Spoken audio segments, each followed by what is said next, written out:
The Jennings Joint Committee on Corrections and Juvenile Justice Oversight will come to order. We are in our second day of 2 days of meetings in November here, and want to welcome committee members, staff as well. Staff helps us put together our agenda and invites our conferees to speak. So thank you in advance to our conferees who are here to share some testimony and to answer questions. And for those following along online, I believe we do have one committee member who is appearing on WebEx, Representative Carlin. Representative, are you there? Well, I would ask our IT personnel to advise when we have connections with Representative Carlin online, so she's present as well. So with that then, I want to also announce that we will have lunch available here outside the committee meeting room for committee members as well as for committee staff. So I invite you all to stay and participate in that as well. And with that then, we will look at the Kansas Department of Corrections annual report and invite Secretary Jeff Zmuda from the Kansas Department of Corrections to the podium, and want to also let committee and others know that also in attendance today we have, I believe we have Jennifer King is here, Executive Director of Public Affairs. Keith Bradshaw is also in attendance, Executive Director of Contracts and Finance, and Dr. Chris Fanning, Executive Director of Programs and Risk Reduction. So with that then, Mr. Secretary, please make sure your microphone is on. Introduce yourself and welcome to committee. Thank you, Madam Chair. Can you hear me all right? Thank you, Madam Chair, members of the committee. My name is Jeff Zmuda, and I'm the Secretary, serve as the Secretary for the Kansas Department of Corrections. And I may not have heard you correctly, Madam Chair, but I don't know if you recognized Megan Milner, who was with you, spent a great deal of time with you yesterday. She's with us. She's Deputy Secretary over Juvenile and Adult-Based Community Services. So she's with us again today. Thank you. Thank you for introducing. Thank you for being present again, Megan. Appreciate it. Thanks for recognizing those folks today. Do we have the clicker for the slide presentation? Presentation to go through. Is Representative Carlin on WebEx now? Not yet. Okay, thank you. Go ahead. Walk through some agenda items here. We'll get the PowerPoint up. I'm going to talk to the committee this morning, speak a little bit about our staffing, our population, educational programming, some digital upgrades and communications, capital improvements, reentry, and our KDOC Institute, which is a nonprofit that we're allowed to form with some legislation, and then the potential of a nursery at our women's facility here in Topeka.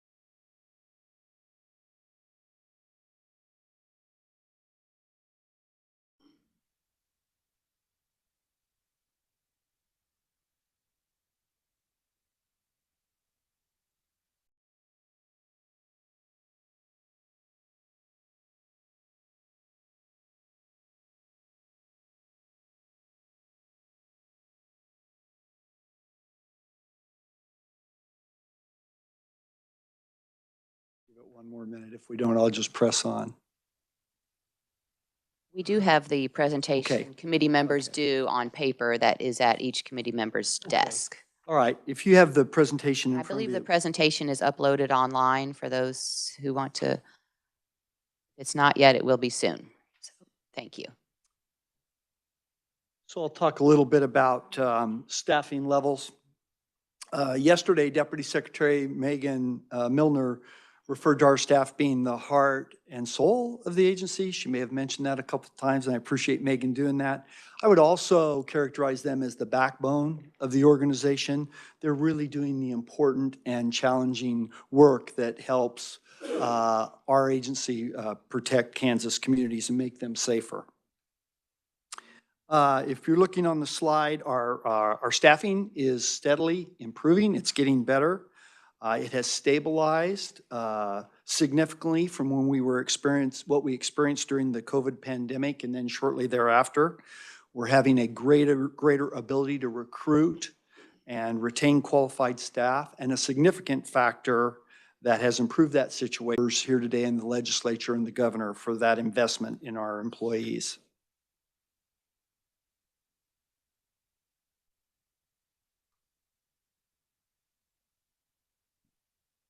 Uniform vacancies for adult facilities. This is slide number 4. This slide and the following slide should help illustrate the impact that increased wages have had on our vacancies in uniform positions, which are by far the largest segment of our employees. This slide reflects uniformed security positions in adult facilities. In January 2022, we had 470 vacancies, which was about 26% of the total uniform positions. And if you look to the far left of the graph, there's it's a little bit difficult to see, but there's a light blue vertical bar. That was a pay increase with differentials. If you'll recall the differentials, that came in late December back in 2021. If you move towards the middle of the slide, there's an orange vertical bar, and another base pay increase was applied for staff the first week of July of 2023. So you see some notable improvements from that January of 2022 to July of 2023, that 18-month period. Then if you look from the period July 2023 to date, that includes another base pay increase this year, July of 2024. And again, you really see considerable improvement from that middle vertical bar to the one to the right. At one point from spring to middle fall of this year, we had 22 consecutive weeks with 200 or less vacancies in our uniform ranks.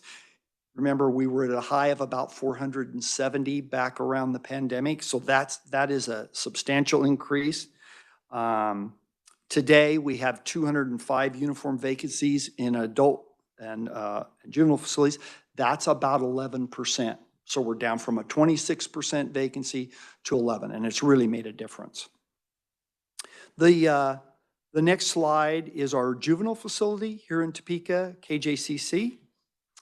That slide reflects the impact that those increased wages have had on vacancies and uniform positions at that facility. Timing and funding pay increases at the juvenile facility mirror what was done in adult facilities. So I won't walk through that. You can see the vertical bars there. But again, from January 2022, we had a high of 45 vacancies in uniform positions. That was 29% of uniform positions vacant, January 2022. Today, we have 16 vacancies, and that's 9% in that facility. Marked improvement. Next slide addresses recruiting. Slide number 6. Another factor having impact on filling the positions is utilizing a vendor for recruitment. Oh, here we go. Thank you. I don't know. Did we get it?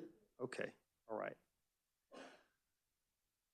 So we're utilizing a vendor, a contractor that has all-star talent, that has national experience helping law enforcement and corrections reach out and recruit people, at least get them in the door for an interview and whatnot. That has been extremely successful on a national level, and for us, generates a lot of interest in candidates out in the community. When you look on the slide that's in here, you'll see there's a graph there. You'll see a funnel on the left, and that funnel depicts, you'll see candidates, and then you'll see interviews scheduled, and there's a number off to the right in the funnel.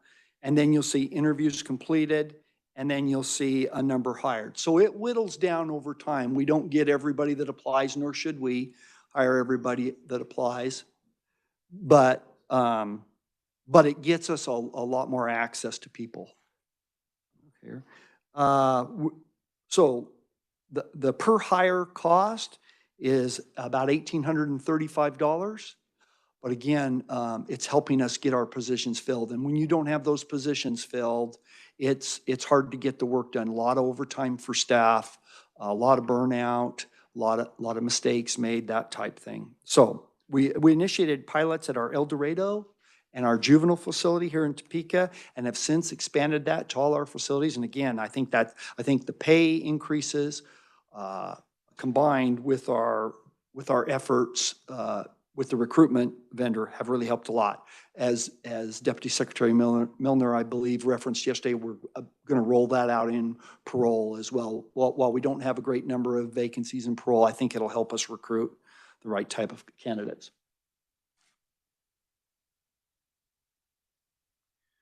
But really, what we need to be is retention. Recruitment's great, hiring's great, but if you don't get to retention and build that bench and build that experience, you really don't get where you need to be. So we're working on making some real efforts on retention. Again, pay has helped. We thank you for that. So our turnover rate in uniform positions last fiscal year, July of 2023 through June 2024, was about 35%. That's pretty high. A lot of new people coming in, maybe find out it's not for them, or we find out we don't believe they're a good fit. So quite a bit of turnover. We have 58% of our correctional officers have 2 years or less experience. I believe it takes about 2 years to kind of get your feet under you, get a sense of it, kind of start hitting your stride. So to have that many people with less than 2 years is a concern for us. Again, we really need to work to retain people, build that experience, and improve that. So a couple things. Pay, big help. You funded some money to upgrade our uniforms this year, and we about have a contract set for that. That makes a big difference. People feel better about the agency, feel better about themselves when they have a higher quality, better looking uniform. So we're appreciative of that, and that's happening. And then it's the environment. Whether it's the physical plant, the equipment, the right type of equipment, adequate equipment for people, and then probably the most importantly is the culture that we need to work on. If we create a good culture, we provide people the right equipment and the right space, we think that's going to move the needle on our retention.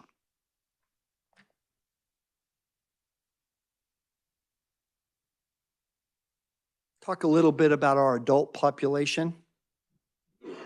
We are seeing the numbers continue to increase.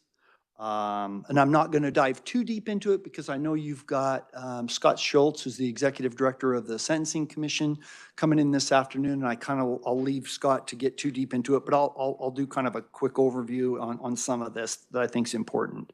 So pre-pandemic, May of 2019, we had a high of nearly 10,100 adults in our system. During the pandemic, we saw that drop, kind of as the courts were shut down and whatnot. In March of 2022, we had a bit less than 8,300 adults in the system. So we went from 10,100 to about 8,300. And if you reference the information on the slide, it's growing. July 1st of this year, we were at 8,964. And as of the first of this month, we were at 9,568. We've grown by just over 600 this year in about a 10-month period. That's pretty significant and sustained growth. So we'll have to do some stuff about that. And Scott will talk to you a little bit more about, let's see if I can get there. So let's talk about our operating costs, and then I'll come back a little bit more to population. On this slide, these are the costs associated with elements of the agency budget, kind of the key elements. Our overall budget is about $638 million. The three largest segments of the budget are facility operations, operating those correctional facilities, whether it be salaries, food, goods, what have you, is about 51% of that budget. Healthcare, and I'll talk a little more about our healthcare contract later. Healthcare is about 15% of our overall budget, and then juvenile services is about 13%. As you can see on the slide, there's some information about the cost per day and the cost annually to house someone in our correctional facilities. It's nearly $110 a day on the average, and just over about $40,000 a year annual cost. I also mentioned that those food costs that are reflected on the slide, Airmark is our contractor. Those costs reflect the increase that's built into the established contract. There's an escalator built in for FY26 above the FY25 amount. The FY25 amount is about 21.6 million, so that's above the 21.6. So our healthcare contract, the cost of healthcare for our population, not only our population, but people in correctional systems nationwide is going up pretty significantly. The numbers on the slide reflect increases for each of the fiscal years that coming up above the 93 million originally allocated for fiscal year 2025. So Centurion is our healthcare provider. They're a national firm. They're in a number of states and jurisdictions, number of contracts. They've been our provider since we awarded a contract to them in July of 2020, and that contract was 2 3-year intervals. So we went through the first 2 years, extended the contract as allowed for in the contract for a second term of 2 years, and then right now, we're in a third 2-year term of that contract, and then after that, it'll have to go out for bid. But the final extension period for July 2024 through June of 2026, Centurion notified us of a need to increase the costs to extend that contract. The most significant reasons for needing the additional funding was inflation, impact on healthcare salaries, and competitive market, their ability to be competitive and recruit people, and then the increased costs associated with off-site specialty care or hospital costs. So KDOC, we researched what other corrections agencies in other states are experiencing, and whether it was a renegotiated contract or a new contract, we found increases ranging from 10 to 37%. So working with the Division of Procurement, we determined that the costs associated with going out for bid might generally be cost prohibitive, might be greater than negotiating an increase for the extension.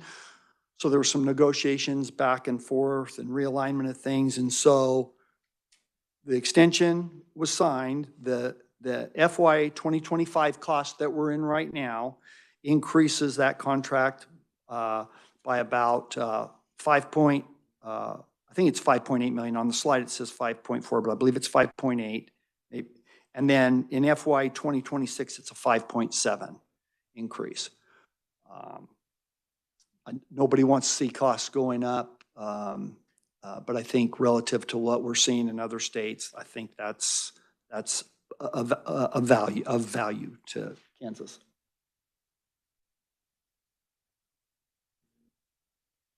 So this slide, a little bit more about facility capacity. In fiscal year 2024, which ended in June, new commitments accounted for 76% of admissions. And when Scott gets into his the population projections later today, you'll see that we're expected to exceed capacity within the next 10 years. A little bit different for our female population. That's coming up a little bit sooner versus our male population.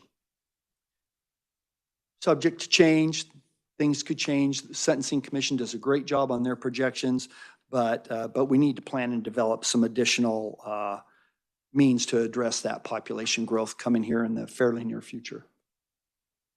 I believe this is a Kansas Sentencing Commission slide. So this graph reflects actual adult population is the blue line, and the projected population is the red line. That's both genders in that slide. And you can see that it's got a pretty good steep growth.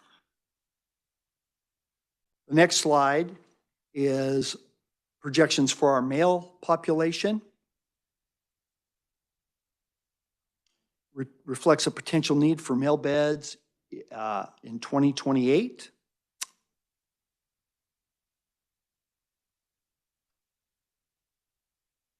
And then this slide, the next slide reflects our female population.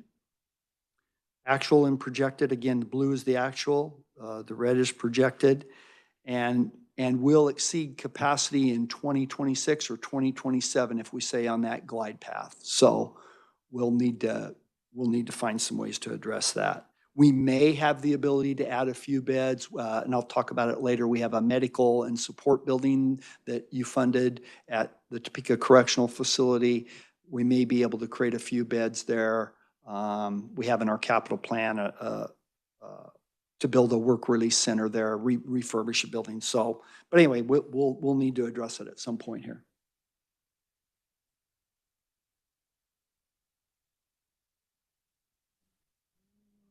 Lose it again?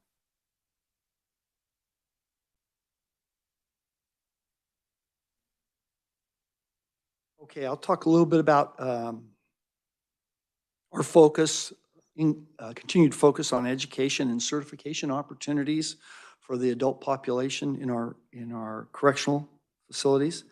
Some information on the slide. The top half of the slide reflects 20 years, the years 2021 through 2020, and we averaged 375 students per year and 37 degrees or certification per year in that 20-year period. And if you go to the bottom half of the slide, 2020 to 2024, the average per year is 679 students. That's a significant increase, and 274 degrees or certifications. I'll talk about a little bit later about the importance of that education and certifications. But that's a significant, we've put a lot of effort into that, and we're making some really good progress. More on education. The slide reflects some of the educational programming that's offered in our facilities, and I'm not gonna go through that line by line. Certainly we can answer questions if need be. Filling those education needs of our residents, coupled with some work training opportunities while they're with us, really increases their likelihood that they'll be able to obtain a job that pays a sustainable, living wage by 25% when they return to the community. So if we can get them whatever education needs met, get them some kind of a certification or a degree, get them a little bit of a work opportunity where they get some work skills, they're 25% able to get a good job when they get out. And if they obtain that job that pays a sustainable living wage, they're 1/3 less likely to come back to prison. That job is a foundational piece of success out in the community. It goes to housing, transportation, other services, such a key factor. Some work opportunities at those adult facilities. We're expanding those, looking to expand them wherever and whenever we can. We have facility work opportunities. Those are typically custodial, grounds, building maintenance positions. We have a traditional correctional industries program. Traditional, that's how it's been operated for probably 100 years or more. So we have a welding shop, a sign shop. They do some agricultural stuff. We have the Wild Horse program, other stuff like that.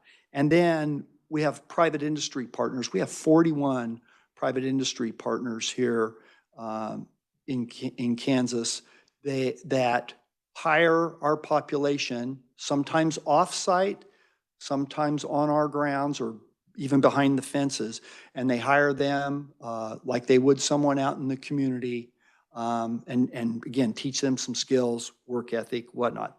And we have work release. Today we have a male work release in downtown Wichita near the event center down there, about 250 beds.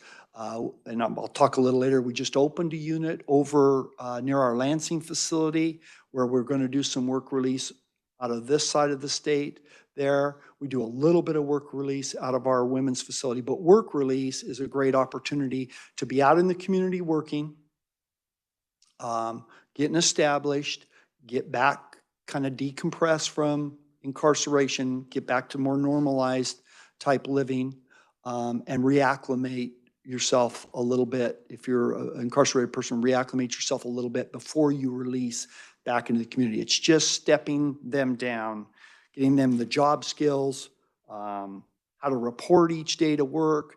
They earn enough money to pay their fines, their fees, their restitution, which are all important to get that paid.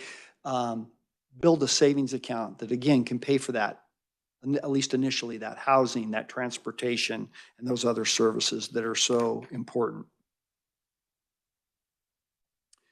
So this is that facility that we just opened late last month over near our Lansing facility. We're calling it the East Campus at Lansing. It's a renovated housing unit and support structures that were kind of out of service since we opened the new Lansing facility in 2020. The campus is to provide substance use recovery and work release for those preparing to return to the community. The planning began in 2020, and I think we had funding in 2021, but we had some delays due to the pandemic and some construction things that we were unaware of, challenges, and then the ability to staff it. It's just been here in the last few months where we had enough staff at the facility that we felt we could open it. We're excited about opening it finally. So these are some interiors of the housing unit and one of the educational rooms at the renovated site. Environment does matter. It matters to people when you're trying to influence change, get them to change their hearts and minds and move them towards a better life. It matters for our staff, as I referenced earlier, for our retention. So this unit looks a little bit unlike most of our general population housing units, and that's intentional. Again, we're trying to get people to step down from incarcerated life, more normalize their experience more than they've had, so that transition from incarceration to back into their community is less shocking, if you will, or less stressful.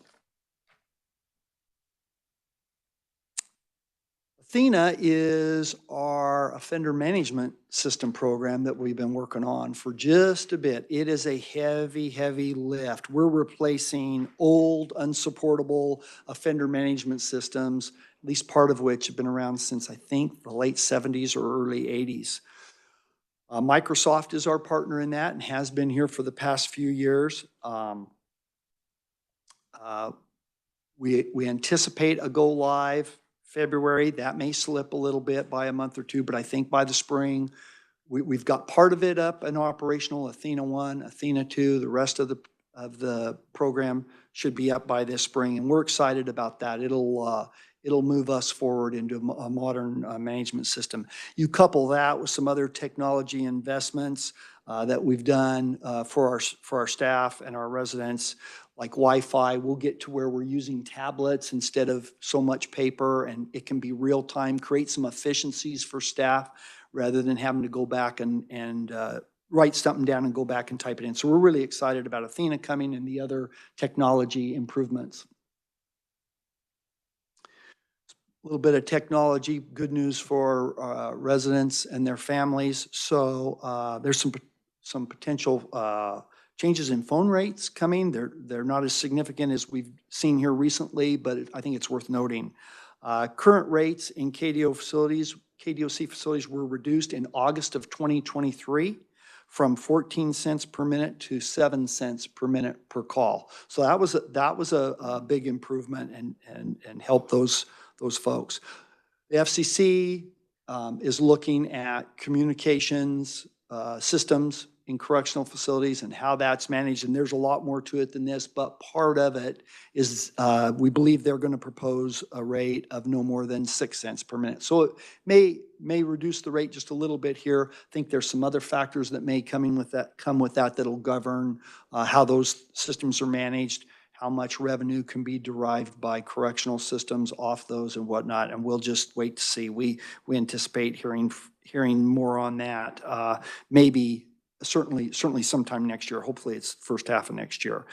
Have no impact on our current contract, and our current contract expires at the end of May of next year.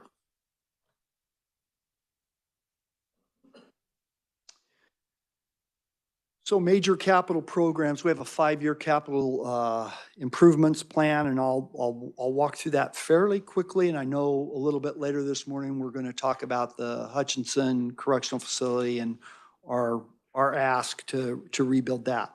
So in our plan for fiscal year 2026, part of it is replacing the facility in Hutchinson. Part of it is raising or leveling, if you will, projects at Lansing. So we opened the newly constructed facility in Lansing in the spring of 2020, and the old facility the original facility sits adjacent to it. Great architecture, great history. It's beautiful, but you couldn't operate in that facility anymore. Just antiquated, and I'll save a little bit of that for Hutch because some of it's similar. But the buildings sit there, and the longer they sit there out of use and not maintained, they're at risk of collapsing on itself. Last year, Legislature funded some seed money for the Lansing Historical Society to partner with us, do some maintenance on a select few of the buildings that were there. And they're going to operate a museum and kind of an events center out of that. They're great partners. We've gotten some of that maintenance done. We've turned the keys over to them, and they're in there doing tours and events and what have you. But there remains a portion of that facility that they're not utilizing and that we need to do something with. So that raising project is demolish those buildings, tear down portions of the stone wall and the warehouse, which is really built in to the south part of the stone wall, and then utilize that space for our career campus and some other stuff. And I'll talk about career campus here in a little bit. If we do that, we need to construct a new warehouse at our Lansing facility. We want to convert an existing building at the women's facility for work release. I talked about we have a very modest work release program there. We'd like to expand that. And then construct a new laundry at the facility in Topeka. Some years ago, we abandoned the laundry there, moved the laundry services over to our youth facility, KJCC. They're doing the laundry there today. As that population is expanded at Topeka, I think it's getting harder and harder to do, having to truck that laundry back and forth and whatnot. Then in 2027, we'd like to explore replacing the work release facility in Wichita. We're right down there by that event center. There's a lot of revitalization of that area. They're kind of doing a lot of remodeling there. I think we're good neighbors down there, but I know the city and some other folks believe it'd be better if we weren't down in their area, maybe just the optics of it. There's nothing magical about us being there. We're next to bus routes and stuff. It's an older building that we own down there. But I think as the renovation of that area goes on, there may be more of a desire to have us relocate, and we can certainly do that. We'd like to stay in the city of Wichita or right on the periphery, and then of course work opportunities and all that's important. So replace Wichita Work Release, create a staff training center at our juvenile facility. We have some abandoned buildings there, an administration and a school there. Today, virtually all of our training is done. It's segmented between different facilities. We'd like to get a centralized training center where we can have standardize the curriculum, standardized delivery, bring everybody together. And so we're going to explore that. And then in fiscal year 2028, we'd like to place a vocational building at the juvenile facility. Deputy Secretary Milner spoke yesterday about efforts to try to get those kids some job skills and get them trained up. We have the legislation that allows us to take them off-site. That's probably not going to be a high number of youth going off-site. So the more that we can do on-site would also couple the two would be helpful. And then we have an older housing unit at our facility in Norton that has some real structural issues, and we think we're going to look to replace that unit at some point down the road.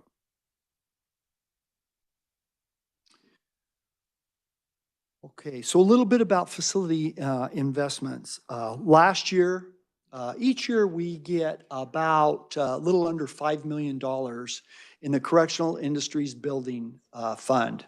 That money is used to do renovation and repair, significant major renovation and repair projects within our facilities. We've had that for 25 years, I believe. It's not increased, but that's what we use as a basis for that. And I think it's derived off of the gaming. We get a proceed off of the gambling or gaming receipts. I believe that's how it is. If I'm wrong, Keith will correct me here in a little bit. But that has not increased. We've asked for it to increase a couple times. We'll see where that goes.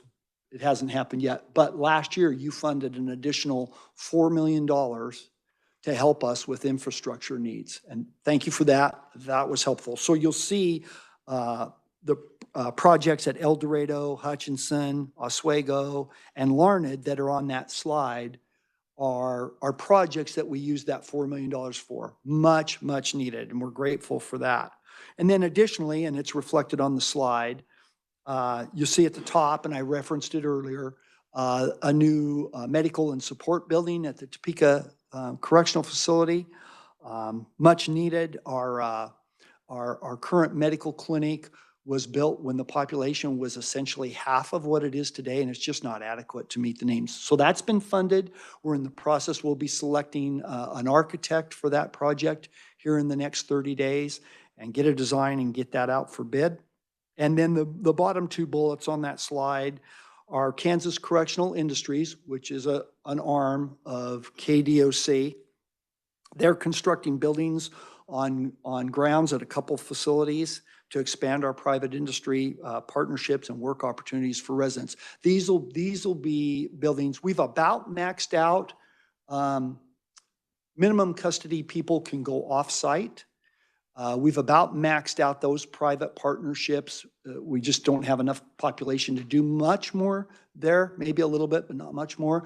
So we're trying to get more and more opportunities behind the fences or on our grounds so we can get some of those higher custody people in the pipeline. So Industries finished a building at Lansing. It's about ready for occupancy probably by the end of the month. And then we've got a building that we're going to put in place at Winfield that's going to go out for bid. And Topeka is in process. There's one at Topeka that's already gone out for bid. So we're excited about that.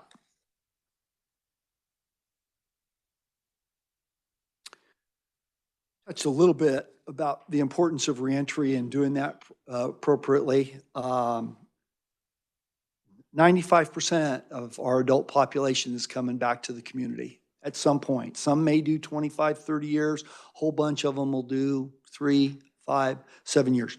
They're coming back. They tend to come back to the facilities from which they came because that's where their support system is, family, friends, what have you. So that's a lot of folks. About pre-pandemic, it was about 6,500 folks a year. Recently, it's been about 4,500 folks. Where'd you find that? Is that on there? Representative Carlin, you'll need to mute your microphone, please.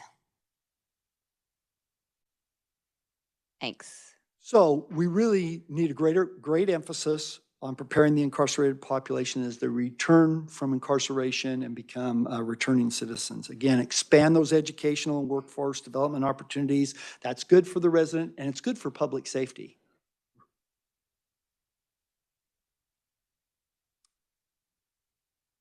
You heard a little bit of this yesterday from Director Regier. I just want to reemphasize, there's a lot of work left to be done out in the community for reentry, particularly with substance abuse treatment and mental health services. And if I had to pick one or the other, mental health services is the one that I think is a key to solving people coming back to prison, people coming to prison. There's not enough services out there. Couple that with what we see and hear from our vendor and others is mental health professionals are hard to come by. Short supply, short demand. So I don't have the answer to that. I just I want to emphasize what Randy was saying, that some emphasis on that. And I know this committee and I know the legislature and governor have put some focus on that. Affordable housing and housing for high needs individuals. Affordable housing is an issue for everybody. It's particularly difficult for people coming back in to society, and then folks that have high needs, whether they have a physical limitation, they have behavioral health, significant behavioral health issues. Unless they have family or friends that will embrace them, it can be really hard to place them. And again, I don't have the answer, but I think if we put some focus on that, we can come up with some good solutions. And then finally, the access to those employment opportunities. Again, it's a foundational piece to their success. Everything kind of springboards off that in large part, and just getting employers to be willing to give these folks that opportunity to take some of the Representative Carlin, we're certainly glad you're able to join us on WebEx, but you might want to watch your microphone and make sure you're muted because we can hear some conversations going on there. So make sure you're muted, please, and raise your hand when you want to be recognized, of course. But Okay, don't say anything. are we able to mute it on our end?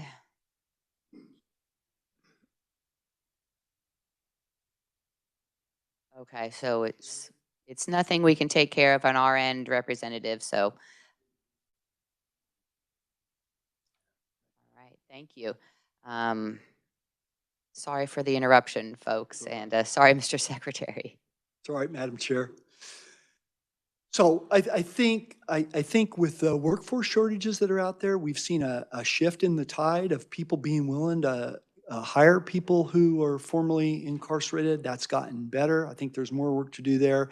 And what I would tell you is I think what our private industry employers would tell you, many of whom hire folks after they release, is they're hardworking, they're loyal, they're dedicated, they appreciate the opportunity, and they're good workers for that workforce.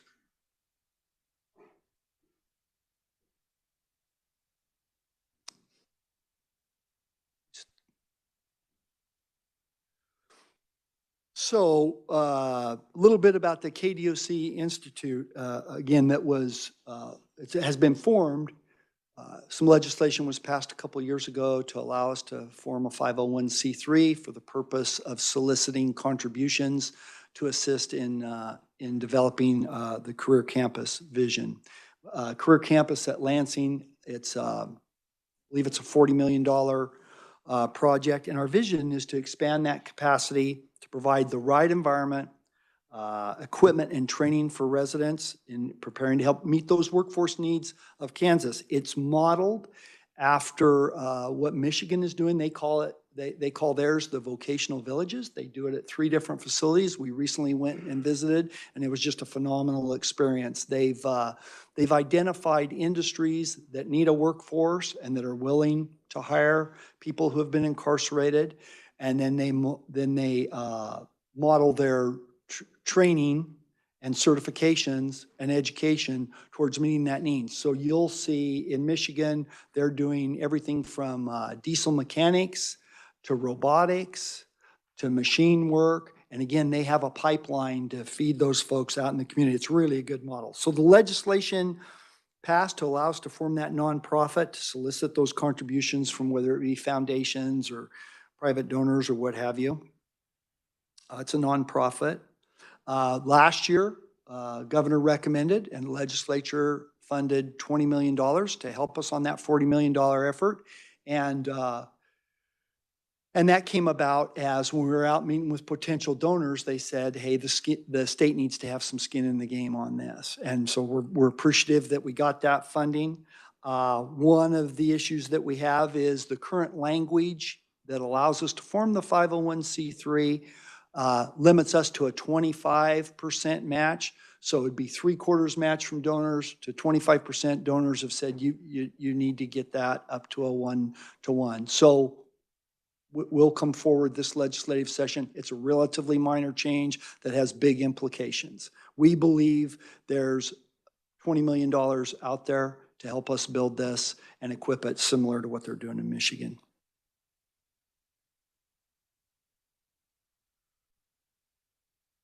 So for the past year, we worked with some legislators and some advocacy groups on exploring a nursery at our facility in Topeka for our female residents who are giving birth there.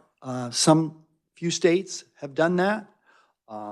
They've had some success with it. Again, it helps create that bond. It's for a period of time. So we worked over this past year, have a few points that we've got to work out, try to get everybody on the same page.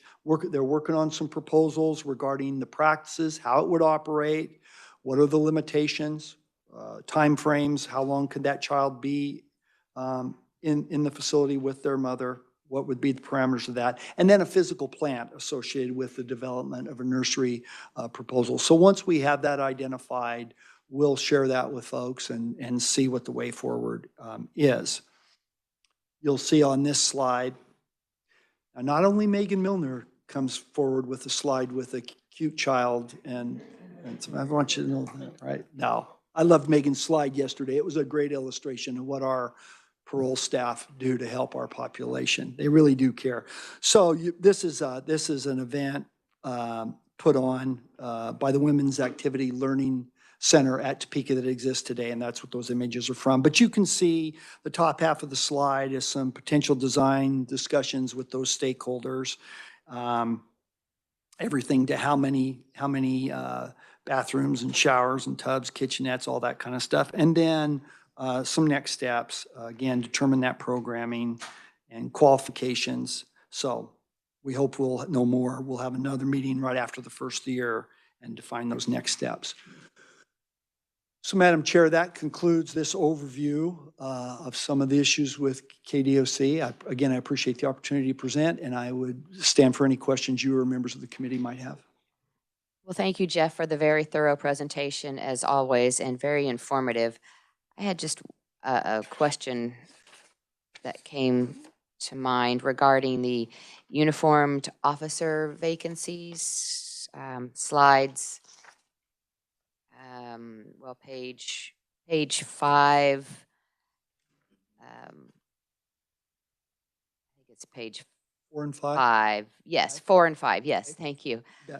So I understand the arrows and all, but there's a horizontal dotted orange line. What's that indicate?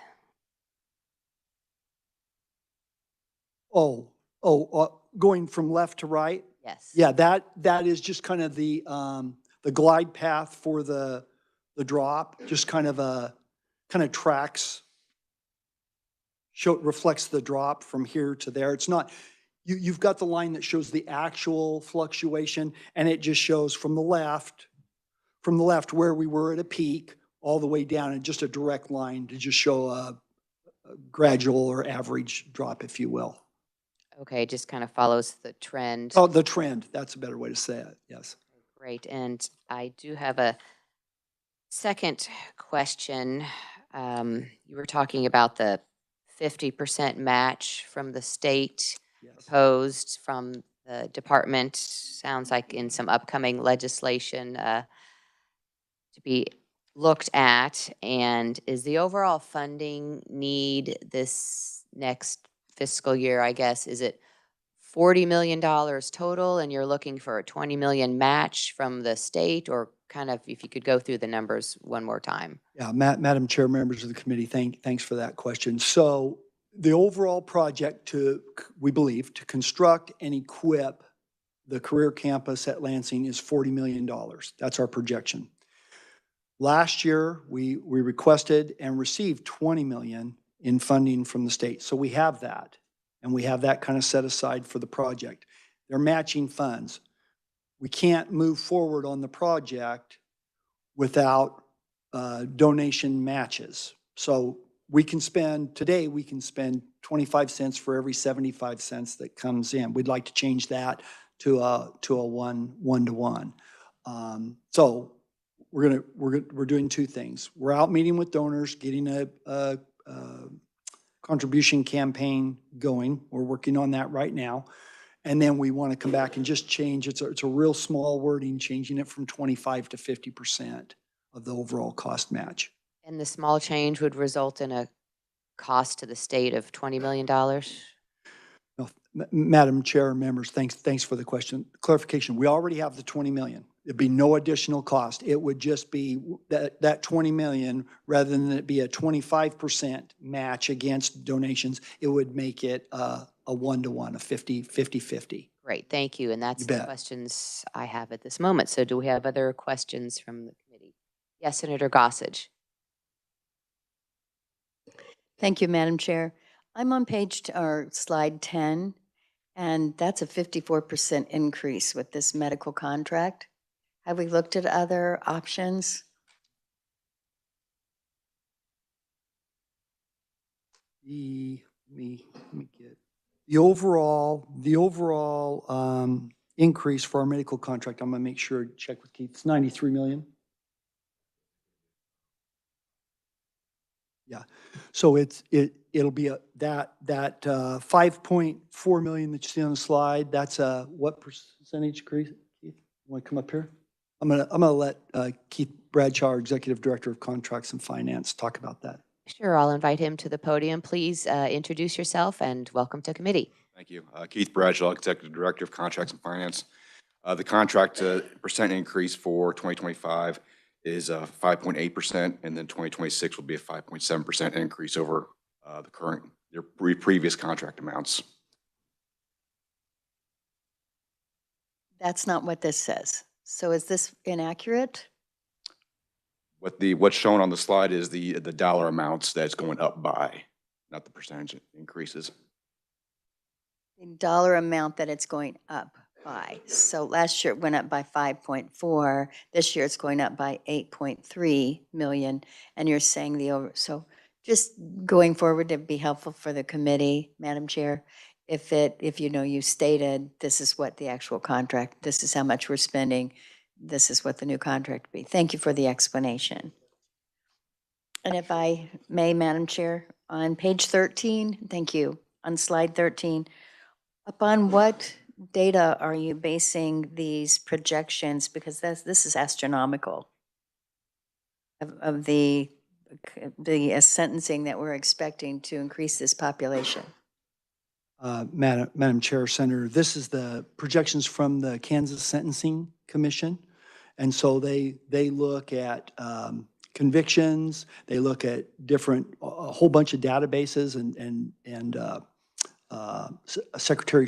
Director Schultz from the Sentencing Commission will be here this afternoon. He could talk to you about all those tables, but that are their projections. They have our staff working with them. They bring a number of players together. Yeah, it's a pretty steep increase. A lot of growth. And will he be addressing, people come in for different reasons, this theft, murder, all different reasons. Do we have will he be giving us a breakdown on what they've been seeing as to why people are being incarcerated? Madam Chair, Senator, I haven't seen his presentation. I don't know what he'll speak to. If he does not speak to it in his presentation, they have that information and could provide it after the fact. And finally, on page 20, on slide 27, do we know how many residents have given birth in the facility within the last 5 years? Madam Chair, Senator, I want to say, I have 10 or 11 in my head, in my mind. Does that sound right? Yeah, I think that's right. We'll verify that and make sure the committee has that. All right, It's my thank you, and understanding. thank you, Madam Chair. Thank you. And that brings up one additional question from me regarding slide 10, which was the first area of inquiry from Senator Gossage. The Centurion medical contract, I think part of the question was, are other options being explored for other medical contracts for other providers? And maybe that was covered in the presentation, and maybe the increase is just due to the cost of inflation, but were there other contracts being provided? And maybe you had said an RFP process would be more expensive than the potential savings. So just wanted clarification. Madam Chair, members of the committee, I apologize for not explaining it very clearly. Maybe I can do a little better job here. So most systems, to include ours, have a contract with a single care healthcare provider. Ours is Centurion, and again, they're in other states. That's a full risk contract for them with a cap, so they absorb the medical costs for whatever happens with that population. That's not our responsibility. What has been happening on a national level post-pandemic with all the increased salaries and the increased costs at hospitals is other contractors, not just Centurion, have come forward, either left contracts or told their clients that they need an increase in order for those contracts to be viable for them. Centurion did that with us at this latest renewal, which was to be renewed in July of this year. They came forward and said, we're not going to be able to continue at the current cost. They made a proposal for some increased costs, took that under advisement, got with procurement, looked at what they had, did some research, what other states were experiencing, and found a number of other states were experiencing exactly what we had. Their provider wanted more money. That ranged from about a 10% increase to a 37% increase in one instance, and that 37% might have been a new contract, I believe.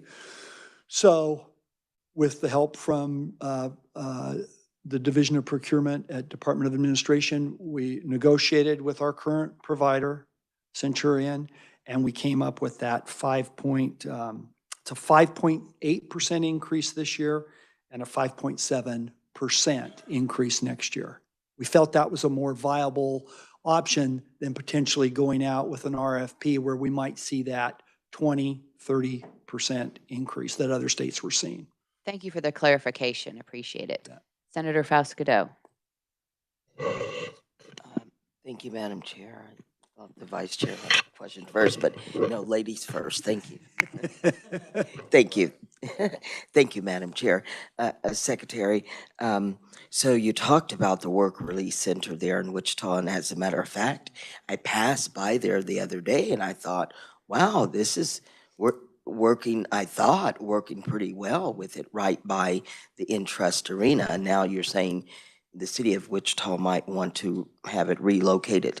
I would suggest that you, since we know that transportation is a major problem for those re-entering society, and I would suggest that you talk to the city of Wichita and ask them, since you're moving them away from the transit system, the bus system, and we want them to, go to work and et cetera, that you ask them to help provide those inmates a bus pass, if we're going to do that.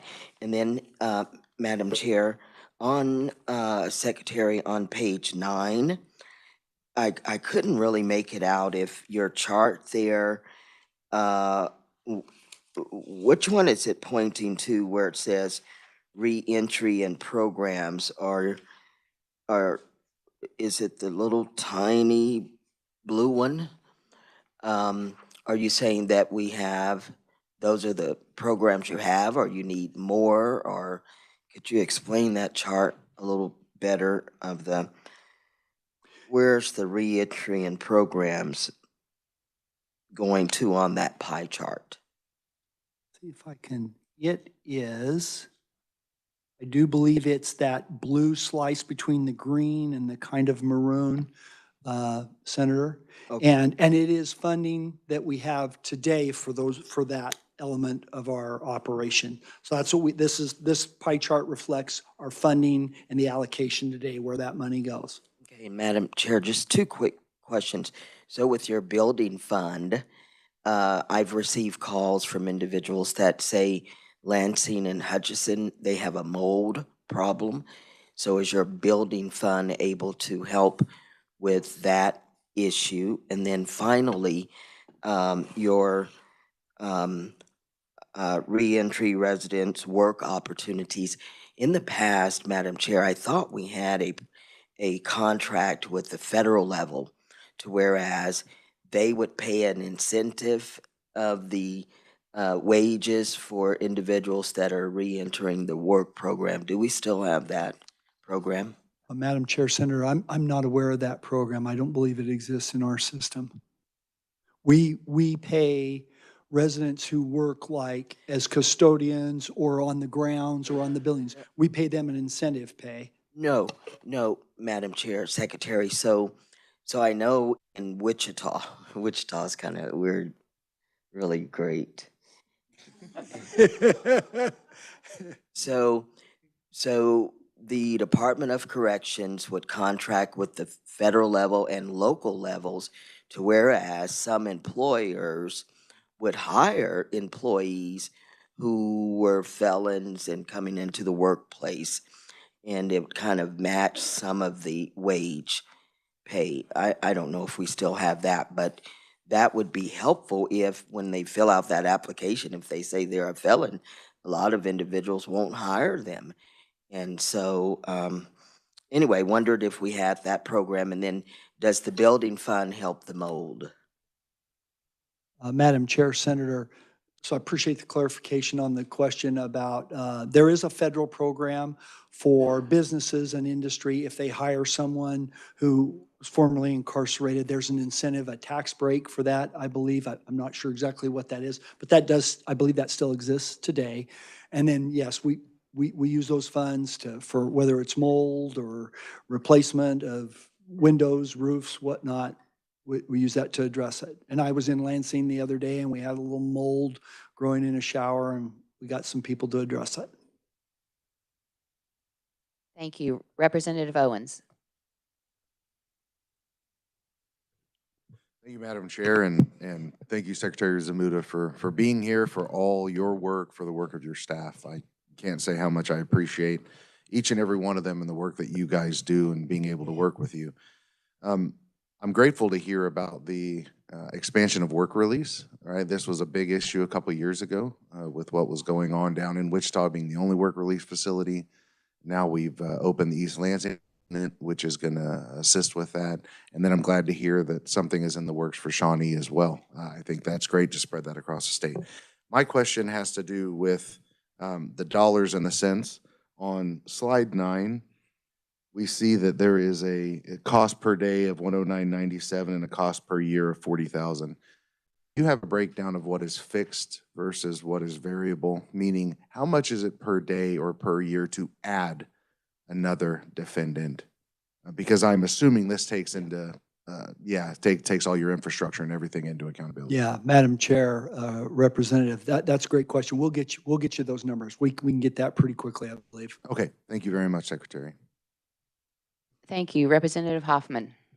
Thank you, Madam Chair. Secretary, thank you for being here. Just a couple of questions. On number 6, you had the cost per hire of 18. Well, you had these other numbers and then 1835. Is that 1835 total, or is it add up all those? So it'd be like almost $3,000.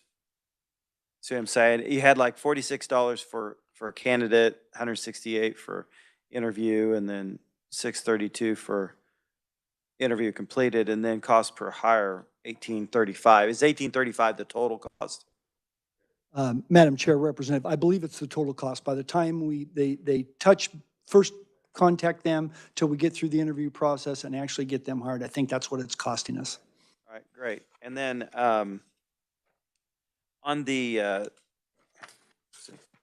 work release, or well, on hiring afterwards, are most of the companies that are hiring afterwards, are they ones that you have talked to and kind of worked out a deal, you know, that they're being, let's say, you know, you got people being trained to weld, so then you're working with a welding type companies? Is that how you do it, or are they going into all different types of work afterwards?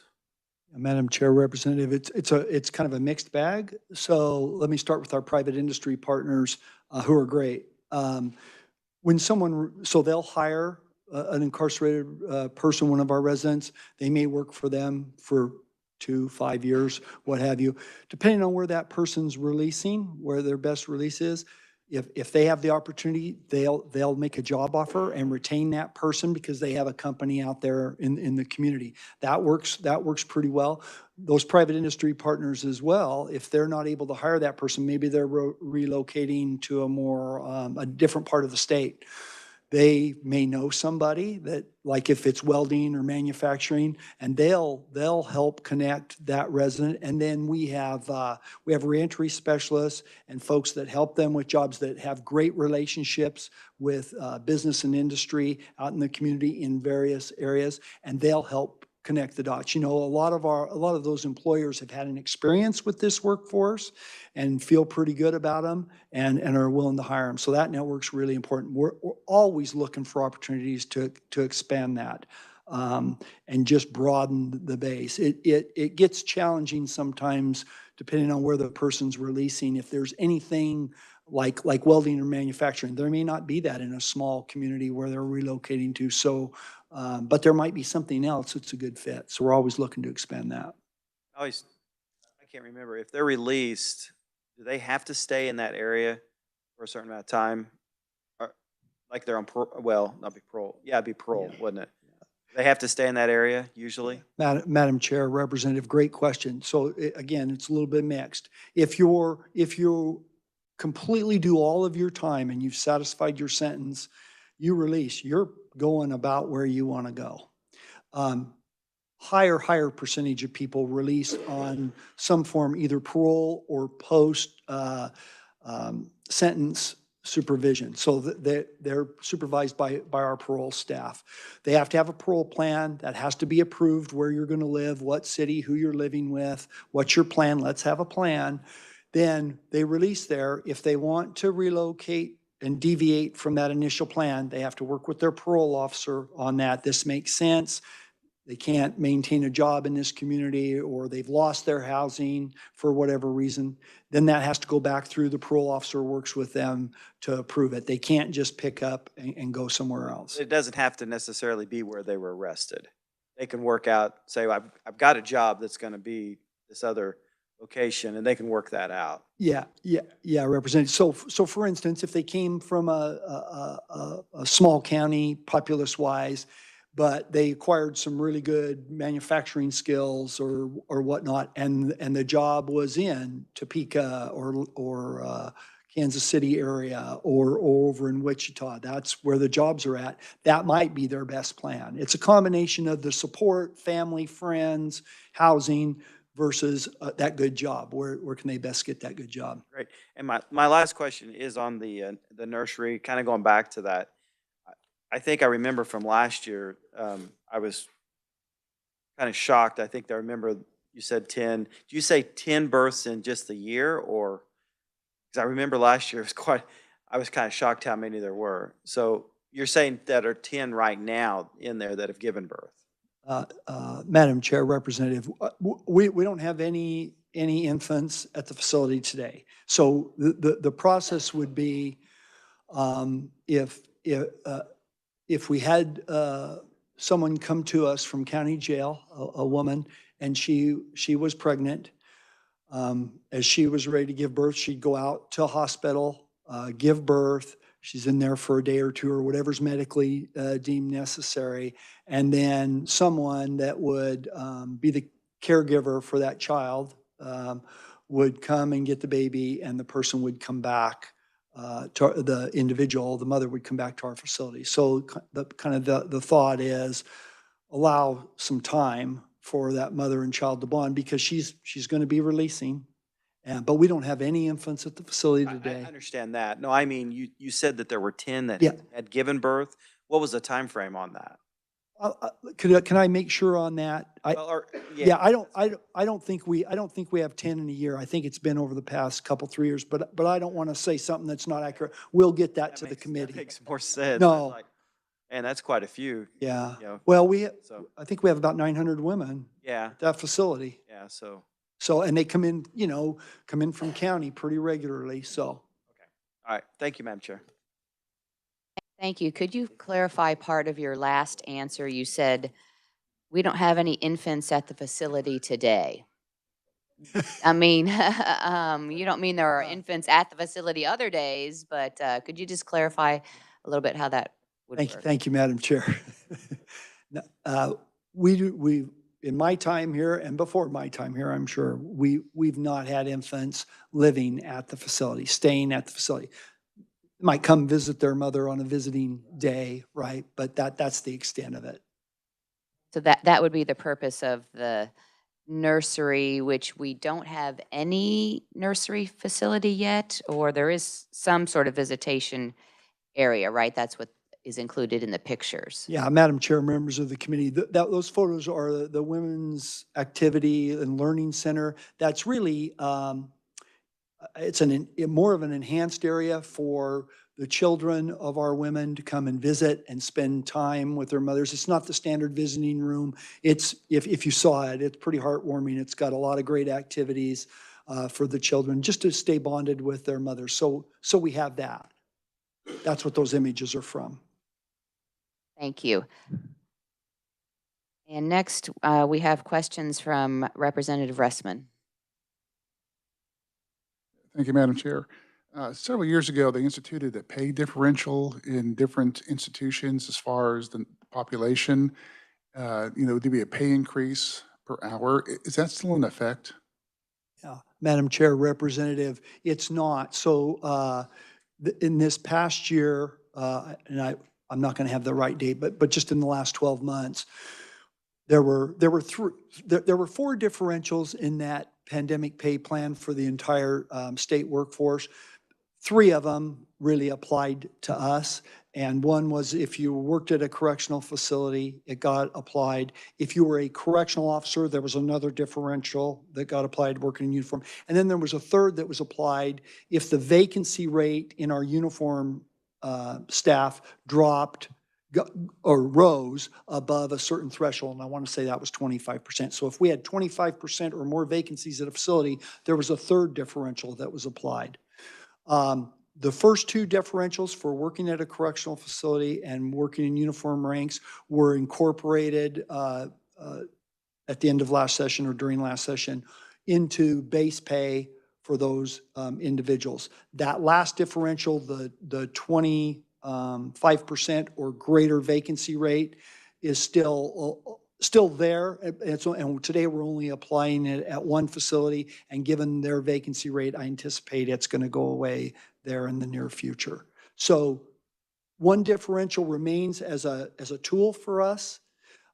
It's not used much. It's used at one of our 9 facilities. The other 2 differentials got built into base pay for people. In the budget committee that you testify in front of, I've talked to you about vehicles and radios and vests. You rotating those out. I know some of the vehicles were in just terrible shape. Is that still going on? Madam Chair, Representative, yes, it is. I really, and I mean this, I can't express how much I appreciate the investment that's been made the last 5 years in our equipment, both in our workforce, but in our equipment. When I came here in 2019, and we hadn't had a vehicle funded in about 15 years. If we totaled a vehicle or a vehicle blew up on us, we had to find the funding from within our resources. That's no longer the case. We have regularly built into our funding, we have money to replace vehicles, weapons, radios, protective vests, all that. And it's made a difference. It truly has made a difference. Thank you. Representative Hoy. Thank you, Madam Chair. Going back to the discussion about the potential nursery, the next meeting is going to be early next year. Is this something that you have existing parameters and resources to be able to accomplish, or does it need additional legislative support? Madam Chair, Representative, I'm not quite sure yet. We're going to build that support services and medical building at Topeka that I referenced earlier. Depending on the cost, how those bids come in, we may be able to create some nursery space there. I think what we need to do is come back to the legislature and the governor's office with what's the plan. What does it look like? If we're going to have mothers with their children in our facilities, how long is that going to be? What's it going to look like? Make sure there's agreement on that. And if we can do that during maybe this session at some point, then we'll have be working on a design of that facility. And assuming that there's a willingness to support a nursery, we may be able to incorporate it into that. That's what I'm hopeful if we do it, if we go forward. Thank you. Thank you. Senator Bowers. Thank you, Madam Chair. Good morning, Jeff. I always enjoy listening to you. Can you talk to us about your relationship with our county jails? We haven't really touched too much on that, although I did hear you talk in 26, 27, how the population will go up. So I imagine they're going to play a pretty important part. Can you tell us what current status is of that now? Thank you. Madam Chair, Senator, thanks for the question. So I do think we have a really good relationship with county jails. There was a time before my time when we utilized county jails a little bit more because we were so full. And then when the pandemic came, population dropped. We withdrew from the county jails. Since that time, with the population on the rise and our staffing, although it's getting better, there was a point a few months back where we weren't quite ready to open some of the housing units we've had offline. So we've re-engaged. We have 1 or 2 contracts. I'm not sure. I want to say we probably have 30, maybe 40 folks out in county jails. They're great partners with us. If there is the possibility of utilizing some county jails, kind of for some short-term housing and then rotate that population. One of the challenges for the county jails is being in compliance with some certain standards and whatnot. And many are, but some are not. And so we just continue to work with them. But they're great partners for us. Madam Chair, I do believe that was part of the problems with the federal government saying you have to have these parts met before the state can come in. And I don't think it's all the state. I think it was remodeling and trying to meet the needs that was being pressed on you from the higher ups. So thank you for understanding that too. And I do think they're good partners with you as well. And some county jails being built in mind with what you needed with the state too. So kind of like mini prisons in themselves. So I do appreciate you acknowledging them as well. And I do have 14 counties, so I do hear about this at home too. Yeah. So Yeah.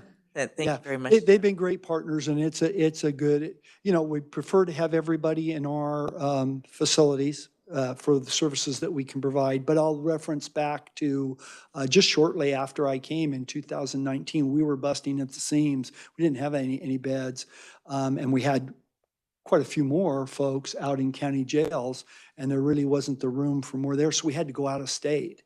We had 120 some men at a facility in Saguaro, Arizona, in a privately operated facility. And that worked. We had them in there for I think about 14, 16 months. But as you can imagine, they're a long way away from family and those support that they need. And it just, we'd rather keep them in state. So county jails can certainly help us with that. Thank you. And speaking of our county jails, the legislature 2 or 3 sessions ago modernize the county jail kind of governing statute that hadn't been looked at, some of it for over 100 years. Do you see the need for other legislative fixes to our county jails while we're on that subject?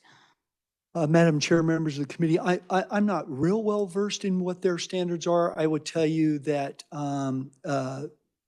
Senator Bowers referenced some of the federal standards. So there's the Prison Rape Elimination Act. It's commonly referred to as PREA.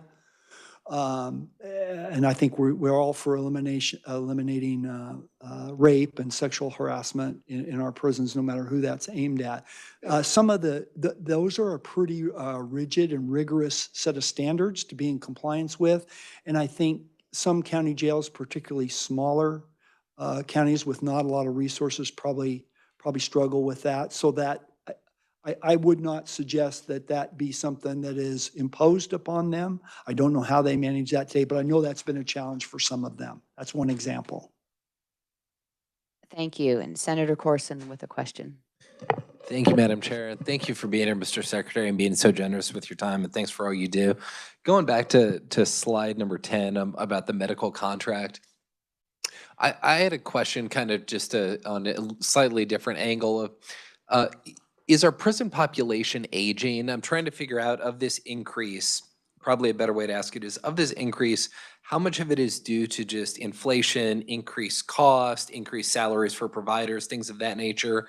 And how much of that is due to our prison population is just older, the care they need is more expensive, it's more intensive? And I'm sure the answer is probably it's a little bit of both, but if you could just maybe elaborate on how much of this is due to kind of an aging prison population. I know that's something we're seeing in our population more generally across the state. Madam Chair, Senator, thanks for the question. So a couple things. So the two primary reasons that our healthcare providers cited were the cost of salaries for their staff that they have in our facilities. They were struggling to be competitive out in the community. And I know a lot of folks are using like contract nurses and whatnot, and that's pretty expensive. So that was one. And then the other primary reason that they cited was the increased cost for off-site care, whether they were taking one of the residents to a specialist or whether it was hospital care, that those costs have risen substantially. And I don't know what they have, but that was the two primary reasons noted. Our population has always been, it's probably aging a little bit more, but maybe this is helpful. Most of our population, our residents, have not had access to health care most of their life, appropriate health care. They've led, maybe some of them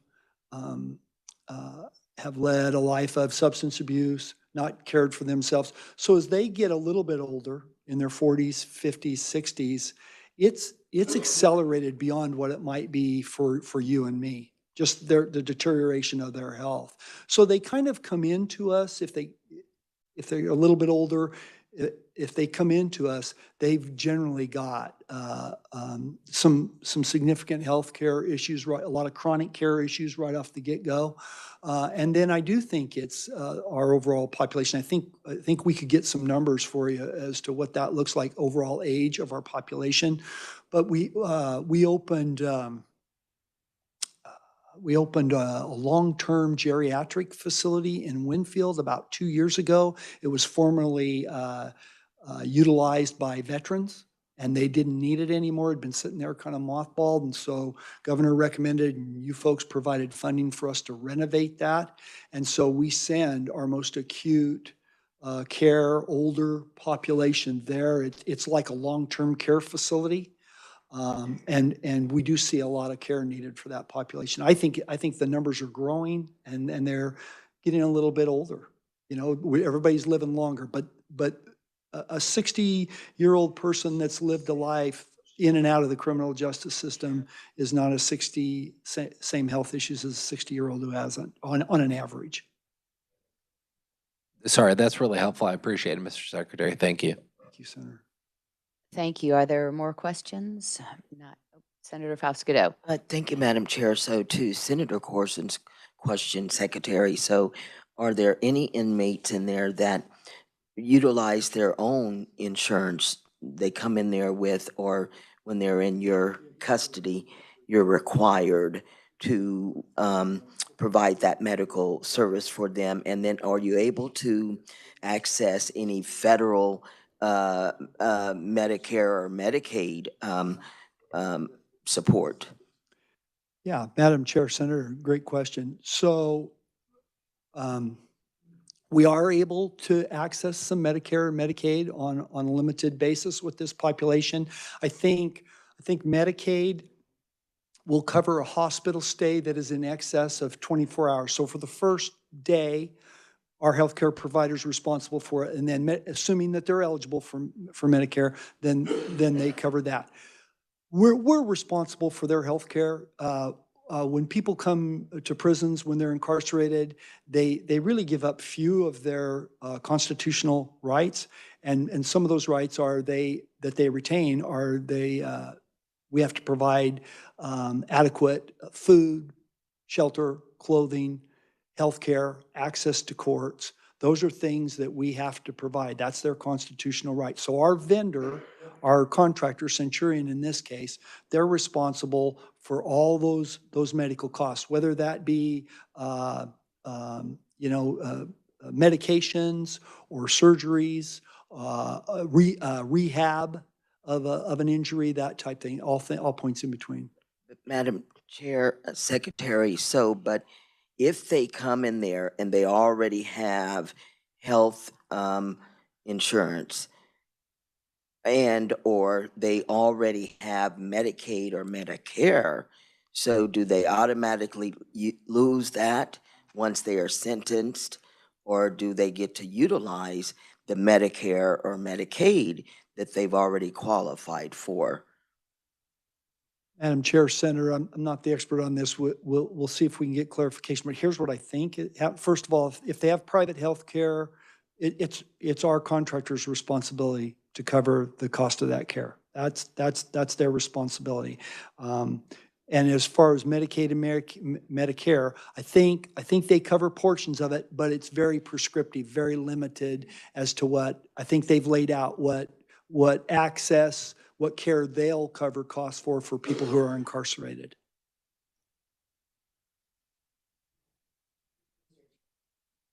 Thank you, Mr. Secretary. We have an opportunity as a committee to make recommendations as part of our report. A couple of things I heard you say was mental health services. Some of those might need to be looked at more closely by the state, perhaps some more funding for those, I think is what you were mentioning. You had also mentioned that the KDOC Institute, the matching from 25% to 50%. Are there other specific asks you have of this committee that you would want us to consider for our report and recommendations?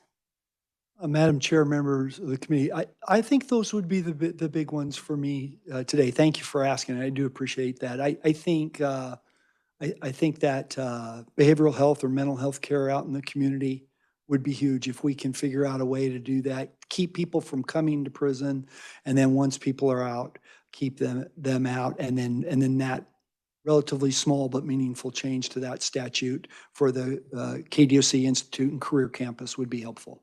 So when you say mental health services, you're meaning before they're even part of the criminal justice system? And yes, Madam Chair, members of the committee, appreciate you asking for the clarification.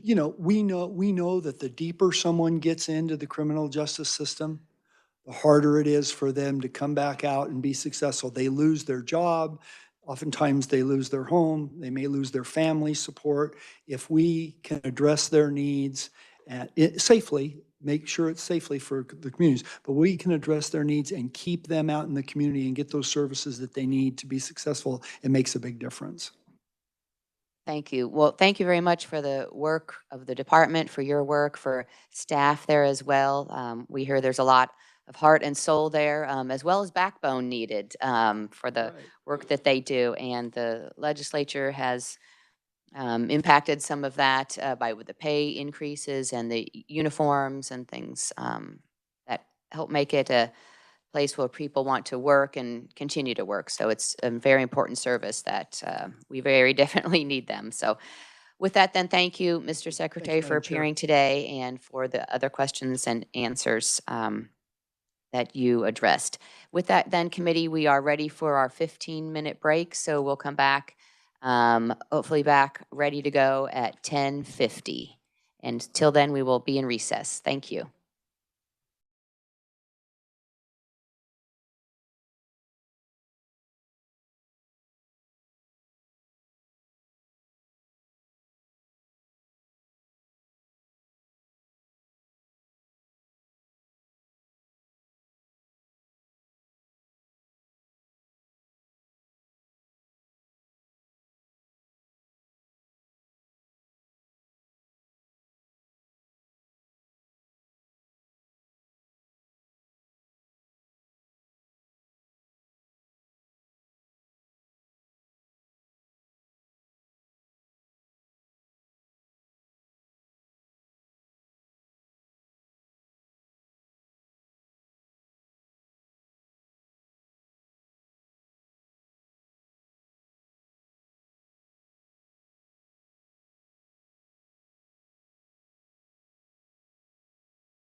order and have our Secretary of the Department of Corrections invite him back to the podium for continuation of his annual report, this time regarding primarily the Hutchinson Correctional Facility. So welcome back, Mr. Zmuda, and please continue.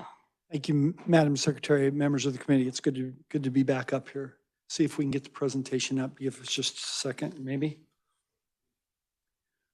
So we have a proposal on the table. It came up a little bit last year in the session about potentially replacing Hutchinson Correctional Facility. It was in the governor's budget request, but we really hadn't had much of a chance to inform you folks. So it didn't make its way through. So we're back trying to share what we're trying to do and why, and I'll talk about that here this morning. Give it another 30 seconds, and then I'll move on if we don't get it. So you have some slides in front of you. I'll start with the history of Hutchinson Correctional Facility. This is slide number 2. The facility was opened in 1895 as the Kansas State Industrial Reformatory. Additional housing was added to the central unit in 1906, and it was renamed the Hutchinson Correctional Facility in 1990. It's one of our larger higher custody facilities. Population capacity is 1,778, and those are all men at that facility. Okay. Today, Hutchinson Correctional Facility consists of 3 distinct and separate units, all within about a mile of each other. Those are the central unit, which is maximum custody, the east unit, which houses medium custody men, and the south unit, which has minimum custody.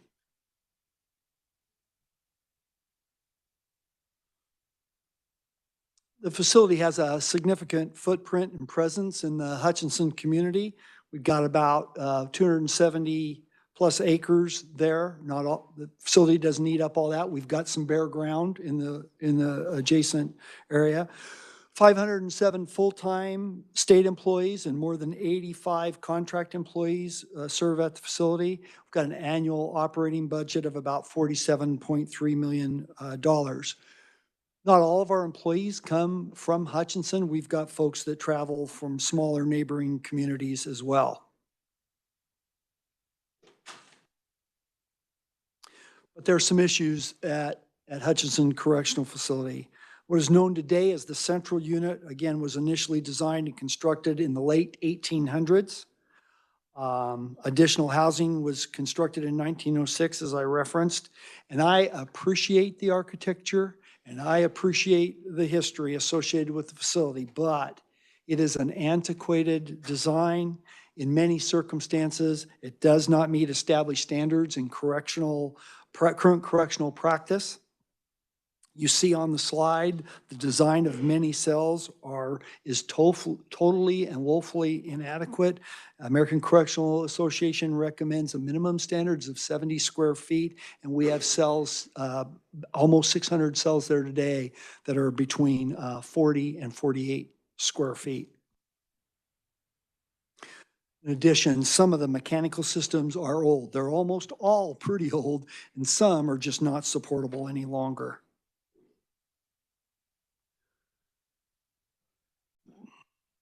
Some more issues. The central unit facility particularly lacks effective and efficient heating, ventilation, and air conditioning systems. That lack of air conditioning results in very high temperatures in those living units, particularly during the summer months, 85, 90 degrees.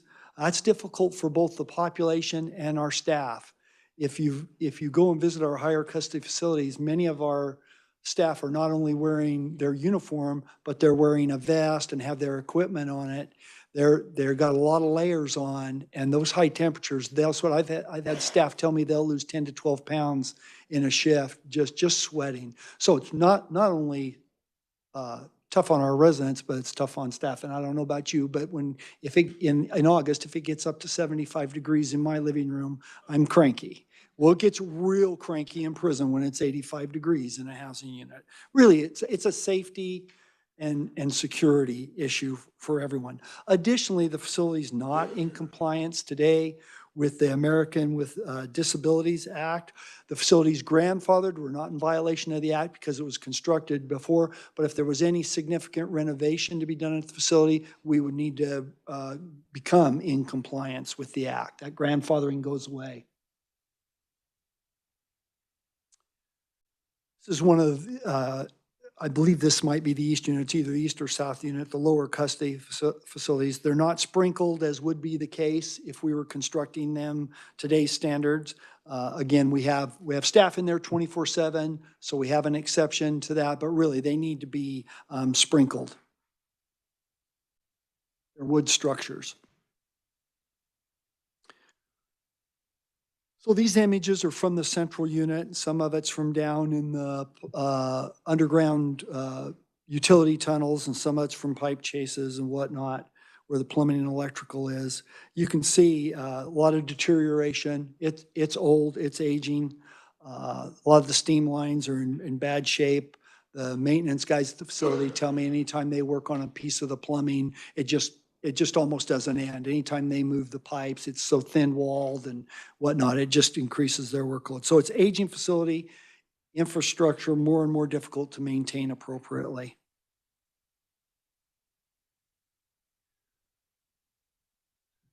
So in 2021, we wanted to get an outside party that's got an expertise in this to do a facility condition assessment. So we contracted for that with a firm, Carter Global Lee. They're a national firm that, again, specializes in those assessments. They indicated that repairs and improvements to the current facility would not be as effective as replacement. And I'll show you some quotes from the excerpts from the report here in a second. This slide reflects, it's from the facilities condition assessment report. It reflects some of the estimated costs. These are 2021 costs that appear in that table on the slide. So it's 2021 costs. I would venture a pretty safe guess. Those costs have gone up significantly in the last 3 years. The cost of work in correctional facilities is really skyrocketed. And it also does not include design fees, management of projects, cost, that type stuff. The cost estimate that you see in the table would not address issues such as bringing the facility into compliance with the American with Disabilities Act, also would not retrofit the facility for air conditioning, and would not effectively address those small cells. Also, it would not provide for identification and mitigation of hazard materials such as asbestos.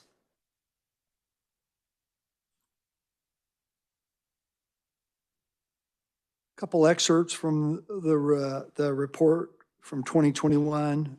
The overall condition of all the buildings is fair to poor, and due to various stages of decline, total renovations would be costly. See that on the previous slide. HCF, that's the Hutchinson Correctional Facility, is over a century old. Carter Global Lee, that's the firm, recommends these facilities be considered for replacement rather than renewal.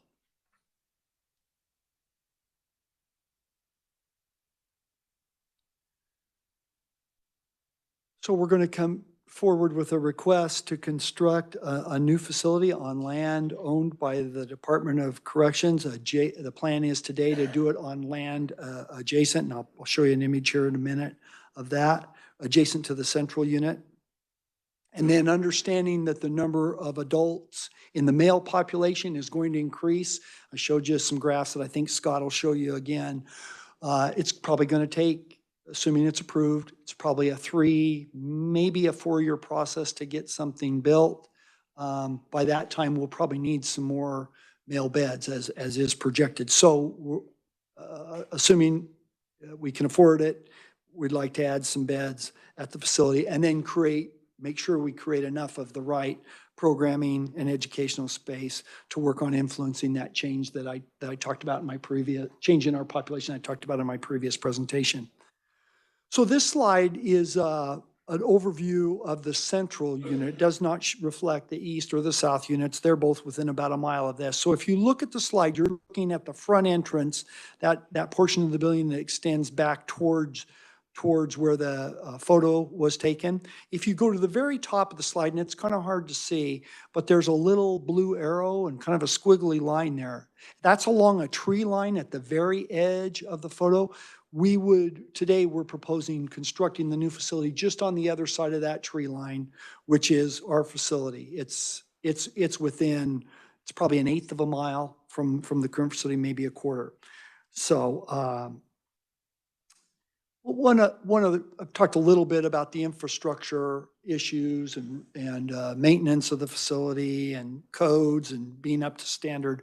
One other point that we have, if you look at that image of the facility, to the right side, and I believe that's the west, and the far side where that arrow is, there are two city streets that are right up near the wall of the facility. They're within 35, 40 feet of the facility.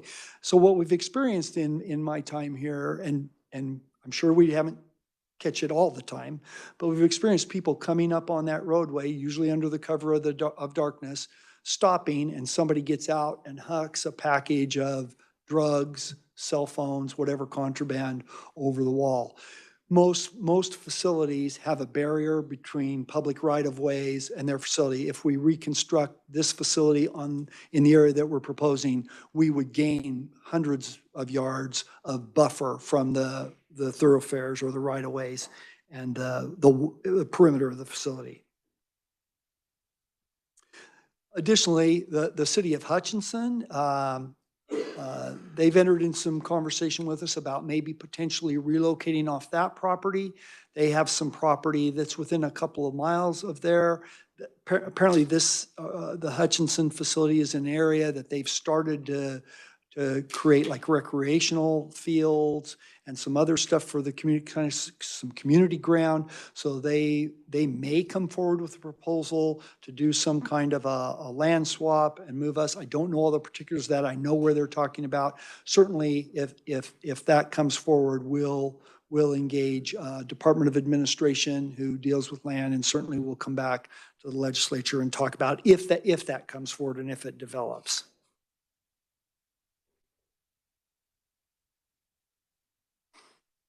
So we're seeking to construct a new facility in Hutchinson, new facilities. We believe that's $453 million. I would tell you the costs in building detention centers, jails, and correctional facilities is outpacing inflation and other costs. I don't pretend to know what's driving it, but if you look, it's really getting expensive to build. I hope that's enough of an estimated cost. We'll have a better sense if we get an architect. We sought out some people, got our best estimate on it, but it's getting more and more expensive.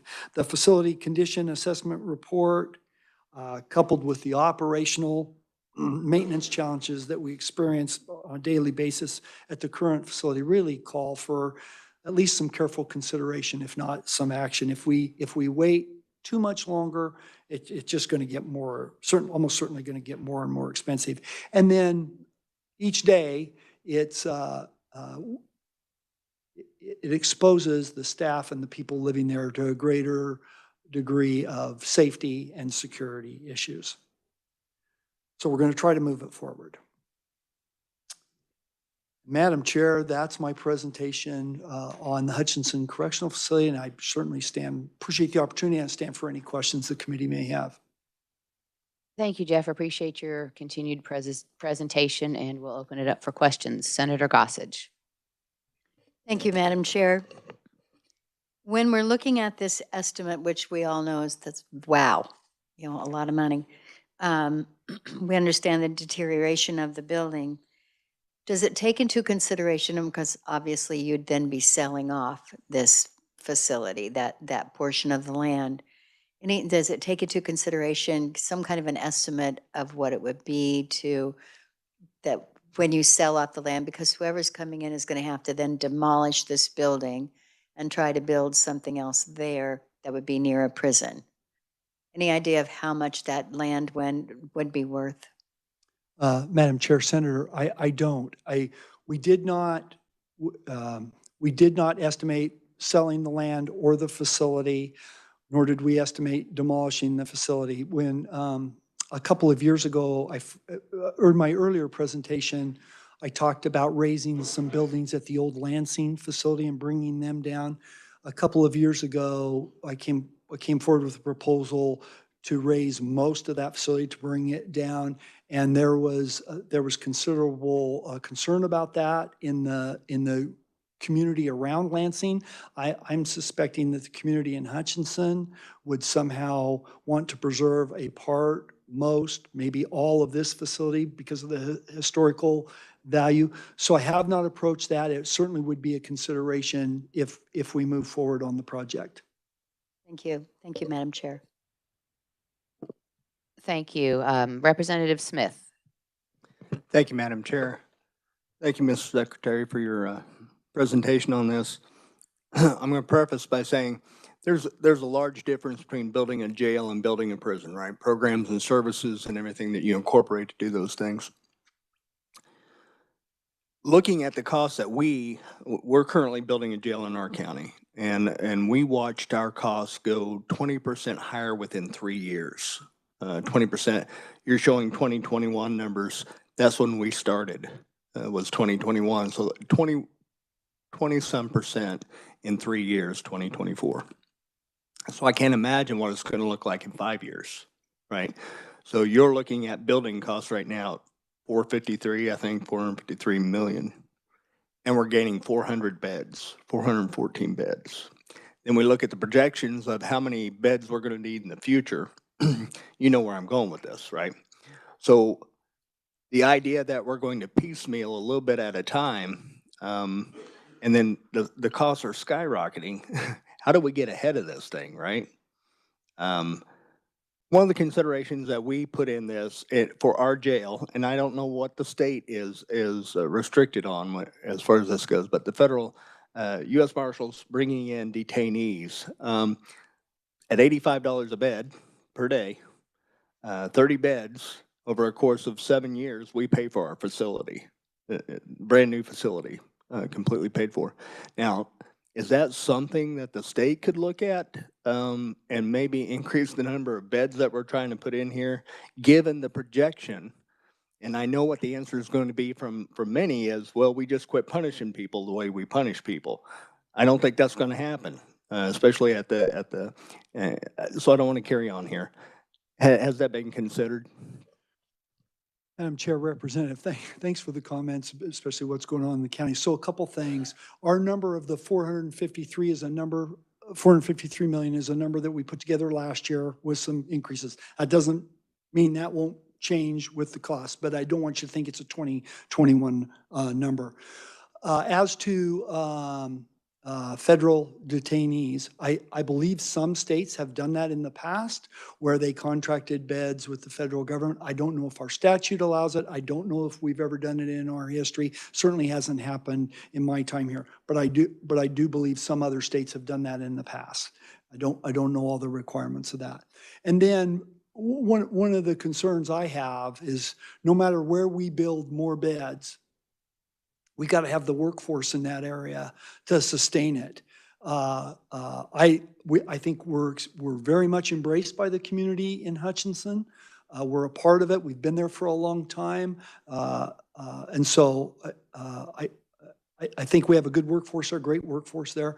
I just don't know when there's just no more to tap. But that's the case at our facility in Norton. In Lansing, we have a very, very heavy corrections community there with the feds and the military being there. I don't know when it taps out. I don't know where you're going to get. So I would be hesitant to add too many more beds in Hutchinson until we could figure out where is there going to be workforce, and if there's workforce. I referenced earlier on our East Campus that we just opened at Lansing at the end of last month. Part of the delays in opening that was some construction concerns that we didn't anticipate and had to deal with. But then equally, we had to delay opening it. Our staffing had gotten a lot better for the footprint that we already had at Lansing, but to bring on another housing unit, we weren't ready yet, and we eventually got to that point. So I hope that answers the question. I don't know where we would build more beds. I'm hoping that 400 beds. I hesitate to say this because this is maybe how Lansing new facility was built. I think there will be some efficiencies in staffing with a new modern design at Hutchinson. Those efficiencies may be enough to bridge some or all that gap. We just don't know yet. We don't know what that design looks like. It wouldn't be enough to necessarily not going to pay for the project. That was how Lansing, I think, was supposed to be funded. But certainly we'll have some efficiencies from a more modern design, and I think that'll help us there. To add more beds, we would probably need some kind of a study on where's the workforce and is it there? Is it there? We struggle to stay above what our needs are today. And I appreciate that. I think one of the things that this committee is well versed on is the difficulty of building a prison versus building a business, right? First of all, the pitchforks and torches that come out when you try to put it too close to a community, right? And then having the workforce, right? Hutchinson may not be able to support more beds, but if you try to move it toward Wichita or toward Kansas City or toward that population, then you start getting the pushback, right? So just trying to find that perfect between, and the same thing happens with local jails.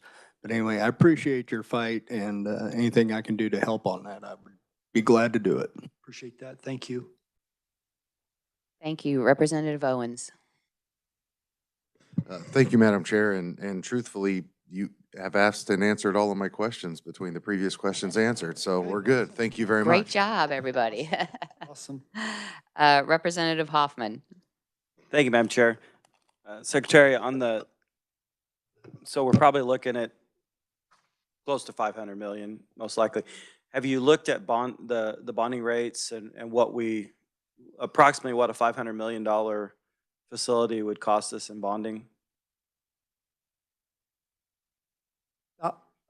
Keith, Madam Chair, Representative, thanks for the question. Keith Bradshaw tells me about $32.5 million a year for the bonding. Okay. So this would just replace the central unit, though. It wouldn't do any of those improvements in the minimum where the wood units are.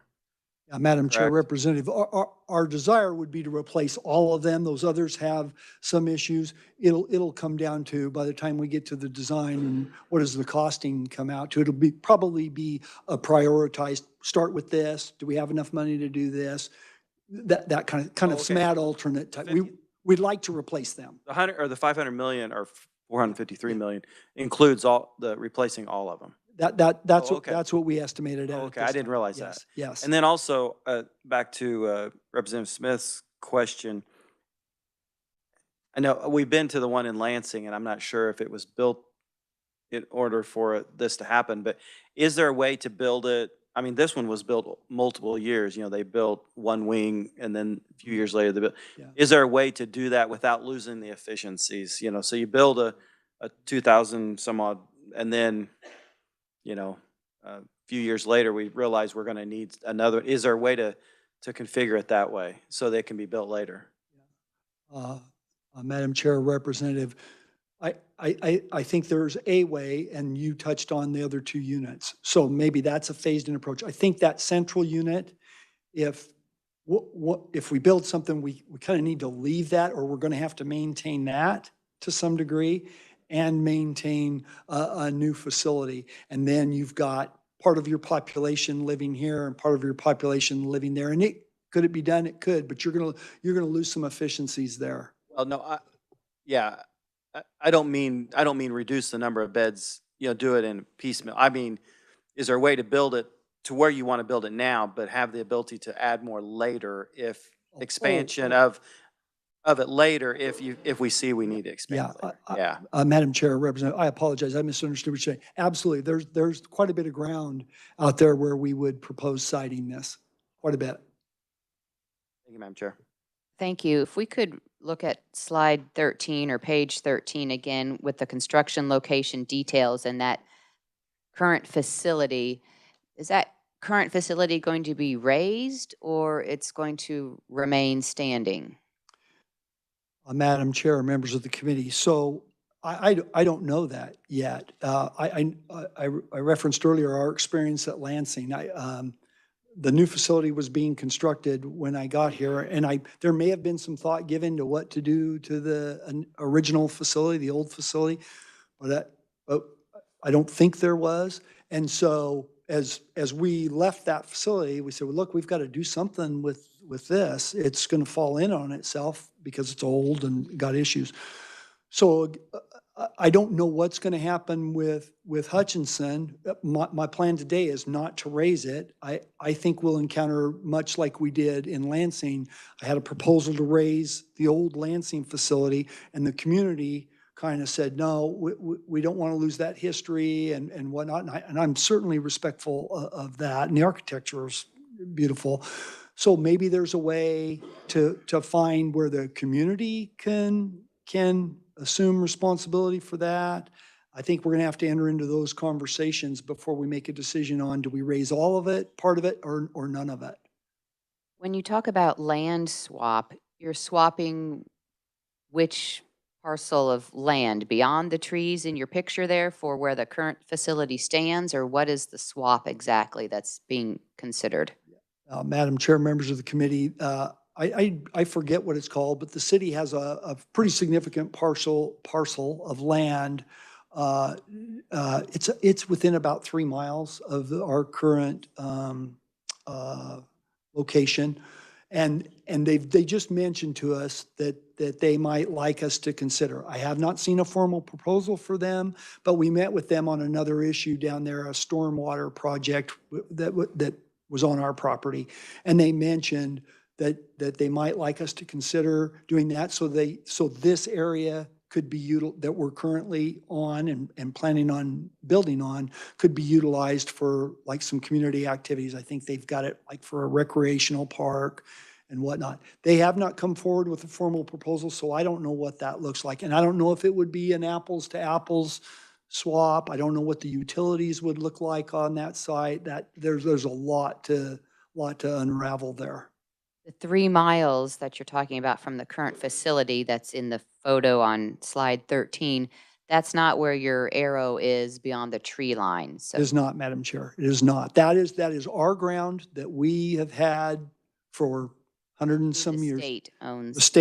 The state owns that, and it's deeded, and we would just, it's bare ground. It'd be a great place to build it. With the 453 million, that might increase up to 500 million if we've got 20% increase in costs as the construction would be undertaken. Tell me about, I guess, the durability, the endurance of the facility. The current facility we see from the well, it's the second slide, was completed in 1895. So it's been 130 years. Now, I don't think, buildings today aren't built for 130 years, but the building we sit in today was constructed probably a little bit earlier than that and has had renovations. But what can the state expect from the durability of the new facility? Meaning, is it going to be standing 50 years from when it's completed, or is it going to be another ask for a whole new facility? Or I'm just curious what. Madam Chair, members of the committee, that's a great question. It won't be 50 years. It'll be long beyond 50 years. Most states have facilities that are 75, 100 years old. Part of it is the right design, the right infrastructure. What you often find is you have an aging facility, so this is cells stacked on top of each other at Hutchinson. It's an old design. The lines of sight are not good for safety.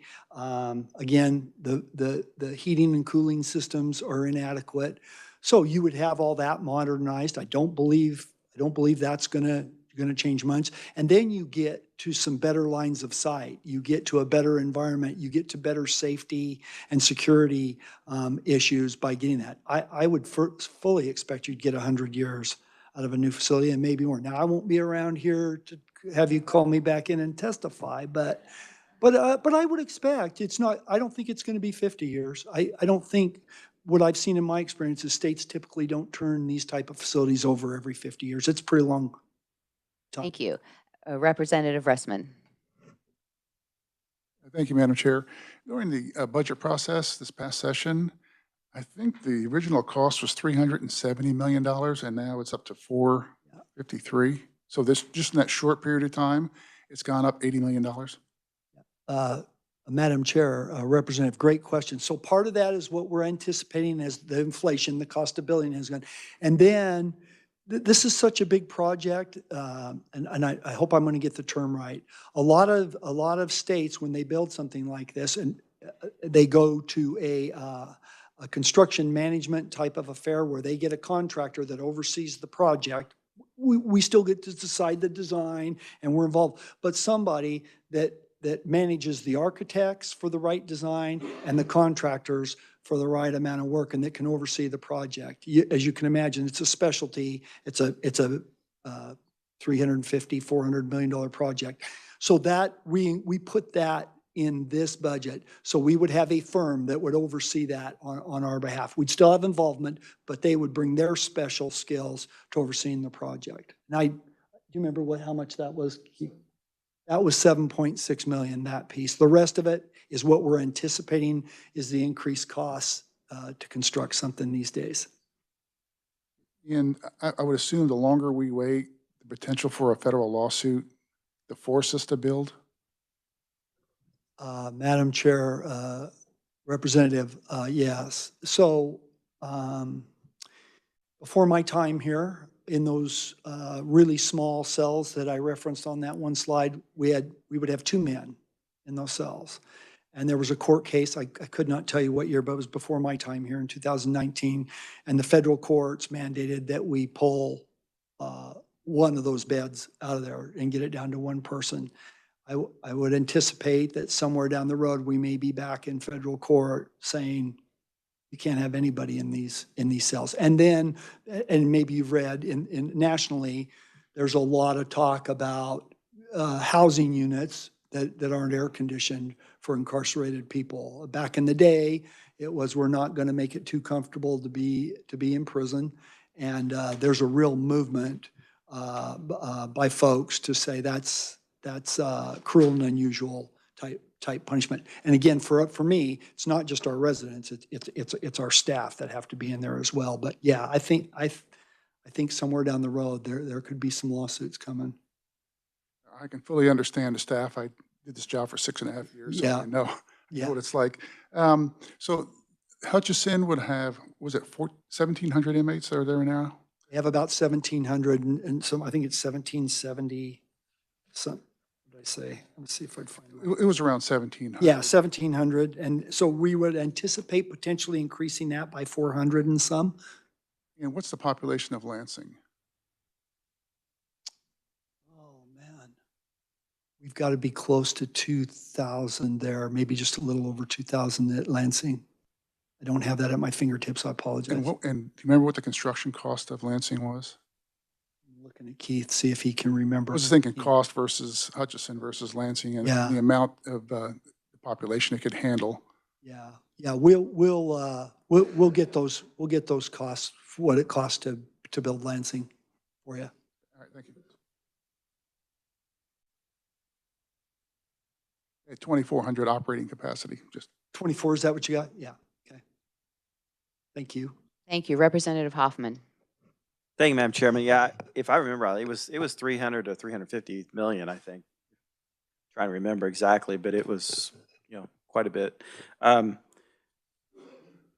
was looking at the picture, it reminded me of something that when we visited and toured the facility, we talked about the, if you look at in the picture, there's a long building in the back and then two metal buildings to the left. Yep.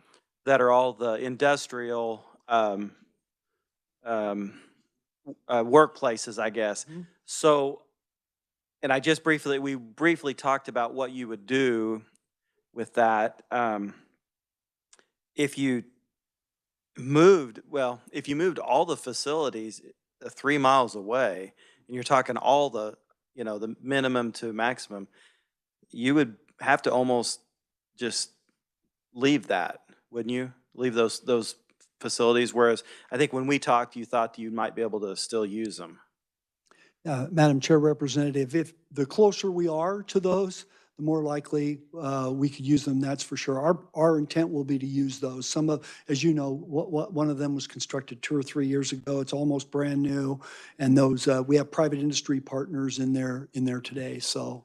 How would you use them, I guess? That, Well, a couple different ways that we could use them. We could continue to use them for private industry. They would lease the buildings. They do that today. We could lease that to them for work opportunities. We could also lease that to them for warehouse space. Some of them need pretty extensive warehouse space. Or we might even use one of those buildings for our warehouse space for the new facility. It's be close enough that we could do that. okay.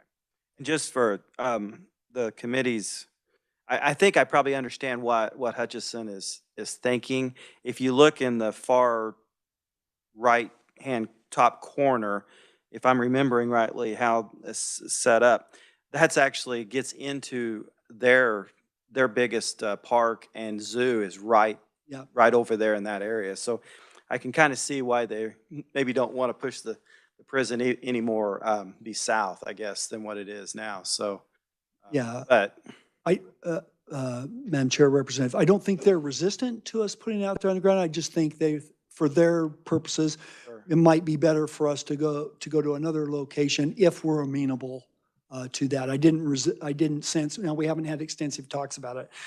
I don't sense that there's no, you can't build that there. That's a problem for us. I think it was more, this might be better. Yeah. So, and just to those that weren't on that tour, there is not only the cell size, but just if you look, we went down the tunnels, and I mean, it's a lot of money, but I think we are going to really have to think about it because it's starting to get, and it's only going to get more expensive, unfortunately. So, thank you, Madam Chair. Committee, are there other questions? Not seeing any, then thank you very much, Mr. Secretary, for your annual report, always very thorough, and thank you to the staff who works in the department as well across the state, working to keep our community safe and part of our justice system, so appreciate it. Thank you, Madam Chair, members of the committee, appreciate it. Thank you, and want to remind committee that we do have lunch provided. I think because we're running early, we're running about 30 minutes early. I'm not sure it's here yet, but I did want to make sure that we thanked Larry Ann Brown and the Kansas Children's Alliance is providing lunch today. So it will be outside the committee meeting room if you want to hang around and wait for that. If we have our conferees, we're scheduled to come back committee at 1:30 with our Kansas Sentencing Commission annual report. I don't know if it's worth trying to bump everything up 30 minutes. We've got some conferees coming, so I'm not sure that's possible, but. So we will keep to the agenda, the tentative agenda as that has been shared and come back from lunch. If we can get started promptly at 1:30, that will help keep us on track as we move forward to the afternoon towards our committee discussion and recommendation. So with that then, committee, thank you for your work this morning and for staff as well, to our conferees who have been here and presented testimony. And we are going to be at recess for lunch and come back at 1:30. Thank you.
Good afternoon.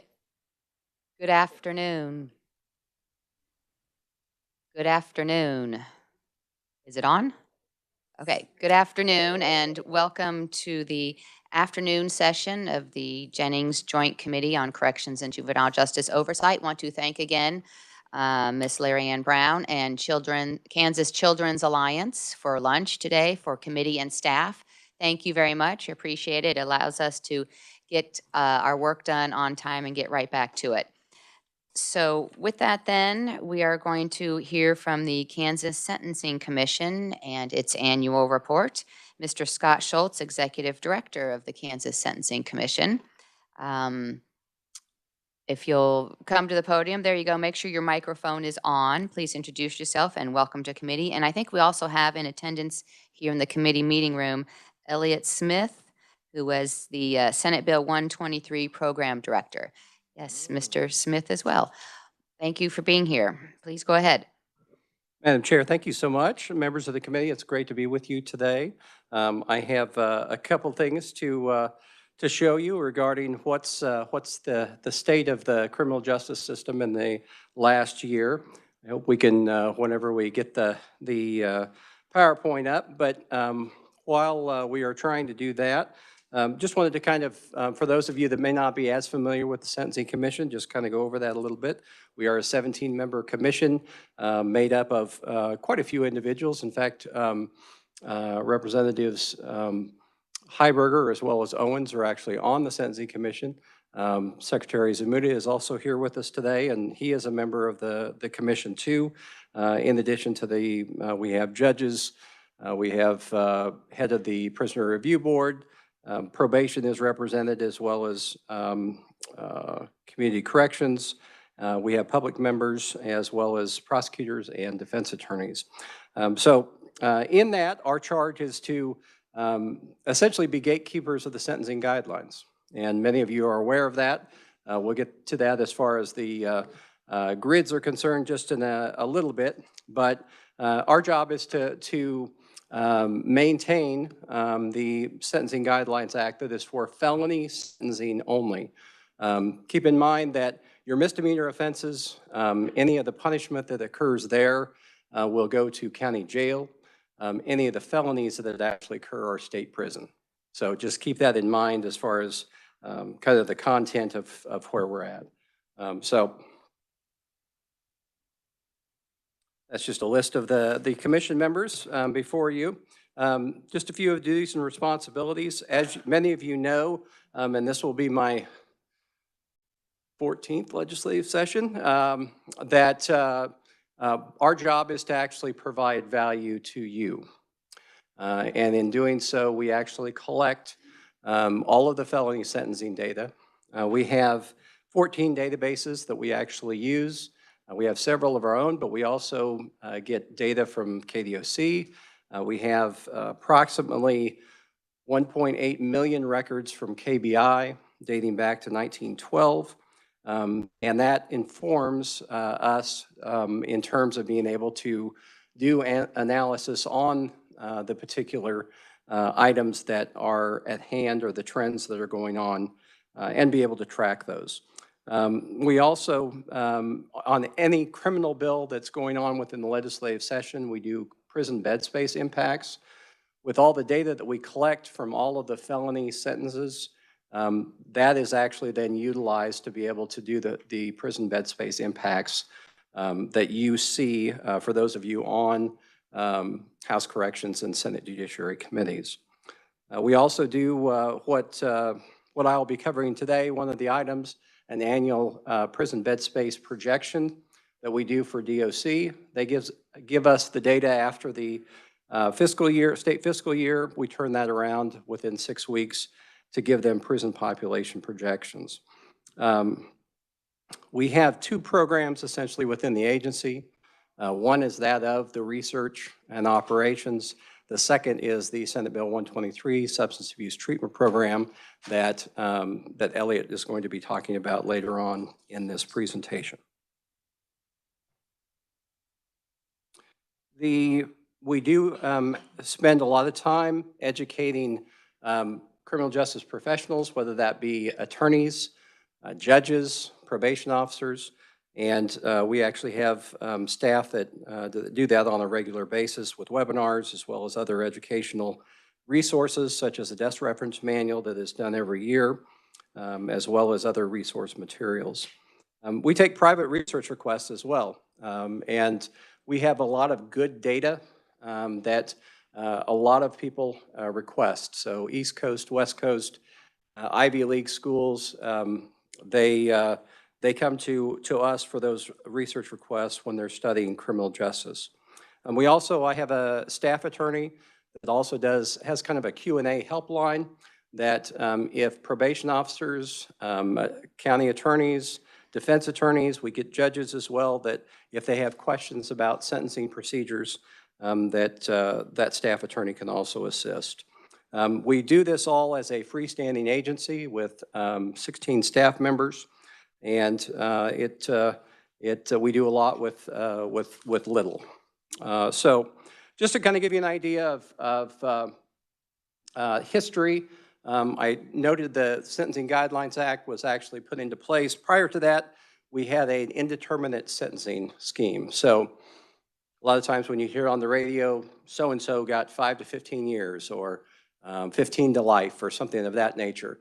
Those were indeterminate sentences that most of the time those individuals didn't do anywhere near that kind of time. You may hear in Texas, essentially life sentences are not life sentences. They're a couple of years. So one of the things that was happening within the system, I think we're having trouble with the clicker.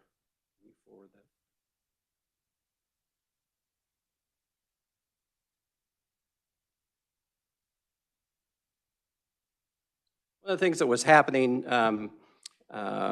back in 1988 was there was overcrowding legislation that was going on with the prisons, and there was a court order that required that the prison population be reduced by 100 inmates per month, and so that started a wave of what else can we do, and during that time, sentencing commissions were actually getting started in other parts of the country. So in 1989, the Sentencing Commission was actually formed.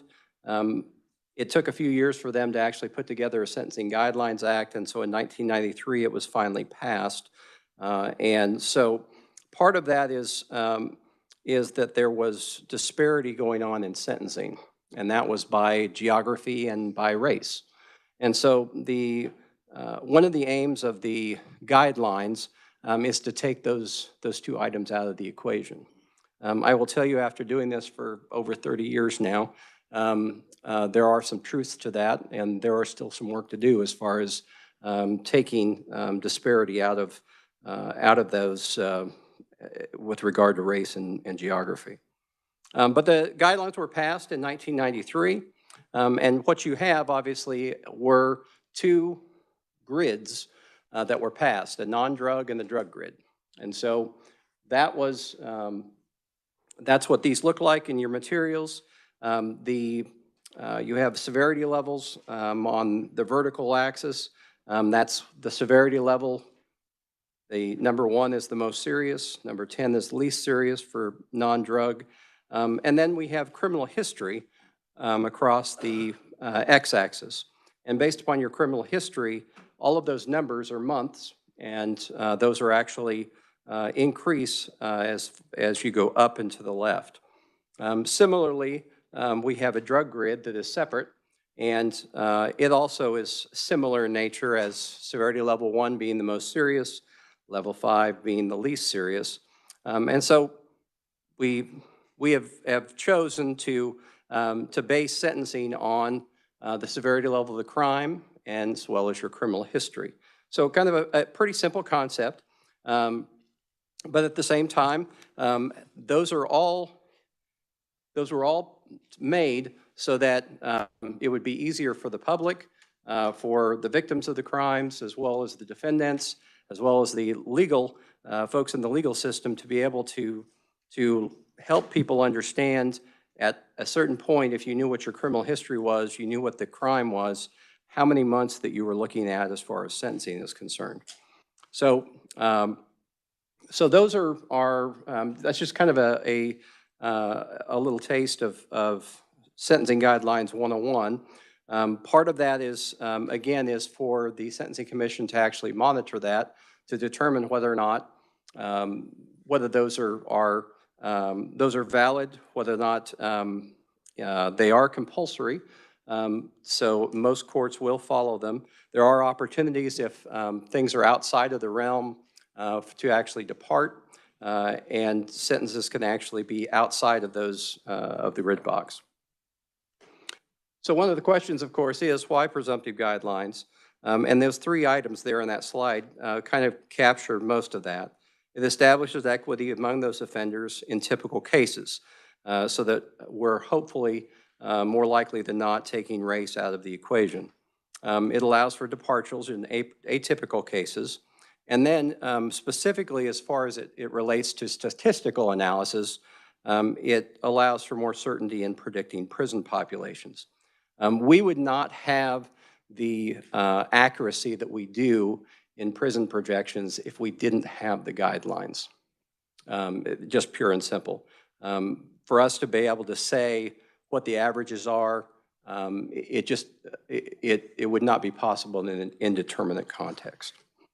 So that's why it's certainly a major argument for keeping the guidelines that we've had since that particular time.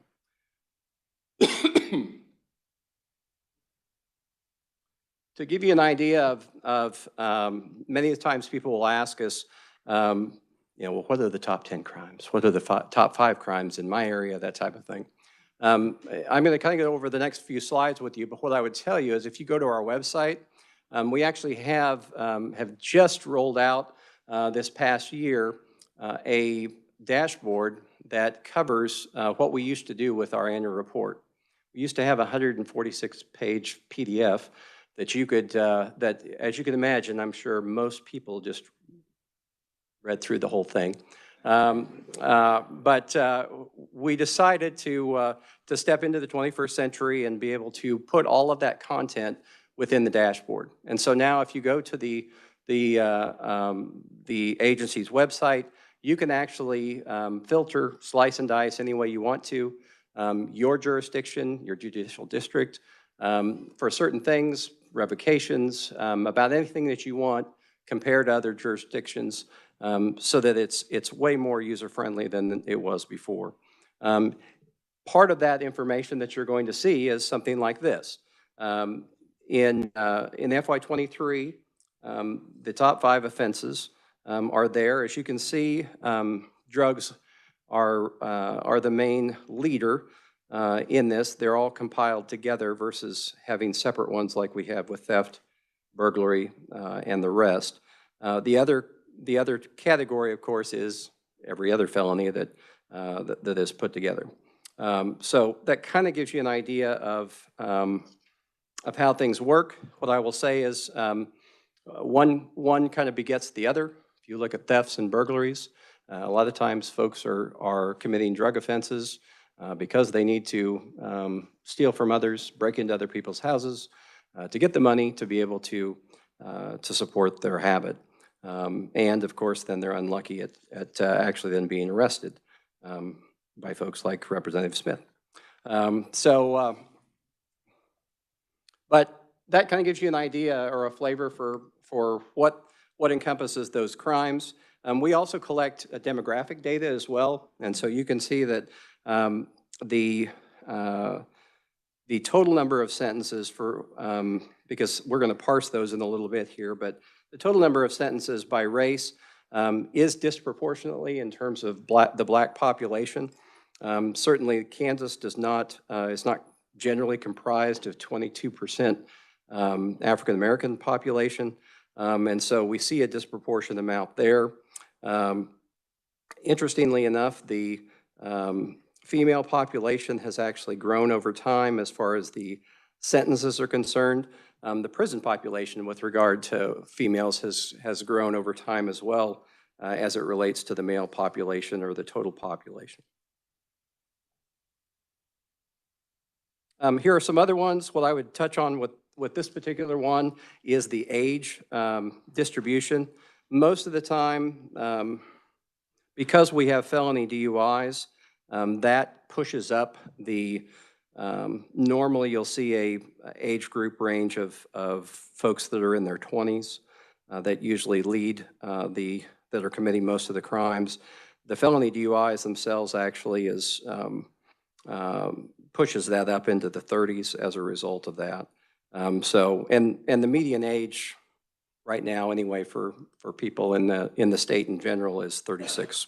So, but I'd like to also point out with regard to that, you can kind of see the curve, bell curve that actually occurs there, and that is very common as it is nationally in that you start seeing less crime occurring as we age. And that, and Kansas is no exception on how that actually works. As far as the prison sentences are concerned, we are way officially beyond COVID. And what that means is we had an increase of 13.6% in the total number of admissions with KDOC. And I know the Secretary talked with you, I'm sure, a little bit this morning about some of that, but it is a concern for the Commission. And we'll continue as we go into the projections. You'll see it's a continuing concern as it relates to that. White offenders, about 7 out of every 10. Again, these are prison sentences, and so we actually go up to 25% for the black population. So that was, the previous one was the entire population, including probation. This is actually prison population that actually increases to 25%.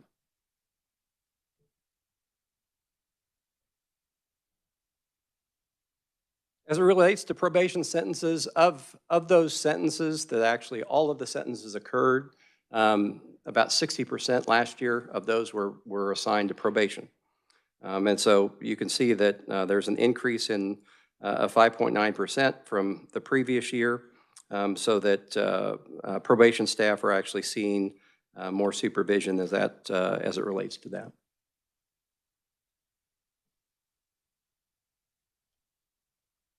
Keeping with probation, this gives you an idea of who actually is on probation as far as this chart is concerned. It includes not only non-person felonies, but also quite a few person felonies as far as ag assaults, ag batteries, burglaries, some burglaries are person, some are non-person, criminal threat, domestic battery, all those are person felonies. So that just, again, gives you a little idea. On the drug side, most of the crimes that are sentenced to probation are possession crimes, over 80%. The rest, as far as the other, you can imagine, are distribution, sales, manufacture crimes, that not too many of those that are actually being, unless they're lower level distribution crimes, are they getting to go on probation. We do have, several years ago, we had DUIs, felony DUIs were placed back on the grid as level 6s. And so you can see we had almost 400 DUIs total in addition to county jail sentences. We kind of end up putting those together. There are other crimes such as felony domestic battery that actually have specific only jail sentences, but those are exceptions. We did have, I have got a question about what are these minor property offenses that were listed in there. Sometimes there are instances where we have courts are actually sentencing folks to jail when they actually are, there's no legal reason to sentence them to jail. So we have some of those anomalies that actually occur. And that's, in this particular case, we had 5 of those to report. Madam Chair, Johnson County, again, keeps the title of most felony DUI sentences with, unfortunately, with 161. That has been very common through many years. Sedgwick County has 49 and is the second closest. Many of those, what I would say is, are folks coming across from Missouri that actually picked those up. So I don't, we have, in terms of sentencing trends, this is for the most part, has remained unchanged for quite a while, that the big four counties usually constitute about 50 to 51% of all felonies that are committed in the state. The rest of the counties, that is actually increasing in the rural areas. And so, where this used to be, Sedgwick, Johnson, Shawnee, and Wyandotte used to have 51, 52%, they're actually down now. So there are more that are actually being committed out in the non-metro areas. Before I go any further, and we start on the projections, I'd stand for any questions, Madam Chair, unless you want to wait till the end for any questions. Committee, do we have any questions now for Scott? So go ahead, Representative Smith. I was trying Thank to you, think Madam of, Chair. Scott Schultz's name. So looking at the different demographics, one thing that came up in discussions and some training that I've gone to is socioeconomics. And it rarely is it included. Even you go out there on the internet, you're not going to see a whole lot on socioeconomic, but I think it could be argued that that is one of the biggest contributing factors someone getting involved in a criminal lifestyle. So is that a discussion that the commission has had? I think it's a great question, and that would be a wonderful metric to actually have. We're pulling from data from the journal entries and the pre-sentence investigations, and unfortunately that doesn't have that that information on it. What I will tell you though, as a corollary, however, is that 85% of the individuals that are actually convicted and sentenced to felonies are indigent and would be represented by counsel, either public defender or appointed counsel. So that is a metric we do have, and that if that gives you any indication of where we're at with that. I think it shows a trend, but I also believe that it would be difficult. It'd be difficult to capture, one, the geography of where the crime is committed as compared to what their their living standard is, if you want to call it that, but what they come from.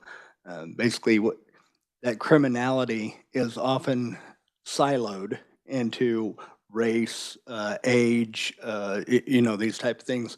When there are large, I think, populations in our prisons who represent that demographic, right? That socioeconomic deprived. So anyway, thank you. Do we have any information on the residences of folks who are stopped for crime? Meaning just because you're stopped for crime in Riley County, you might not necessarily be a resident of Riley County. I mean, we have a lot of interstate highways going through some of our counties. Some counties share a border with other states, and as you're traversing the state line, do we have any study that shows whether there are Kansans who are being detained for crimes or anything like that? Yeah, the pre-sentence investigation report would actually indicate the individual's residence or their state. In fact, we even go as far in terms of we normally, almost on an annual basis, will actually get questions from the legislature about immigration issues and things like that as far as legal status. Those come up as well. That's actually located in the PSI too. As far as whatever their status is. So we are able to actually determine whether or not, and keep in mind, even if you've committed that in Barton County and you live in Bourbon County, those cases get transferred all the time as far as probation is concerned. And pre-sentence investigation, PSI, is that different than you have PIS acronym Right. as well? There is the old DUI that there are still some that are actually still coming through as post-imprisonment supervision. And that was actually utilized to distinguish that from the jail time that was actually be implemented. That, like right now, as a level 6, you could potentially receive jail time for that, but after that you would be released in a post-release type of context. This was in when it was still a non-grid felony, and that was how we distinguished that jail term that was required to be imposed. Thank you. Representative Heiberger. Thank you, Madam Chair, and thank you, Scott, for being here. Well, this is going to be more of a comment, and because this is maybe my last chance to use the legislative soapbox, but a discussion we've had over the years recent years at the Sentencing Commission involves the effect of criminal histories on our sentences. And the data I've seen, it shows that if you get very far to the left on the criminal history score, that over half of your sentence is based on past behavior rather than on current behavior. And if you get all the way to the left, it's more like 2/3 of the sentence that's based on past behavior rather than the current sentence. And we've seen data showing from Minnesota, other places showing that that's a really big driver of racial disparity in other states. And so our criminal sentencing guidelines are 30 years old. I think, given the information we've got, I really think it's time for a deep dive and take a look at those issues and see if we might revise our sentencing guidelines to correct some of those problems. So if you want to comment on that, that'd be great. Thank you for the softball, Representative Heiberger. Yes, there's been research regarding the use of criminal history in sentencing. And, you know, I can even give kind of a similar anecdote. When I was, as a young prosecutor, I did juvenile cases, and it was very easy to rack up criminal history on the juvenile that may have gone out with his gang buddies or even with just his buddies for the night and broke into 4 or 5 houses. Our plea deal would include 3 of those burglaries, and he'd be on his way. In some cases, he was just wanting to get out of the detention center. And that basically set him up for life, because those don't decay. So anything he did after that places him in an A criminal history. And so those are the type of things that as the representative has indicated, how do we actually potentially look at those issues of things that happened when you were 15, 14, and now you're actually the significance that is placed upon with our guidelines, that anything else that you've done now gives you a significant look at prison time because of that, regardless of what's happened between that time that you may have actually been on the up and up. So yeah, there are studies that our National Association has had presentations on that as far as specifics. University of Minnesota does extensive on state sentencing guidelines, and that is one of those things that they brought to issue that we certainly could be looking at in terms of that criminal history aspect. Thank you. And then next, Senator Gossage. Thank you, Madam Chair. On slide, they don't appear to be numbered, but it's the one regarding top 5 offenses. I have 2 questions about that. I'm seeing drugs, theft, burglary, etc., but I see other. In other, would that be murder? I mean, I'm not seeing any of that in here anywhere. Yeah, absolutely. Any other things that you do not see there would be, would be lumped into that particular category. And that's, we could have probably stopped at those top 5, but that just gave you an idea of what the others, percentage-wise, you're talking almost 40% others, but the top ones are almost 60% are in the top 5. So I would be curious to know, Madam Chair, how many murders we know in our state. I don't even know that information.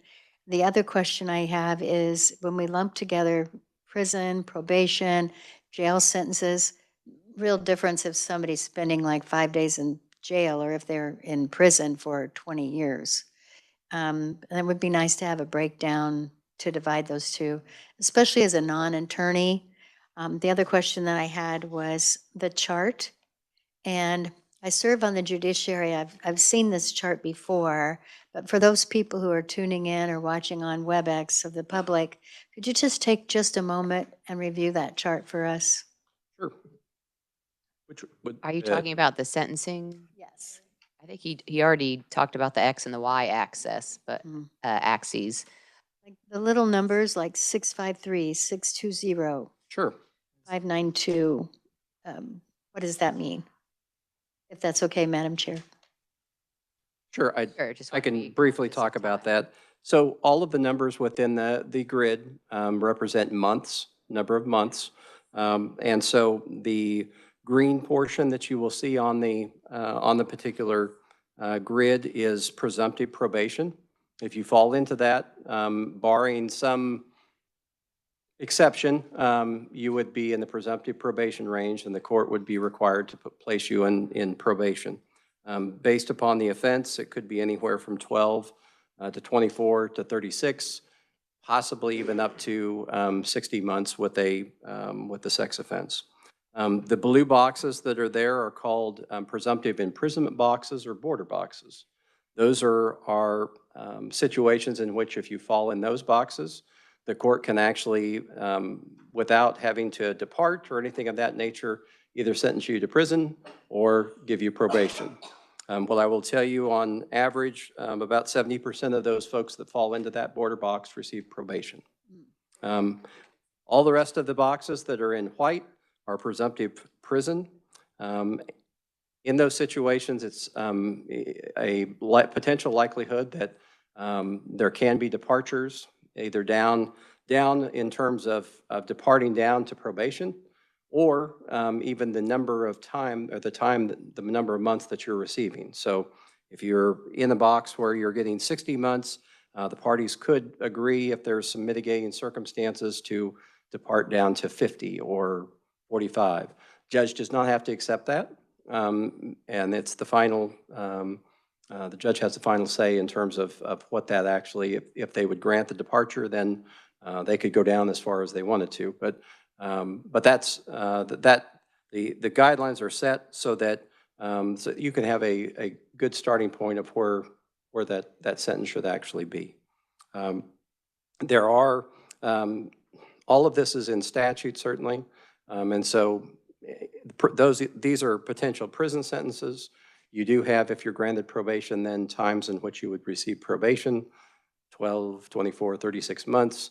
There are also, if you go to prison and you get out, there are post-release supervision terms in which you could actually receive similar time periods that you would be on post-release, in which the Secretary's parole folks would actually be supervising you. And then finally, across the top, 3+ person felonies, 1 person felony. Could you explain, is that like a group? 1 person? Forgive my ignorance. No. Just appreciate your. Great questions. Those are all based upon your prior criminal history. Okay. And those have to actually occur before the commission of your current offense that you're under sentence for at that particular time. So if you had a misdemeanor theft before, that would represent a misdemeanor that you would be in an I category. If you had 2 felony thefts, you would be in an F category. So then based upon if you had a severity level 1, you would be a 1F, and so then you would be looking at 208 to 226 months. That would be your potential range for your sentence. So a 2-person felony means that you committed something that was an act that was a felony to at least 2 different people. Is that? No, it means that you would be actually, it was 2, it could be more than 2, but they're prior events that actually occurred. So if I'm in 2024, I'm being sentenced for a crime, I may have done something back in 2020, back in 2021, in which I was convicted of both of those felony thefts. Those now carry with me. So when I go to be sentenced here, they're going to look back and see that there are priors that I have, and those are counted then in criminal history as to what my punishment is going to be. Thank you so much. Thank you, Madam Chair. Thank you for the clarification. Chair. Appreciate it. Senator Fausto. Thank you, Madam Chair. So, Madam Chair, it would be remiss of me not to comment on the high population of Black or African Americans incarcerated on parole and probation. Madam Chair, it broke my heart when I received a phone call from a gentleman who had committed a crime here in the state of Kansas, served time, was allowed to relocate back into his original a place where he was born and grew up. He's 85 now. He's became a model citizen there. He has been employed for years. He's a pastor of a church. He's had all these letters, but it broke my heart when he told me that still at 85, living in another state, doing well, that he has to report. He still has to go and report, to a parole officer, parole officer after all these years. And I didn't really know what to do. Senator Warren, I actually emailed, or I thought I was emailing you, but I was emailing Senator-elect Owens and then Haley, but somebody, and I didn't know that the outgoing senator here was on the committee. I'm glad to finally get this list of those on your sentencing commission. But been trying to help him. I just stopped taking his calls. I just didn't know what to do anymore. Then another constituent reached out to me and mentioned to me the Second Look Act. As the conversation has gone on here today, something that will look at a person's current status, a little different from when you go see the parole board, a little different from that, but something that kind of reviews their sentence, which has been described already here. And it would look at, what are they doing currently within the last 10 years, if they've been a model inmate, a model citizen, that we give them a second look. We've heard of second chance acts, but this would be a second look at that second chance. So if they're still doing good, then, we look at it. So I'm going to, Madam Chair, I've got legislation. It's passed in 4 other states of how it works and who would be eligible. So just kind of wondering, what are you thinking about that type of situation? And it's the first time I've heard of the Second Look Act. Madam Chair, thank you. The 2 things come to mind. The first would be those individuals that actually have long parole, lifetime parole, for example, that they may be, young when they actually are released, and that they have to continue to report for the rest of their life. Similarly, offender registration, that there are lifetime reporting requirements to some of those individuals as well. And so I think what you're referring to sometimes is, I know that we've worked on that in several years ago in terms of having some type of an off-ramp to that under certain circumstances that obviously can ensure public safety, but at the same time give that individual the ability to have their freedom because they've actually proven it. Madam Chair, Scott, if I may, it's kind of a 2-prong. So you've got those who are released back into society on parole or probation, but also of those who are been sentenced to a certain, lifetime, and they're still incarcerated, but the crime happened when they were 13. Now they're still in a Kansas prison and they're 50. And they're still incarcerated during this time. Is there a consideration of a look back with your sentencing guidelines here? Because this is, I don't know. That would be something that we would actually have to look at, because once they're into the system as far as being incarcerated, then yes, they still are serving that sentence, but at the same time, anything that's actually done there is under the purview then of Secretary of Corrections. And then this is my closing point, Madam Chair, it really is, because this is serious stuff. You know, as he gave the numbers, you know, I interact with Black people all day, and they're telling me these stories. And so it's just like we heard on the news, the Menendez brothers.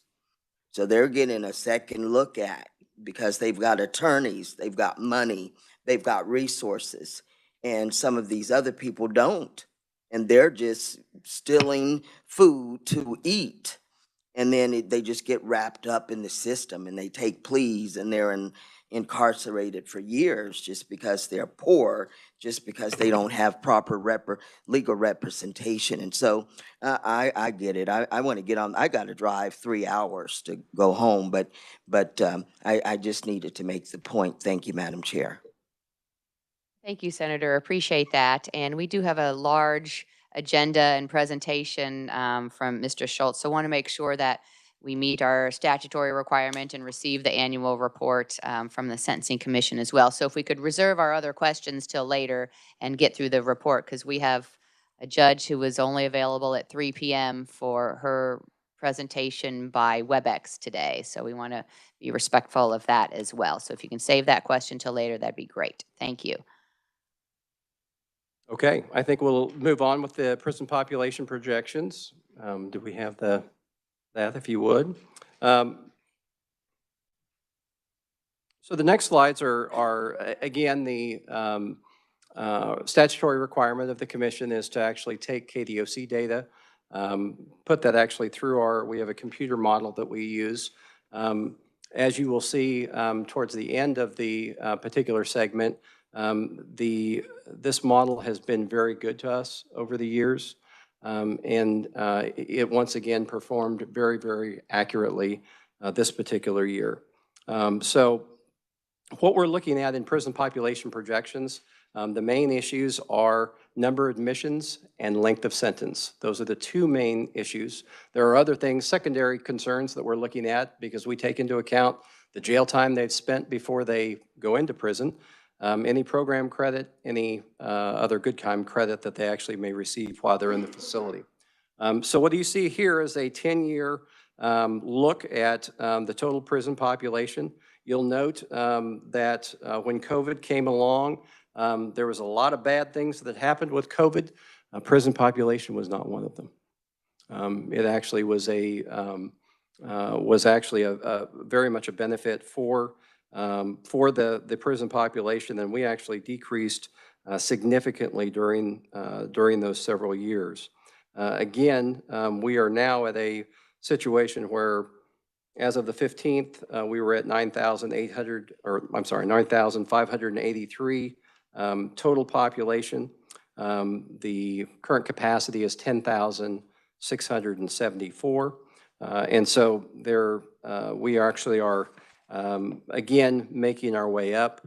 Part of the rationale here is, as you can see from this particular slide, is we look at admissions versus releases.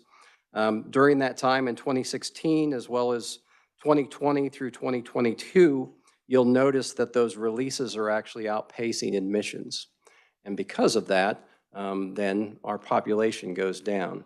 It's kind of a simple math issue, but you'll see in those other years, including the last couple years, the admissions actually continue to outpace the releases.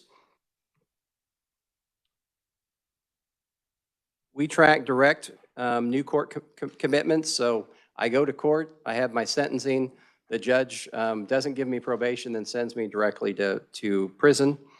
This gives you an idea of what we actually are down from last year to 1,842 admissions. That's not exactly that much because the fill-ins have been actually probation violations, and we'll see that in just a couple minutes. Like this next slide, for example. This gives you an idea of what those probation violators look like. Again, There are several ways that you can actually violate your probation. There are terms and conditions of your supervision that you sign off on, or the judge orders specific things. They're not crimes if you actually don't follow them or you violate them. They're called technical violations. So if I don't report to my probation officer, if I have a hot UA, those aren't crimes, but those are actually violations of my terms and conditions. We also track if they actually have new convictions in addition to that as well. And so you can see that the two lines that are in that graph, the lower one is actually those technical violations that would be without the new conviction. And so those have significantly gone down over time. However, they're inching back up as well.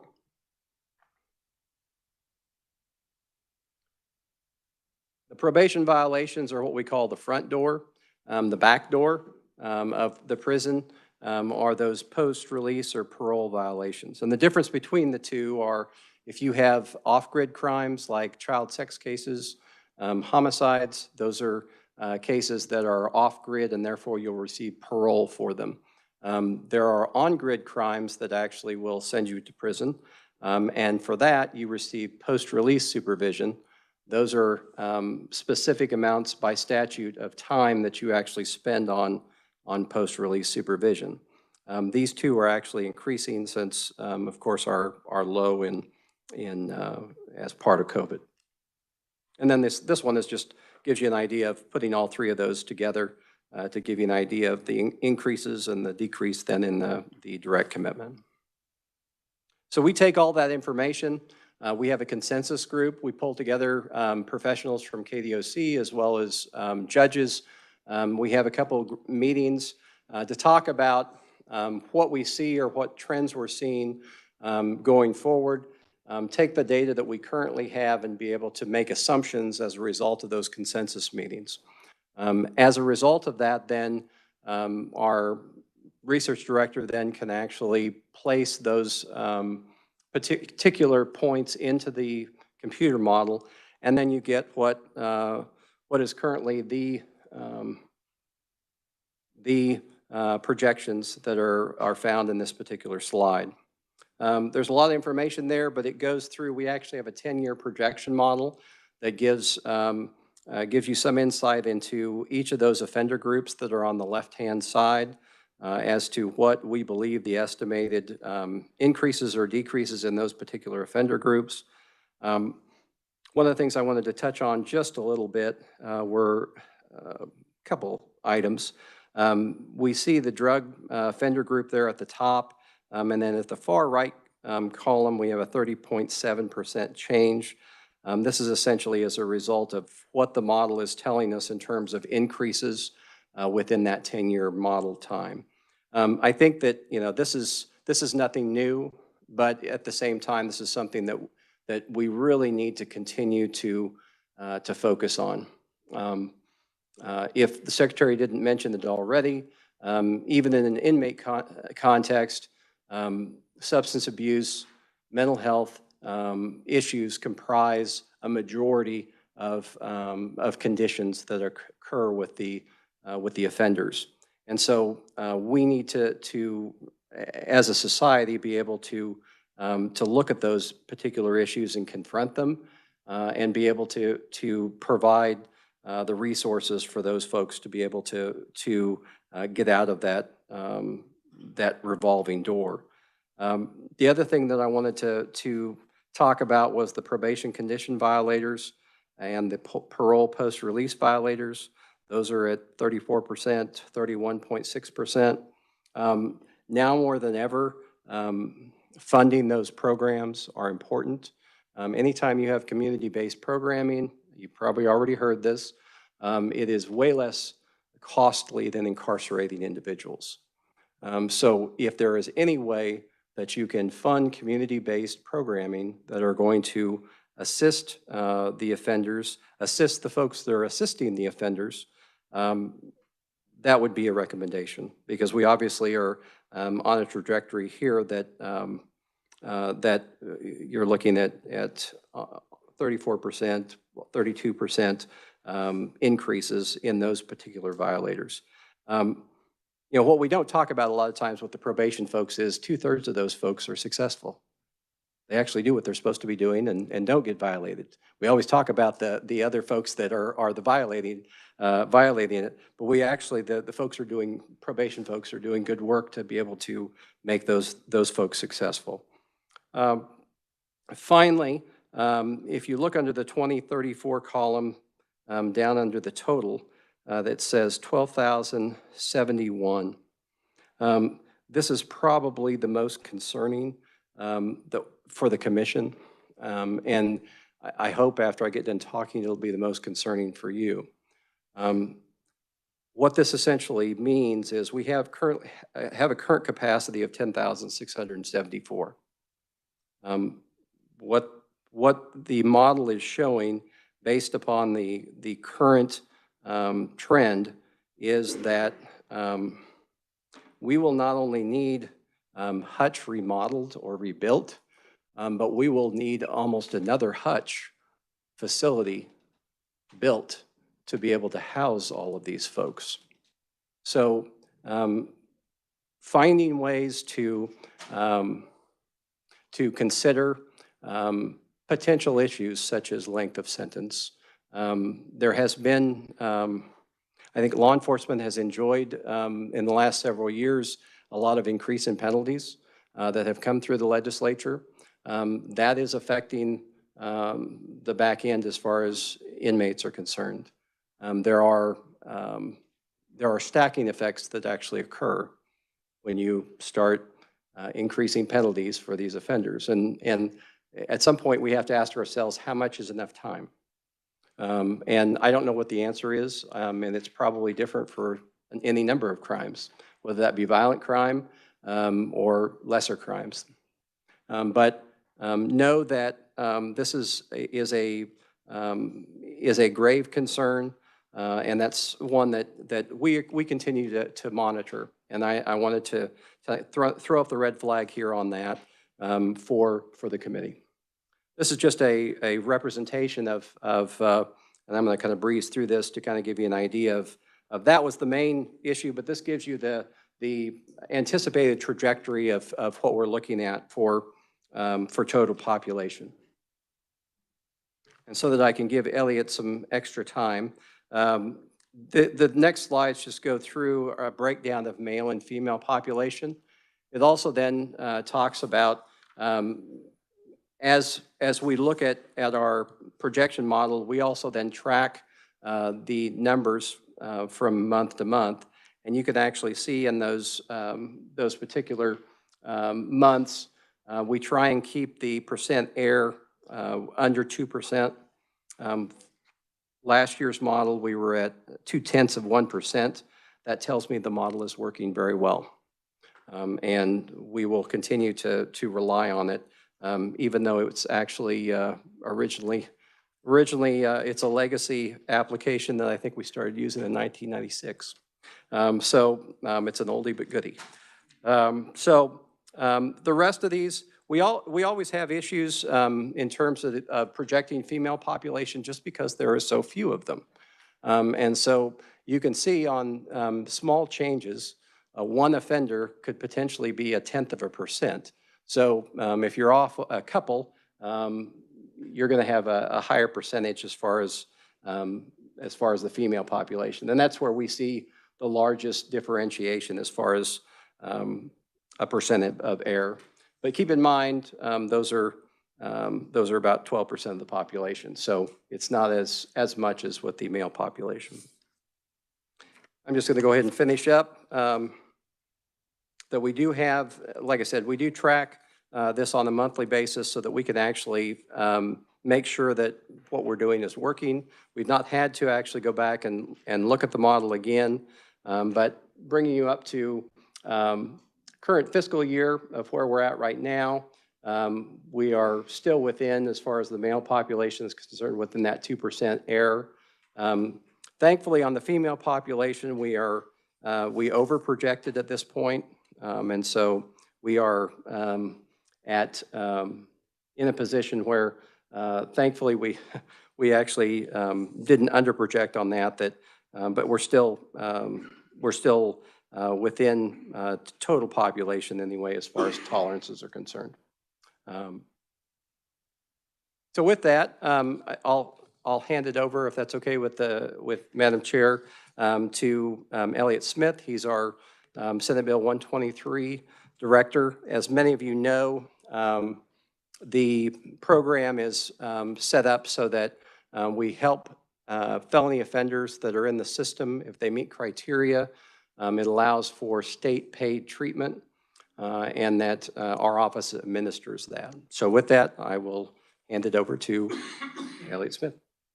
Yes, we would invite Mr. Smith to the podium then, please. Senate Bill 123 Program Director, please make sure the microphone is on, introduce yourself, and welcome to committee. Thank you, Madam Chair, members of the committee. It's a pleasure to be here today. My name is Elliott Smith, and I'm the Program Director for Senate Bill 123. So I'm here to talk about SB 123, 123 Plus, and the Recovery from Addiction Funded Treatment or RAFT Diversion Program. A little bit of history for you.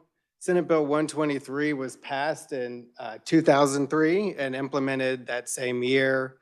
It remained largely the same. It was implemented for people who had been convicted of possession to be able to access community-based substance use disorder treatment. The program remained largely the same until 2019, and at that time it was expanded to allow some people convicted of low-level distribution charges to qualify for treatment. In 2021, the RAFT diversion program was implemented. This is a program that allows people charged with felony possession to access treatment through a diversion program with the district attorney's office. And in 2023, we implemented what's called SB 123 Plus, which allows some people convicted of non-drug, non-person felony offenses to qualify for community-based treatment. An additional note is that in 2022, the Kansas Sentencing Commission took over the process of certifying treatment providers statewide from KDOC. We've since streamlined that process, and it's now available to treatment providers statewide who would like to become certified. Our mission statement, as you can see, is to ensure public safety while addressing prison recidivism by providing community-based substance use disorder treatment to targeted offenders. Since 2003, the program has provided over $130 million in treatment and assessment funding for tens of thousands of Kansans. This just gives you a look at our demographics. So looking at the demographics, they're kind of broken down between SB 123 and 123 Plus and RAFT. So the SB 123, 123 Plus demographics come from the journal entries. And all of the RAFT data comes from our third-party payer, which is Carillon. The Kansas Sentencing Commission is the payer of last resort. So what we've noticed is that there's many people that are on diversion through the RAFT program that have access to their own insurance and are able to pay that way. So we actually don't have access to data on those folks at this time. But looking at the demographics for SB 123, 123 Plus, and RAFT, what we can see in both is that there's an overrepresentation of white and female offenders in this population as compared to the rest of the felony offender population. This gives you a breakdown of RAFT participation by county. As I mentioned, we don't have data for all of the RAFT participants at this time, so we do believe there's over 200 people statewide that are accessing treatment through the RAFT diversion program that we're not paying for. But this gives you some information on those that we are paying for. Looking at expenditures and trends from the last fiscal year. Last year, we paid for over $6.7 million in services for folks sentenced under SB 123 and 123 Plus, and over $100,000 in services for people participating in diversion under the RAFT program. When you look at expenditures by month for SB 123 and 123 Plus, it was pretty steady over the course of the year. Not so much for RAFT. It kind of increased pretty steadily with the exception of a few months over the course of the fiscal year, and we've seen this trend continue into the current fiscal year. We attribute this to the fact that more district attorneys around the state are becoming aware of the RAFT program and utilizing it, so we anticipate that spending will continue to increase for the RAFT program. This just gives you a breakdown of expenditures per provider. We have over 50 provider agencies statewide. As you can see, there's 5 that kind of provide the bulk of the services more so than the other 45 or so combined. That holds true for the raft population, although there's fewer service providers covered there. It's still kind of the main ones across the state. And this gives us kind of a look at our expenditures over the course of time. So looking at the past 4 fiscal years, what's important to note, this is, like it says, the annual total and the average per offender for the last 4 fiscal years. An important thing to note when you're looking at this is that you can see the kind of marked increase in FY22 and FY23.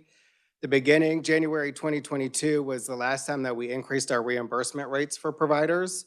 So a lot of the increase that you see there is a result of that. And then, of course, FY23 would have been the first full fiscal year that those increased rates went into effect. So that contributes to a lot of the increase that you see on both charts here.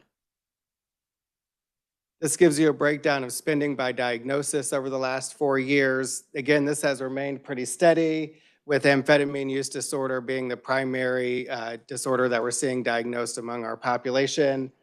The one thing that I'd like to note here is the increase in opioid use disorder, which I'm sure we're all aware of at this point, but this just shows that the folks being diagnosed with opioid use disorder have actually doubled from 7 to 14% just in the last 4 fiscal years. This just breaks down our percent of spending by modality, which again is pretty consistent over the course of time, with intermediate or residential treatment being where most of the dollars go, followed by outpatient group and intensive outpatient services. And just to wrap up here, a few updates from the previous year and our goals for the coming fiscal year. We are working on putting the finishing touches on a new operations manual. This provides guidance to our treatment providers and supervision officers and will include information on SB 123 Plus and RAFT. We recently finalized an auditing policy for all of our certified treatment providers. So this will allow us to go out, make sure the treatment providers are doing what they say they're going to do, and make sure that they're spending taxpayer dollars wisely. As I mentioned, we've taken over the certification process, so part of that is asking all of our current providers to participate in a training. To date, we've trained 172 individual staff representing over 34 agencies from around the state. And we've been recruiting new providers. So we have 9 new certified providers already this fiscal year and 4 current providers who have added a service location. This recruitment, in addition, is really important because it impacts access to care for our offenders, which ties into one of our goals for the next fiscal year, which is to increase reimbursement rates to our providers. So we're currently the lowest paying funding stream for any of our providers in the state, which, as I mentioned, impacts access to care for people sentenced under these programs. So what happens is they end up sitting on waiting lists, right? They're not able to access treatment right away because if a provider has to choose between the lowest possible reimbursement rate and anything else, they're probably going to go with anything else. And so this is a problem because we're not really living up to our mission if people who are supposed to be receiving treatment statutorily are sitting on wait lists. So that's something that is a big priority for us in the coming year. We have requested a $2.4 million budget increase for FY25 to help cover some of these costs. Like I mentioned, we have a new certification process, and our goal is to keep all of our current providers. So we don't want to lose any providers through the process, so we're working on supporting all of them. We'd like to continue recruiting new providers. And like I mentioned, now that we have an auditing process in place, in the coming year, we'll be out hitting the road around the state to actually audit some of our treatment providers. And that's about all I got. So if anybody has any questions, I'm happy to take them. Thank you. Committee, let's ask questions of Mr. Smith first, and then we will circle back if there are questions for Mr. Schultz. And want to thank you very much for your very informative update. The legislature has been working on these kind of programs to get our offender population some alternatives rather than imprisonment, and kind of treat the source of what's causing the involvement with the criminal justice system. So, and I appreciate knowing what the goals are too, so then we can look at those as a committee and determine are there recommendations from the committee to be made. So, Representative Heiberger, you had a question for Mr. Schultz. Do you have a question for Mr. Smith at this time? No. Okay. Then Representative Owens. Thank you, Madam Chair, and thank you for being here, Elliot. Question for you. As we looked at this, I didn't see what's it cost to treat an individual? Just one individual, say residential inpatient treatment, how much is SB 123 paying for that? So that's where the average per offender comes in. So the average per offender over the fiscal year was about $4,200 in the last fiscal year. As far as specific to intermediate or residential, I'd have to go back and look at that dollar amount, but I could tell you, per year, per offender, it's about $4,200. I apologize for No missing problem. that. That is obviously substantially more affordable than what we heard from Secretary Zamuda earlier at $40,000 a year. So thank you. You're welcome. Does the average per offender change year to year because the reimbursement to the provider changes? Why does it change from year to year? That was a big part of it, was our increase in reimbursement rates. And we just see, providers utilizing different levels of service over the course of time. So in years past, there had been perhaps an overutilization of intensive outpatient and some other services that kind of caused that to increase. So we encourage them to kind of utilize that full continuum of care as is clinically appropriate. And could you share then what residential modality is? Yes, ma'am. So that's inpatient treatment. So for anyone that's sentenced under any of our programs, they're automatically given, again, if clinically appropriate, 21 days of inpatient treatment. And then the providers can essentially apply to get 7 extra days. So usually inpatient treatment programs are 21 to 28 days. That's what we fund with a maximum of 90 days over the course of their case. Thank you. Senator Fausto. Thank you, Madam Chair. Elliot, thank you so much. So I'm telling my age a little bit now. I actually was in the legislature in 2003. I came in midterm, and the Senate seat that I have now, the senator in my district in inner city Wichita at that time was on the Senate floor, and Madam Chair, it was a sight to see Senator Donald Betts, who was just recently here in the Capitol. He was speaking on how important it was to have rehabilitation as opposed to incarceration. And so we've kind of veered away from, in '03, the original intent to try to help some of that higher population of individuals that you spoke of and we see here on these pie charts. And so what actually, because I know a lot of people in my district will say they don't even know about the program or it's never been offered to them. So what incentives will you be moving forward with to really engage and to revert it back to the original intent of Senate Bill 123? Thank you, Madam Chair. Sure. Well, that's a great question. I think for us, a lot of it comes down to education. So a lot of it is working with district attorneys and court services officers across the state to make sure those individuals who are initially dealing with people who have been arrested are aware of the program. They're aware of kind of the criteria and qualifications. Excuse me. So I think that's a big part of it. And then also working to incentivize treatment providers. Without them, obviously, the program can't exist, right? So I think it's a matter of kind of educating the folks that have the ability to ensure that someone once arrested is actually sentenced to Senate Bill 123 or 123 plus, and then ensuring that we have treatment providers around the state who are excited to participate in the program. So I think it's a twofold answer, but really I think a lot of it is around education. You're welcome. Thank you. Representative Hoffman. Thank you, Madam Chair. One thing that I don't see in here is actual, I guess, people that how many have actual went through the program and then the recidivism of that. Has it actually helped? I mean, that's what I don't see that in here. Do you have that information as far as people that have gone through and have they come back? I mean, have they been back into the system later for the same thing, or what's the percentage? So, excuse me, we know that in the last fiscal year, people sentenced under Senate Bill 123 were 5 to 8% less likely to violate their probation and as a result go to prison than the regular probation or the population. So I could get those numbers for you specifically and maybe look back over the course of time, but that's what I got off the top of my head.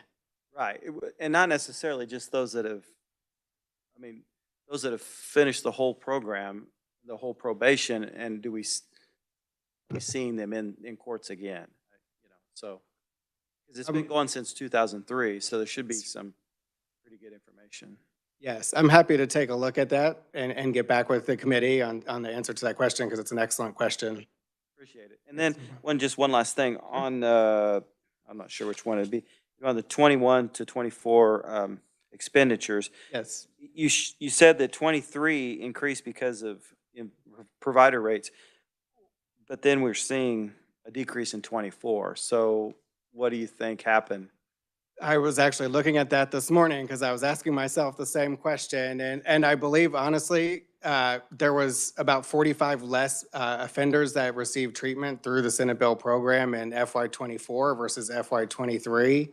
And that difference alone seems to account for the difference there. I think if we had treated the same number of people, you would have seen that to be pretty flat. Okay, so they didn't get sentenced to. They didn't get sentenced to it, or they weren't there. Which was it?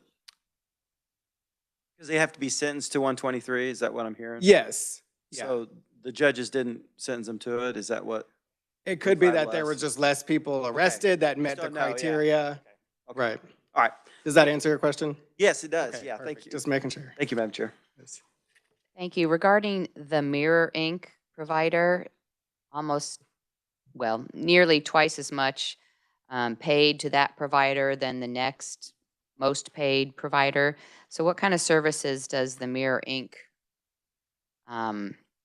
what does the state get for those services? That's a great question. So the Mirror Inc. obviously is one of the largest, if not the largest, treatment provider in the state, and they do everything from the initial assessments that people need to access treatment. They do a lot of inpatient treatment. One of the big reasons that they're so large is they have, I believe, 8 or 9 locations around the state, so they have multiple locations. They also do quite a bit of telehealth, so they offer the kind of the full spectrum of services from assessment to inpatient to every level of care, all the way down to kind of outpatient and what we call relapse prevention or aftercare, continuing care. Thank you. And one of your stated goals is to grow the list of providers who could do this. So is the biggest challenge the reimbursement rate, or it's just not I would providers say our available current in biggest Kansas? challenge is the reimbursement rate. And then there's some, in the past, the certification process for providers was quite onerous.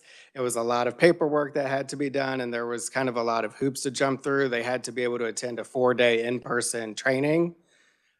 We've been able to streamline that, and since we're not mandating the curriculum that they use anymore, we're able to give them the training that they need, but in a 4-hour virtual setting. So obviously that's much more accessible, and the hope is that in changing that, we're still enabling them and empowering them to provide quality services, but incentivizing their participation in the program. Thank you. Committee, any other questions for Mr. Smith? Looks like we have one more from Senator Gossage. Thank you, Madam Chair. I'll make this very quick. We know that with these kinds of treatment programs, often there's a large recidivism. So people go through treatment, they get out, they go back into treatment. Do we have any data on that? Not how many times they've gone in and come back. Again, I could see if I'm able to find that and get back with you. But that's why, like I was saying, the average inpatient treatment stay is 21 to 28 days, but our cost caps actually allow them to access up to 90 days of inpatient treatment. And we know that a lot of people in our program use that full 90 days. So I'd have to go back and look and see if we have that specific number. But rest assured, there's a lot of people kind of coming in and out, as they should, over the course of 18 months to access the full continuum of care. Thank you. Thank you, Madam Chair. Thank you, committee. Now we'll open it up for any questions for Mr. Schultz as well, or any more questions for Mr. Smith. Yes, Representative Hoy. Thank you. I do have a question on the actual and projected prison population. And I think it's helpful to see we have a year's time of the projected and the actual, and maybe just for next year, and I know it's harder to make the annual projections because it changes from month to month so much, but it might be interesting to see the previous time what the projected population was in the past years compared to what the actual was, just to have kind of an idea of how close that is from year to year. Sure, we certainly could do that. What I will say is we know that over time, both the male and female population has increased an average of about 1.5% to 2.5% per year. And so that's on average. Obviously, COVID skewed that a little bit with decreasing populations, but last year, for example, it was double-digit increases for the female population. That kind of informed us for this year to be a little bit more aggressive on the increase as well. I'm thinking that that's probably going to be a little ambitious as we're looking 3 months down the line now. But yeah, absolutely what you're saying is a valid point in understanding what the percentage was in the prior year. Thank you. Senator Fausto. Thank you, Madam Chair. Thank you, Scott. So in your presentation, you mentioned that community-based services really are beneficial. And so are you working with the State Board Oversight Committee or the Secretary of Corrections to help get the word out about the funding through Senate Bill 367?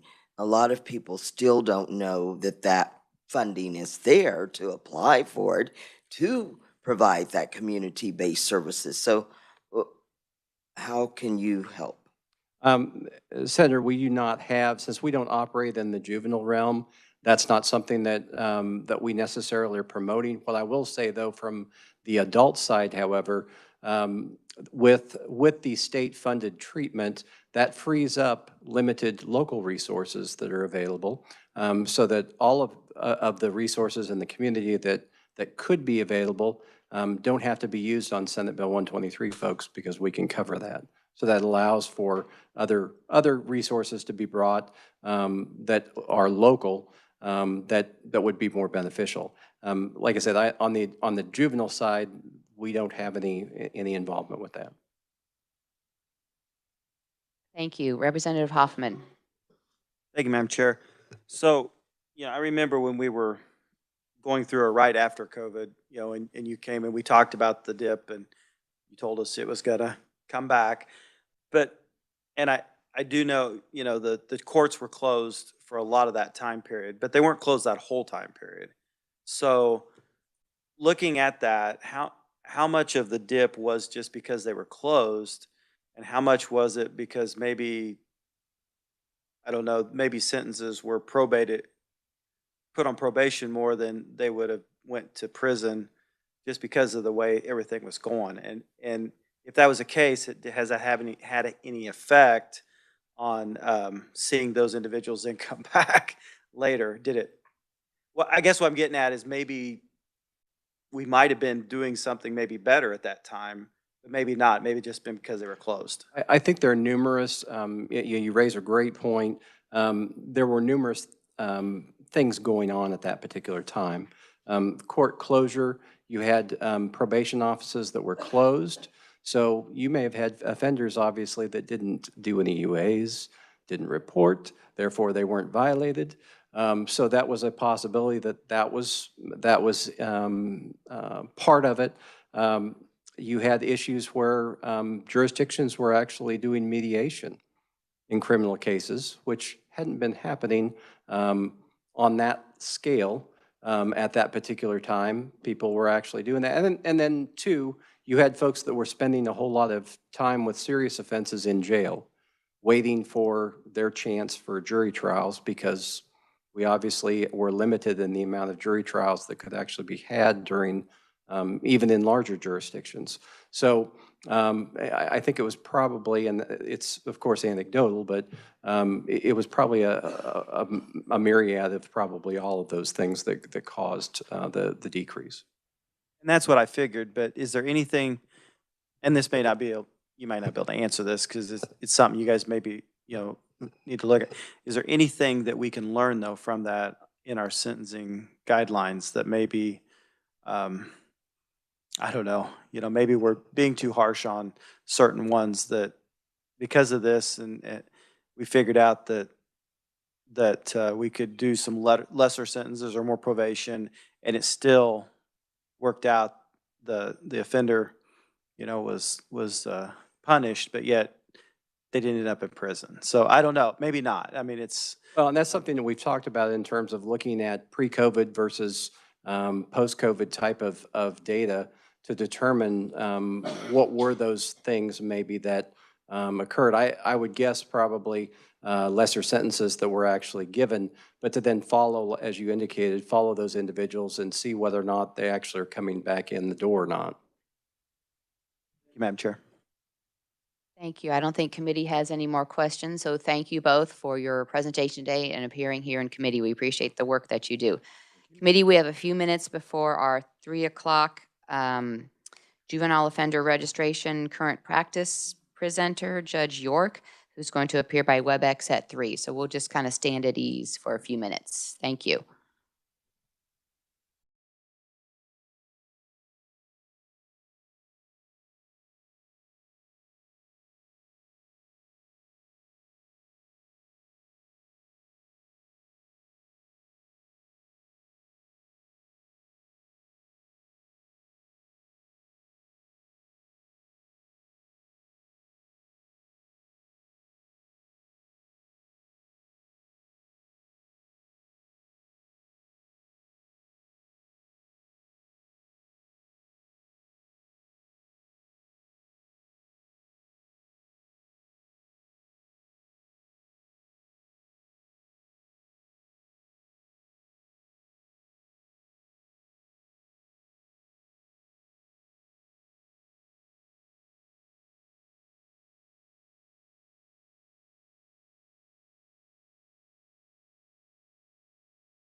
All right, we will proceed with our business and committee as we get ready for our final conferee. Want to also recognize we have some personnel from KBI here with juvenile offender registry information and legislative history we have from KLRD. We have KBI members in attendance, Robert Stewart, who is the executive officer. We have Nicole Maddox, KBI Information Services Division Director, and Ryan Hansen, KBI Offender Registration Manager. So they are here. If we have need to ask them questions at the end, do want to draw your attention to, we have 3 pages of written testimony from that group, and please take a look at that. Also, as we turn towards our work after the last conferee, we will be putting together a report with recommendations, if any, from the committee. So if you have proposed recommendations that you would like the committee to consider, it would be helpful if you could type those and email those to Jillian Block, Jillian, and then she will put them in a document that she can put on the screen, and we can then take a look at the wording of the particular recommendation while we're deciding those. So with that then, want to invite for her presentation Judge Delia York. She is the 29th from the 29th Judicial District in Wyandotte County, and she's going to present on juvenile offender registration current practice. Please introduce yourself, Judge, and welcome to committee. Good afternoon. Chairperson Warren and members of the Joint Committee, thank you for an opportunity to visit with you this afternoon. I do preside over a predominantly juvenile offender docket here in Wyandotte County, and I have been doing that now for going on 12 years. So I did submit just some very short bullet points regarding my current practice. I believe this to be judicial current practice when considering sex offender registration for juveniles who've been adjudicated of sexually violent offenses. The Kansas Offender Registration Act does define when registration should be ordered in juvenile offender cases. There are a couple of subsections of the act that grant the court discretion when ordering registration in juvenile offender cases. The duration of registration for offenses that are not off-grid or severity level 1 person felonies is 5 years or until age 18, whichever date occurs later. That time period does not begin while they're incarcerated. So when the court, when I speak to exercising discretion, the law allows the court not to order registration when there are compelling and substantial reasons that exist. Those reasons must be made part of the record, of course. During the pendency of almost any type of juvenile offender case, but particularly in those that involve sex offenses, there are a number of evaluations that can be ordered when all of the parties agree. There can be mental health evaluations, alcohol and drug evaluations. Competency certainly is something that we take up whenever there is need. And also we can order sex offender evaluations even prior to adjudication. When the case does resolve, either by a negotiated plea or trial, the court routinely orders a pre-sentence report and a risk assessment to be completed by court services. Court services meets not only with the juvenile, they meet with the family. They will do collateral verification of information with other community partners that have either treated the juvenile with the education system. So the court can order written reports addressing the psychological or emotional development or needs of a juvenile. Occasionally, the family provides these reports prepared by treating medical professionals. School records, again, they are routinely requested by court services. School records include attendance history, behavior logs, educational needs assessments. The predisposition report or pre-sentence investigation are critical to our decision-making. Sex offense cases, the sex offender evaluation, again, it could be ordered prior to sentencing. Professional reports do provide the court with recommendations regarding potential treatment. Routinely, they will also include information about research surrounding sex offender registry for adolescents. So this court relies heavily on those professional opinions for insight into the social history, the family background of the juvenile, the present condition of the young person. We hear from victims' families at sentencing hearings. These decisions regarding registry are difficult. These are the types of sentencing hearings that are often very emotional for everyone involved. And so there is quite a bit of work that takes place prior to the hearing, and certainly open listening with an open mind and an open heart to everything that the parties and the professionals offer to the court.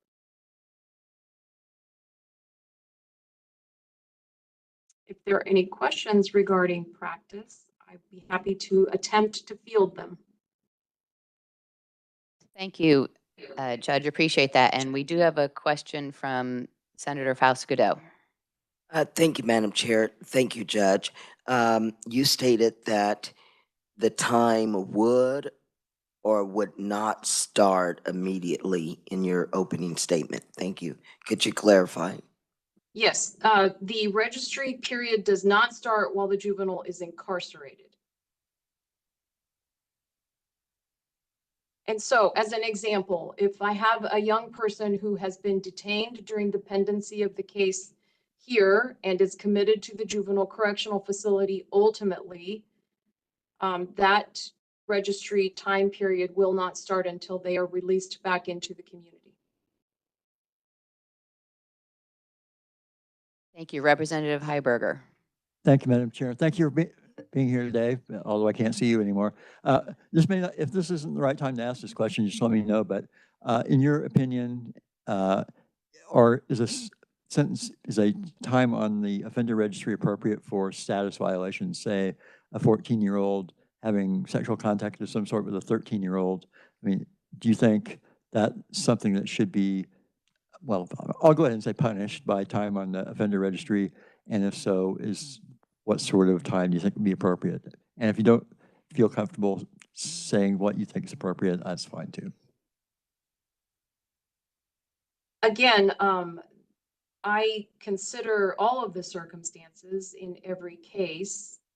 I do rely heavily on information provided by the clinicians that complete the evaluation and provide the court with recommendations. There are often citations to research behind registry and the effects of registry for adolescents. I always consider that information. I will go out and do my own independent research of what is cited, and I encourage the parties to do so as well. What does the research show about the impact of registration on juveniles, just generally? There are many negative effects, direct and indirect, from registry. And so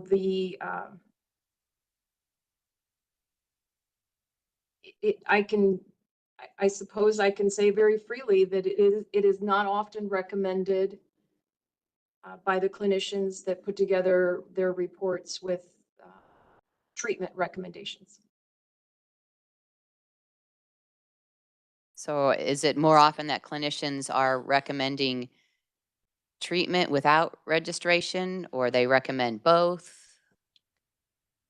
It seems more often they recommend treatment without registration. I can share with you that they often cite to the policy statements, policy papers that have been published by the Association for the Treatment of Sexual Abusers. There is a 2020 policy statement that speaks to the evidence-based reform that they are recommending in terms of adolescence and registry. Thank you. Did you, you can go ahead and continue with the presentation if there aren't any more questions, which I don't see any. Thank you. I don't have anything further for today. Okay. Yes, Representative Hoy. Thank you, Madam Chair.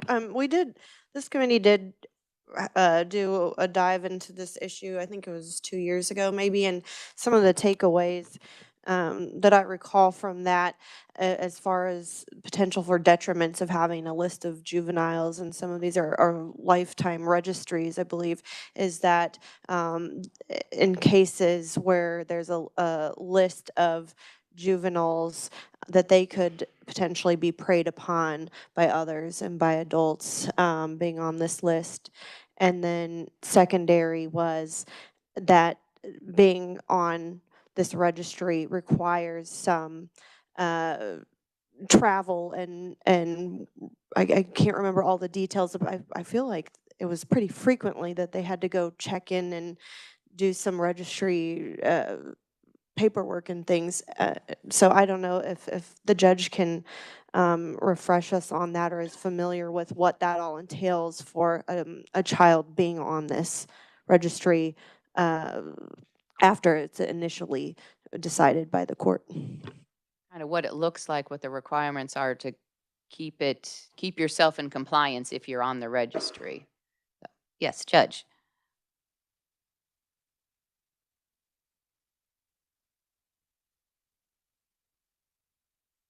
It is my understanding, perhaps I should have looked at this a little more closely, but I think they have to register every 3 months or so with the local sheriff's department. It is pretty frequent. Yes, thank you, Representative Heiberger. Thank you, Madam Chair. I should know the answer to this, I apologize, but could you refresh us on the circumstances in which offender registration is mandatory for juveniles, if any?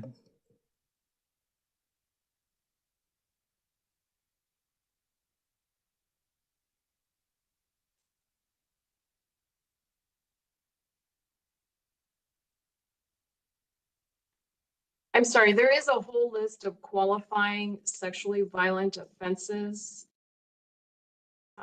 And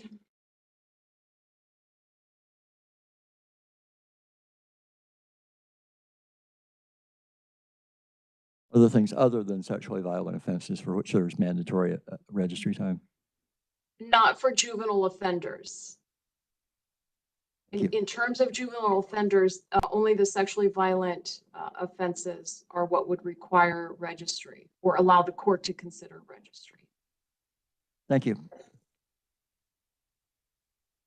Once a juvenile offender reaches the age of 18, do they switch then to the adult offender registry list? Well, that depends if they are adjudicated as a juvenile offender, even after age 18. They would, even if they're over the age of 18, but it's an adjudication pursuant to the Juvenile Justice Code, then they would register in the fashion that I've already described. If they're over the age of 18 and have a criminal case, then it's different. And they wouldn't be in juvenile justice system. They would be in the adult population. Right. Okay. Yes. Committee, other questions? Not, oh, yes. Senator Corson.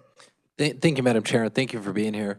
I had a question about how this plays out in the plea bargain process, because obviously many of these cases don't go to trial, and then sentencing isn't necessarily determined as a result of a trial, so can you talk about how offender registration, particularly for juveniles, is dealt with or is made a part of the plea process, and how often that is made a condition of accepting a plea?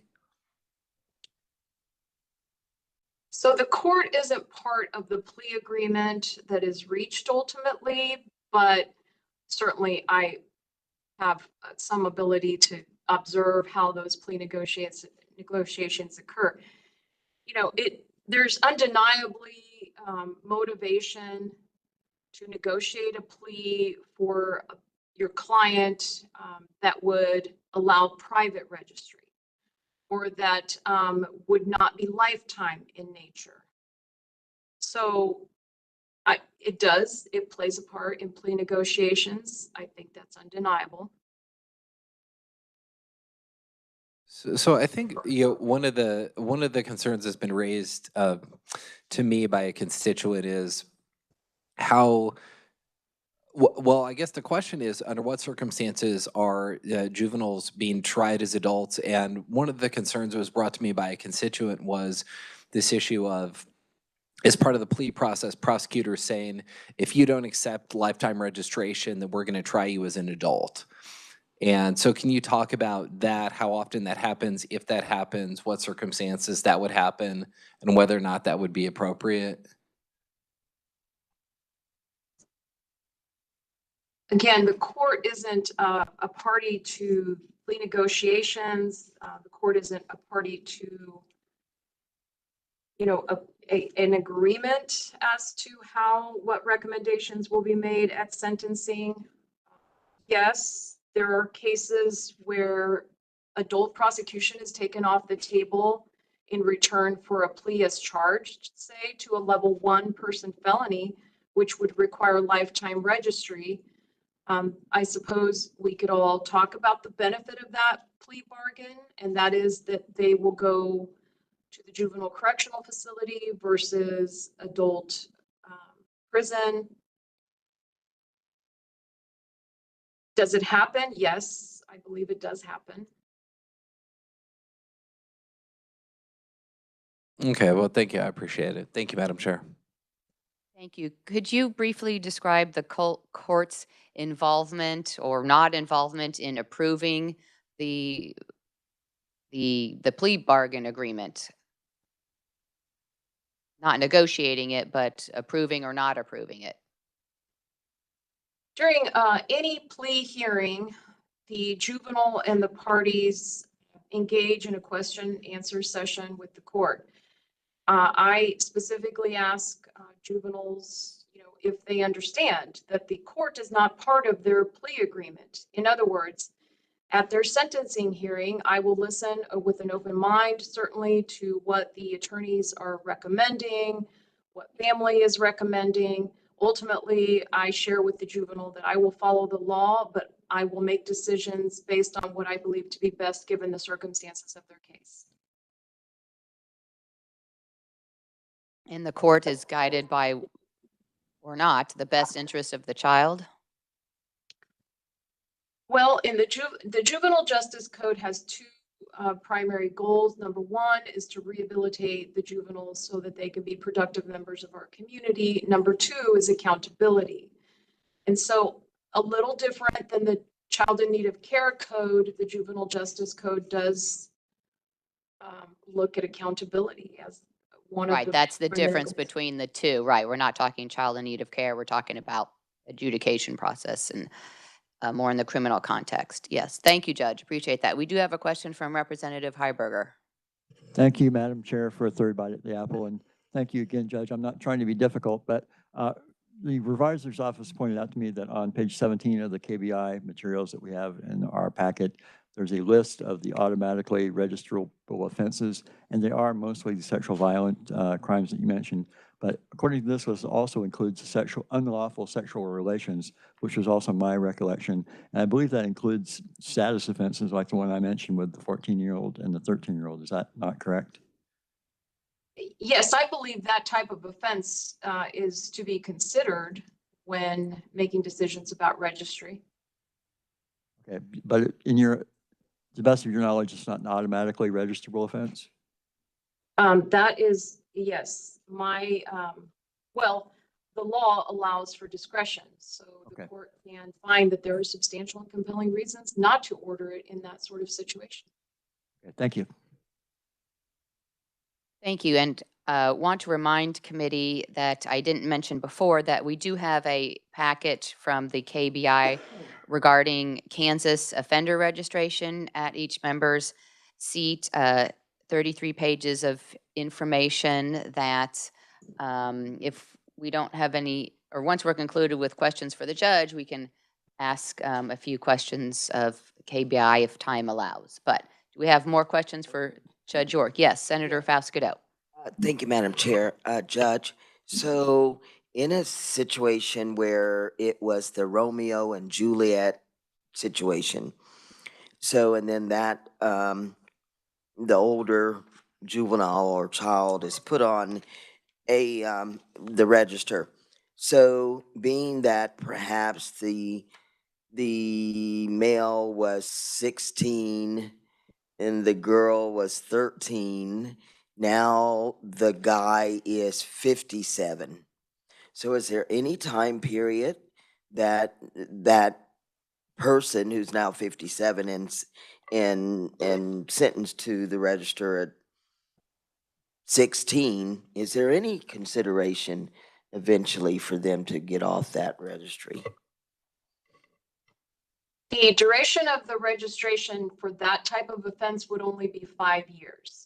So if at sentencing that the juvenile is in custody, then obviously the 5 years wouldn't start until they've been released out of custody. If they are not in custody at the time of sentencing, say they were released with other restrictions, and so they have been residing within the community, they come back to the sentencing hearing and they are not going to be incarcerated, registry starts for 5 years on that day.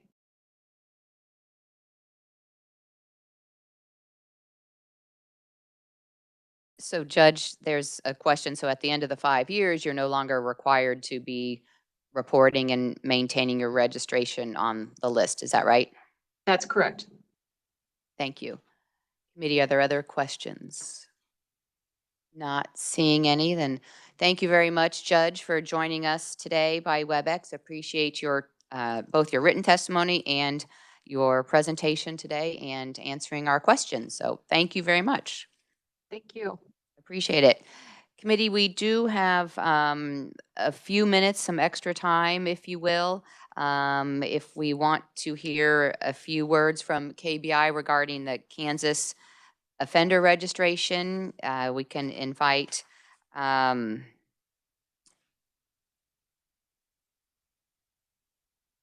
is it Ryan Hansen who would be most knowledgeable? Okay, so Ryan Hansen, KBI Offender Registration Manager, if you wouldn't mind speaking a few minutes on the presentation that you have here in your, I think, is it a slideshow also, or it's just the printout?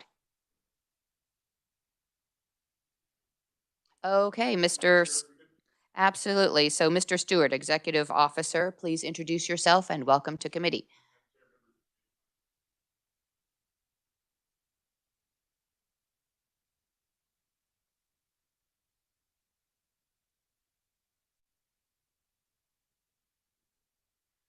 Great. Didn't want to put anyone on the spot who wasn't prepared to testify. Thank you.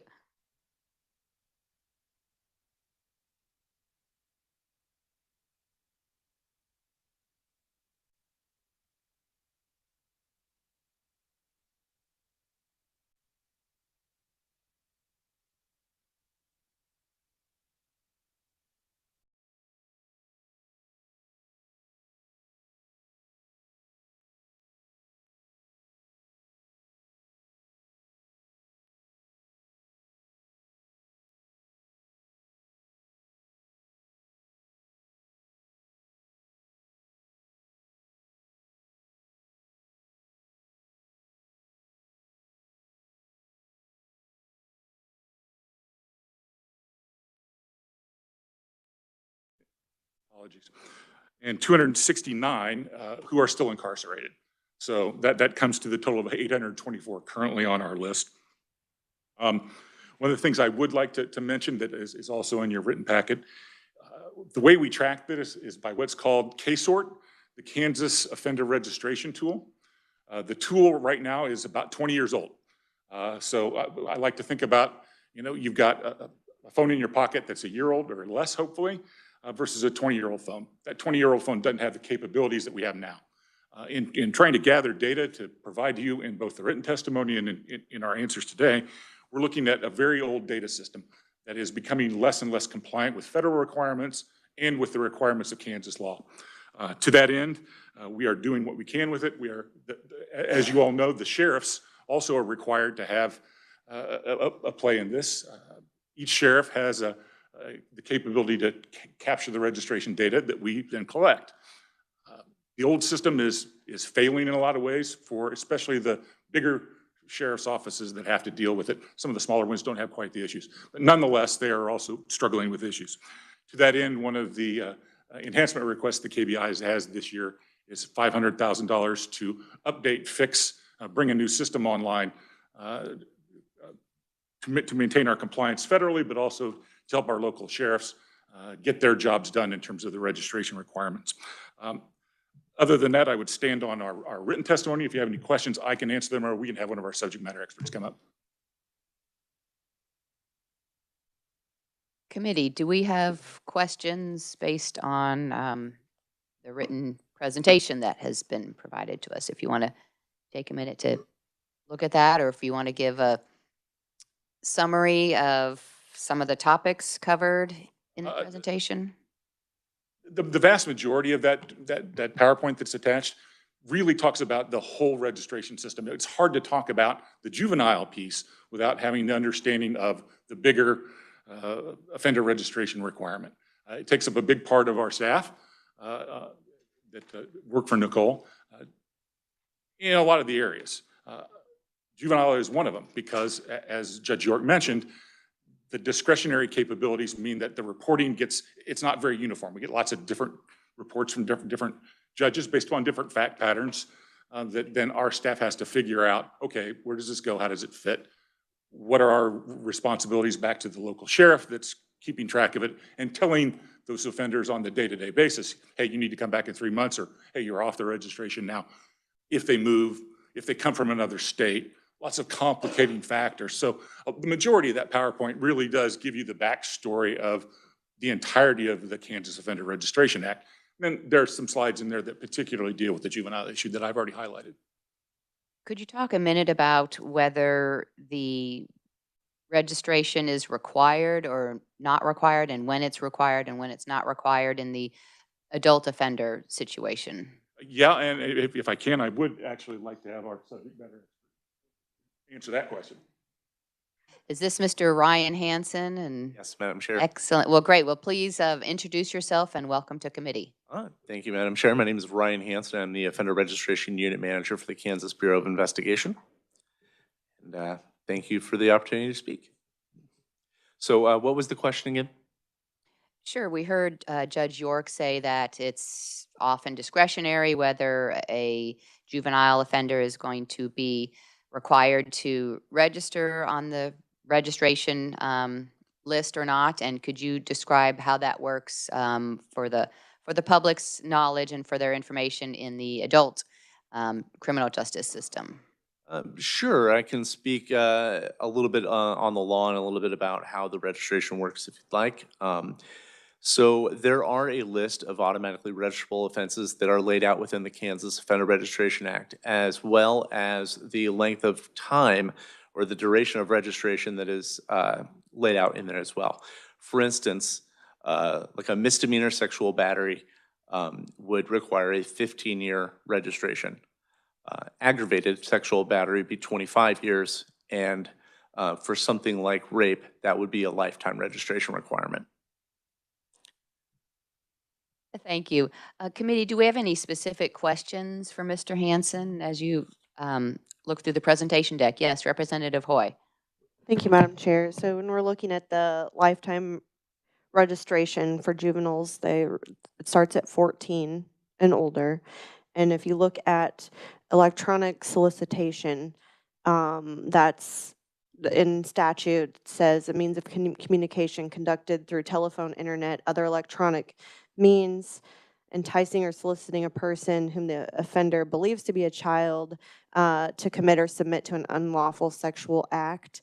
So a 14-year-old could essentially text another 14-year-old something about engaging in a sexual act, and that could result in a lifetime registry. If it's ordered by the court, then yeah. Yeah.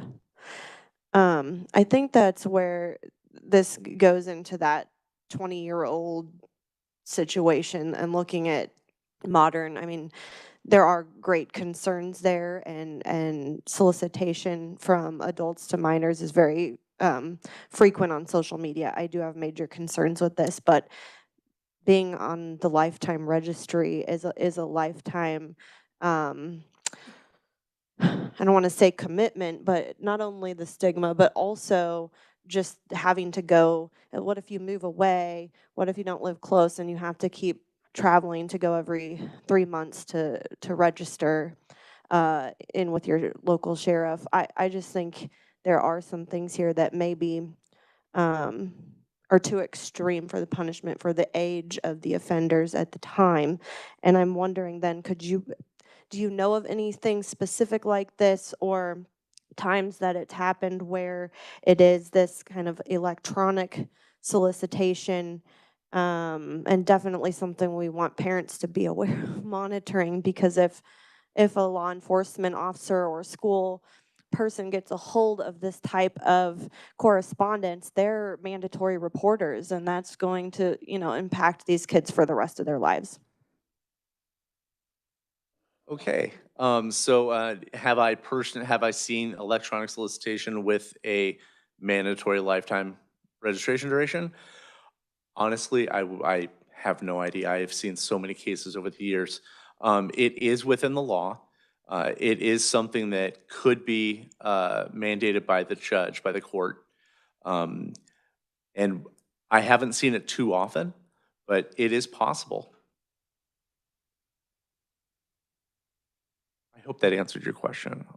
Yes, thank you. It's kind of, we've had some discussion of this in the past in this committee, and it's all coming back to me now, and I do recall having some concerns. So I appreciate you being here today and having this discussion again, because if anything, at least it hopefully can increase some awareness so that we can make sure that our kids are extra cautious with their online footprint especially.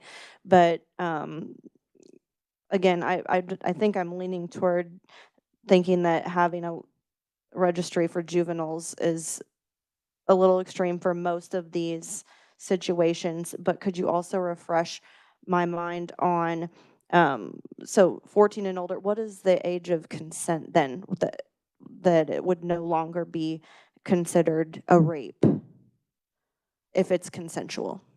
That would not be something that I would be an expert in. That might be a question for our revisers. Okay, thank you. Yes. Who can answer the question? Thank you, Madam Chair. The age of consent in Kansas is 16. So if you're a 16-year-old engaging in sexual relations with another 16-year-old, there's no offense there. Or if you're a 16-year-old engaging in relations with a 35-year-old, there's no offense there. So it's just when we drop down between, under 16. And then for Romeo and Juliet purposes, you're talking about kids 14 and up and under 19. And then they have to be within 4 years of the same age. Thank you. Committee, yes, go ahead. Senator Fausto. Madam Chair, if I could ask the representative just for clarification. So are you talking about just a statement made online that if a judge decides they could be put on a registry just for a text? Representative Hoy, if you wanted to answer her question. Madam Chair, thank you.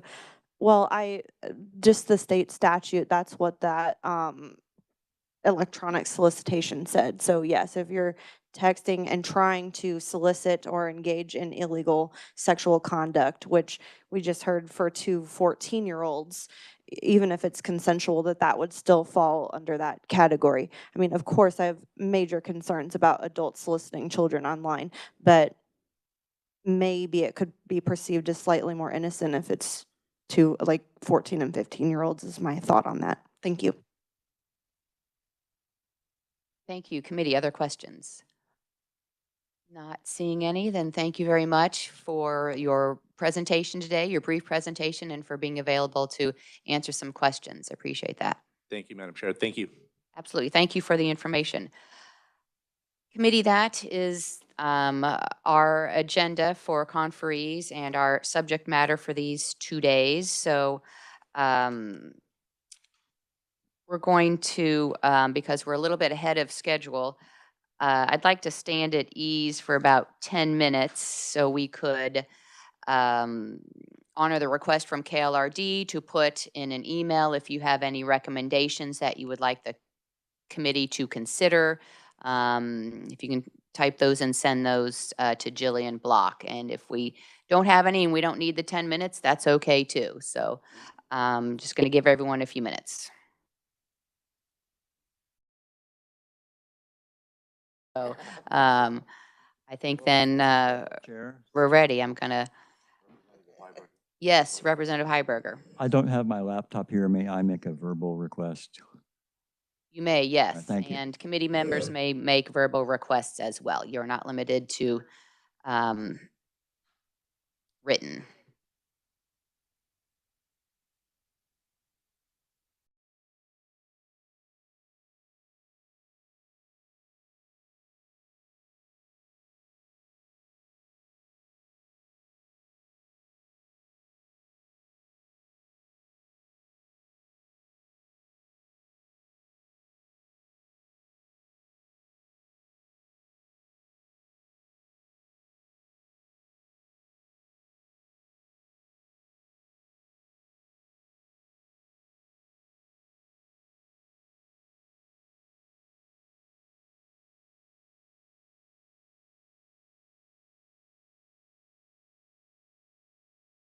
Bookkeeping sorts of announcements, make sure that your vouchers are turned in and that you have indicated whether you're going to be present at the tour tomorrow, whether you were here 1, 2, or 3 days of our, we had 2 days of meeting and 1 day of a tour. Wanted to also have us take a look at the October 2023 minutes from our meeting in October and the April 2024 minutes as well. So those should have all been emailed to committee members, and I will entertain discussion or a motion.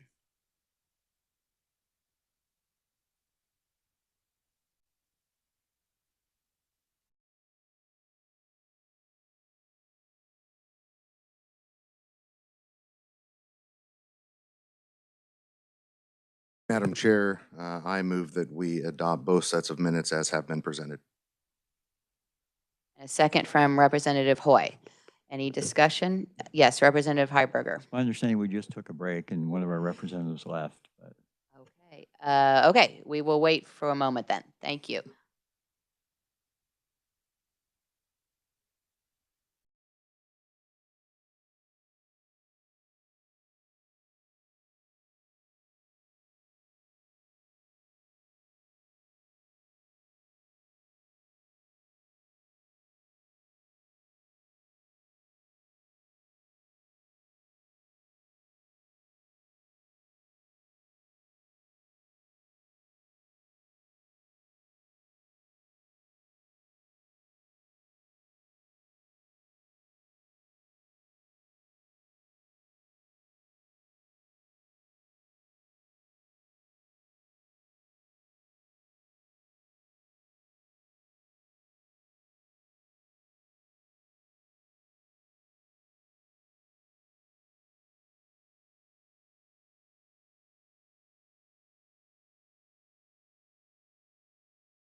All right, committee, we are back from our unofficial break, and to bring all members up to speed, there is a motion and has been seconded to approve the minutes as presented from the October 2023 and the April 2024 meetings of the committee. And the question then before the committee is there any discussion on the motion? Not seeing any, then you all have heard the motion. All those in favor signify by, the motion is to approve them as presented. All those in favor signify by saying aye. Aye. Those opposed, no. The motion carries. So now we are into our discussion and recommendations. And I have a few that I didn't formally make, but I did email them in, and was based on the presentations that we heard today, and wanted the committee to consider those.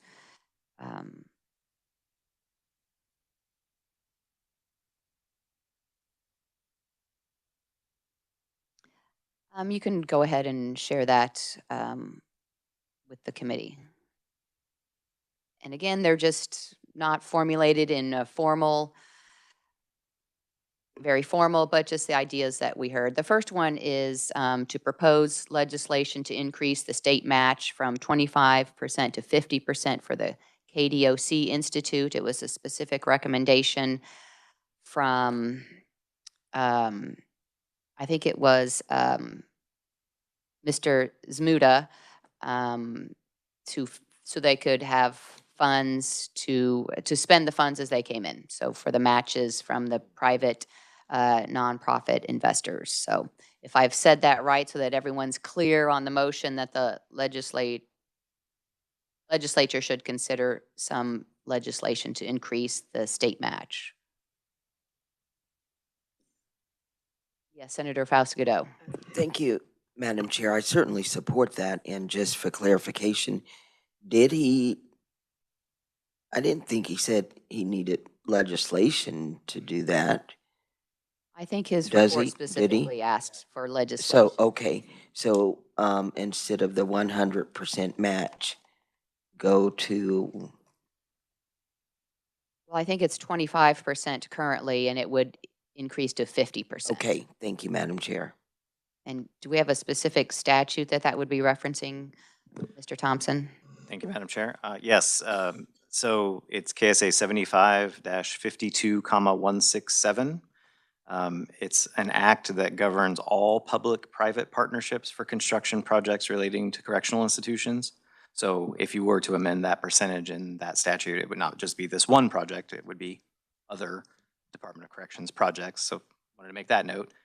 And my clarification I was going to seek was whether you're recommending that this committee propose legislation or just recommending consideration of the department's legislation. Just to clarify whether you want a bill this committee sponsor or you want to just encourage consideration of it. I would encourage consideration of it rather than a bill from this committee, is the motion. So is there discussion or a second of the motion? Senator Fausto with the second. Any discussion? Not seeing any, then all those in favor signify by saying aye. Those opposed, no. The motion carries. And the second proposal that I heard based on some testimony is, and I'm not sure how to word this as a motion, but we heard the need for possible funding enhancements to mental health services for our offender population while they are housed in a correctional facility. So it's not really a proposal for specific legislation, but something for the legislature to consider if it's something that would help decrease recidivism and help get our incarcerated population reintegrated into society. So consider legislation that would enhance mental health services for the offender population while incarcerated. Yes, Representative Smith, if you can help with the wording at what I'm getting at, that would be appreciated. Yeah, so one of the confusions when I read that, the enhancements to incarceration, mental health, you mean funding enhancements. You don't mean enhancing incarceration. No. No, right. So, That's well, up to the sentencing phase of it's been things. considered, so Yes, that's not, to I'm make sure talking that about we put the funding. word funding in there. Yep. Yes. Thank you for that clarification. Committee, that's the motion. Is there a second? Representative Owens. Any discussion? Not seeing any. You all have heard the motion. All those in favor signify by saying aye. Those opposed, no. The motion carries. And a third one was we had heard with the Senate Bill 123, the Senate Bill 123 Plus and RAFT programs, a request regarding increased reimbursement rates for providers. You had heard that they wanted to add at least 3 new providers to help provide services for the population of offenders who are being recommended for these kind of treatment services rather than incarceration. So that was where that idea for that motion came from. Are there any questions about the motion? Is there a second? Yes, Senator Faustigedo. I'm sorry, a question or second? Is there a question about the motion? Yes, Senator Faustigedo. So did you or did you not also want to include that the reimbursement is there, however, that I think Scott said that it was hard for them to find providers? I think he did say that, as I recall, and one of the reasons why he said that was happening was the reimbursement rates. Yes. He gave good testimony, so. So that's the motion. Is there further questions or a second? Thank you, Representative Smith. Any discussion?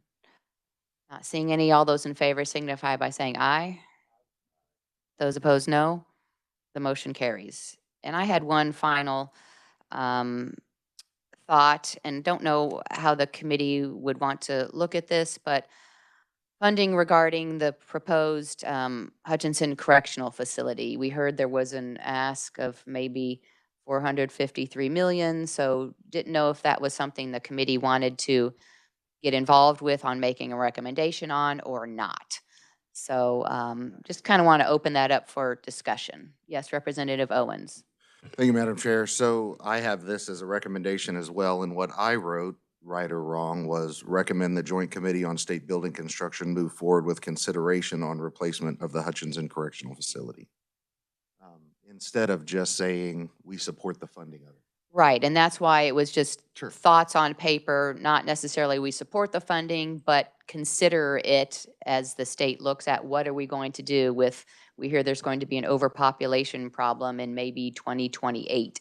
Yep. And we need some, and even if not, that facility has its own structural problems, its own facility space problems. So what are we going to do about that? Yes, Representative Heiberger. Thank you, Madam Chair. I would support the recommendation as stated, but if there's any implication that we're suggesting adding prison beds, I would have to not do that, because even though we are approaching capacity, I think we still have an opportunity to solve this problem without building our way out of it. So I would, as long as the resolution is open-ended the way it's stated, I can support it. But if it, so there we go.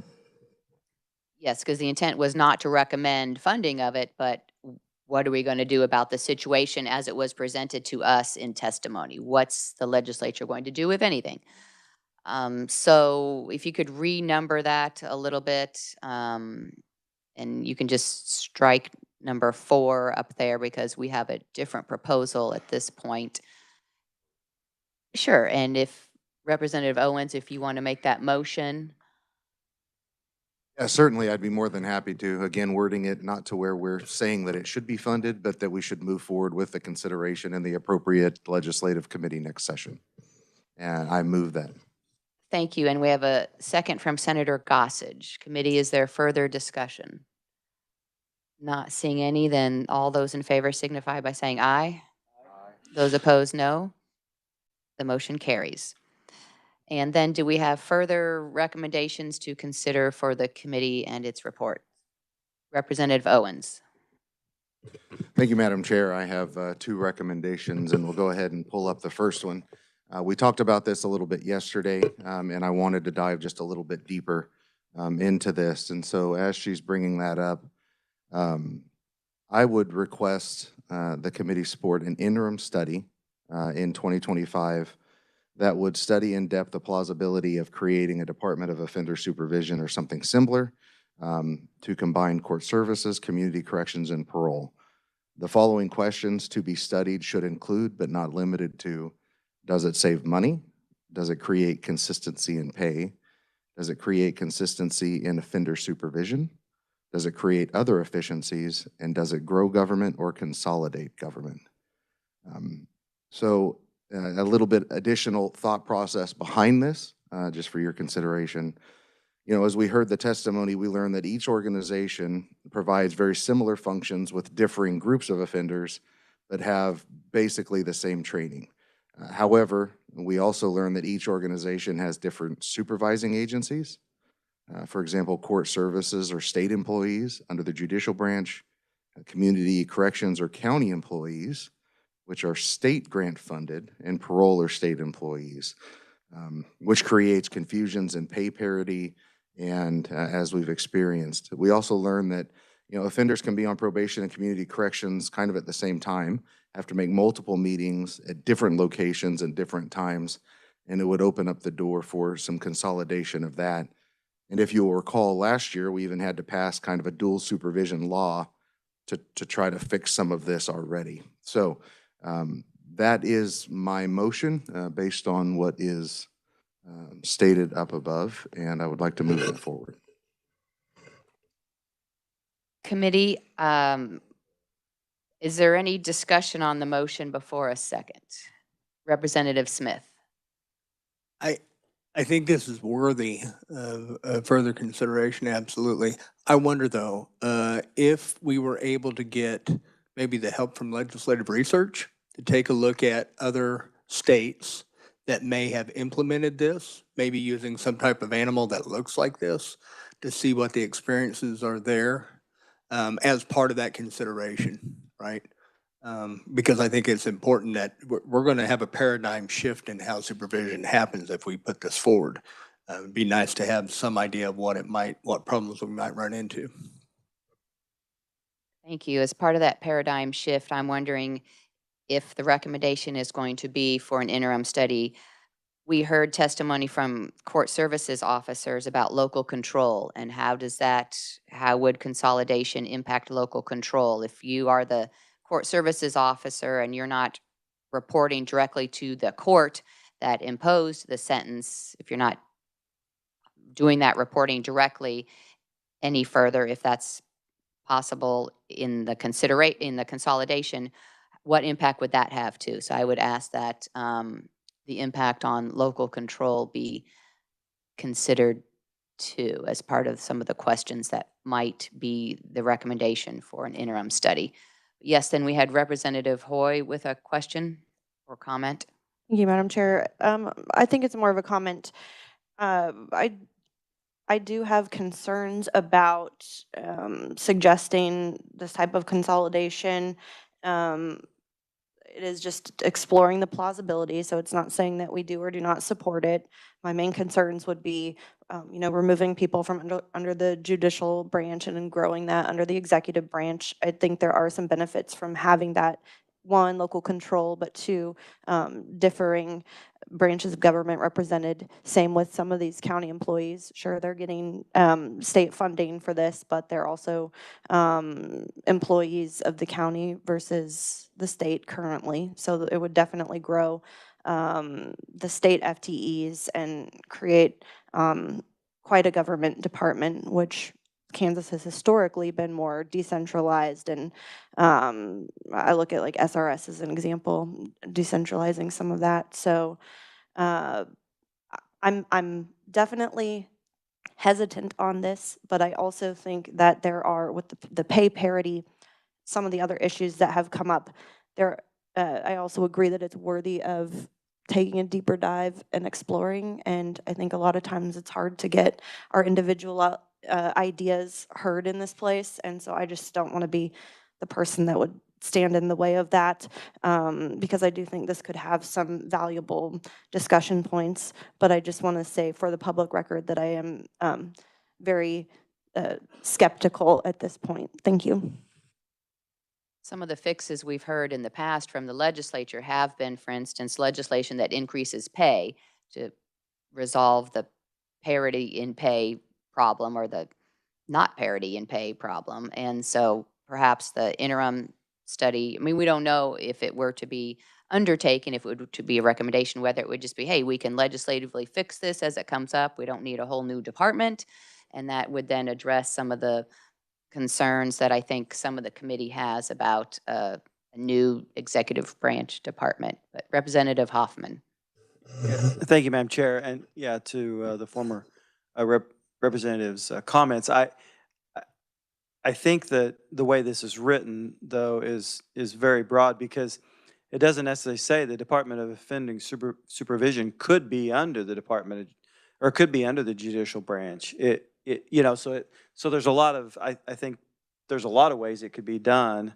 And so I think it's worth looking at. I mean, maybe even it all could be done in community, services too. So I think it would, we might find that doesn't bring any efficiencies, but we might find that there's a better way, so.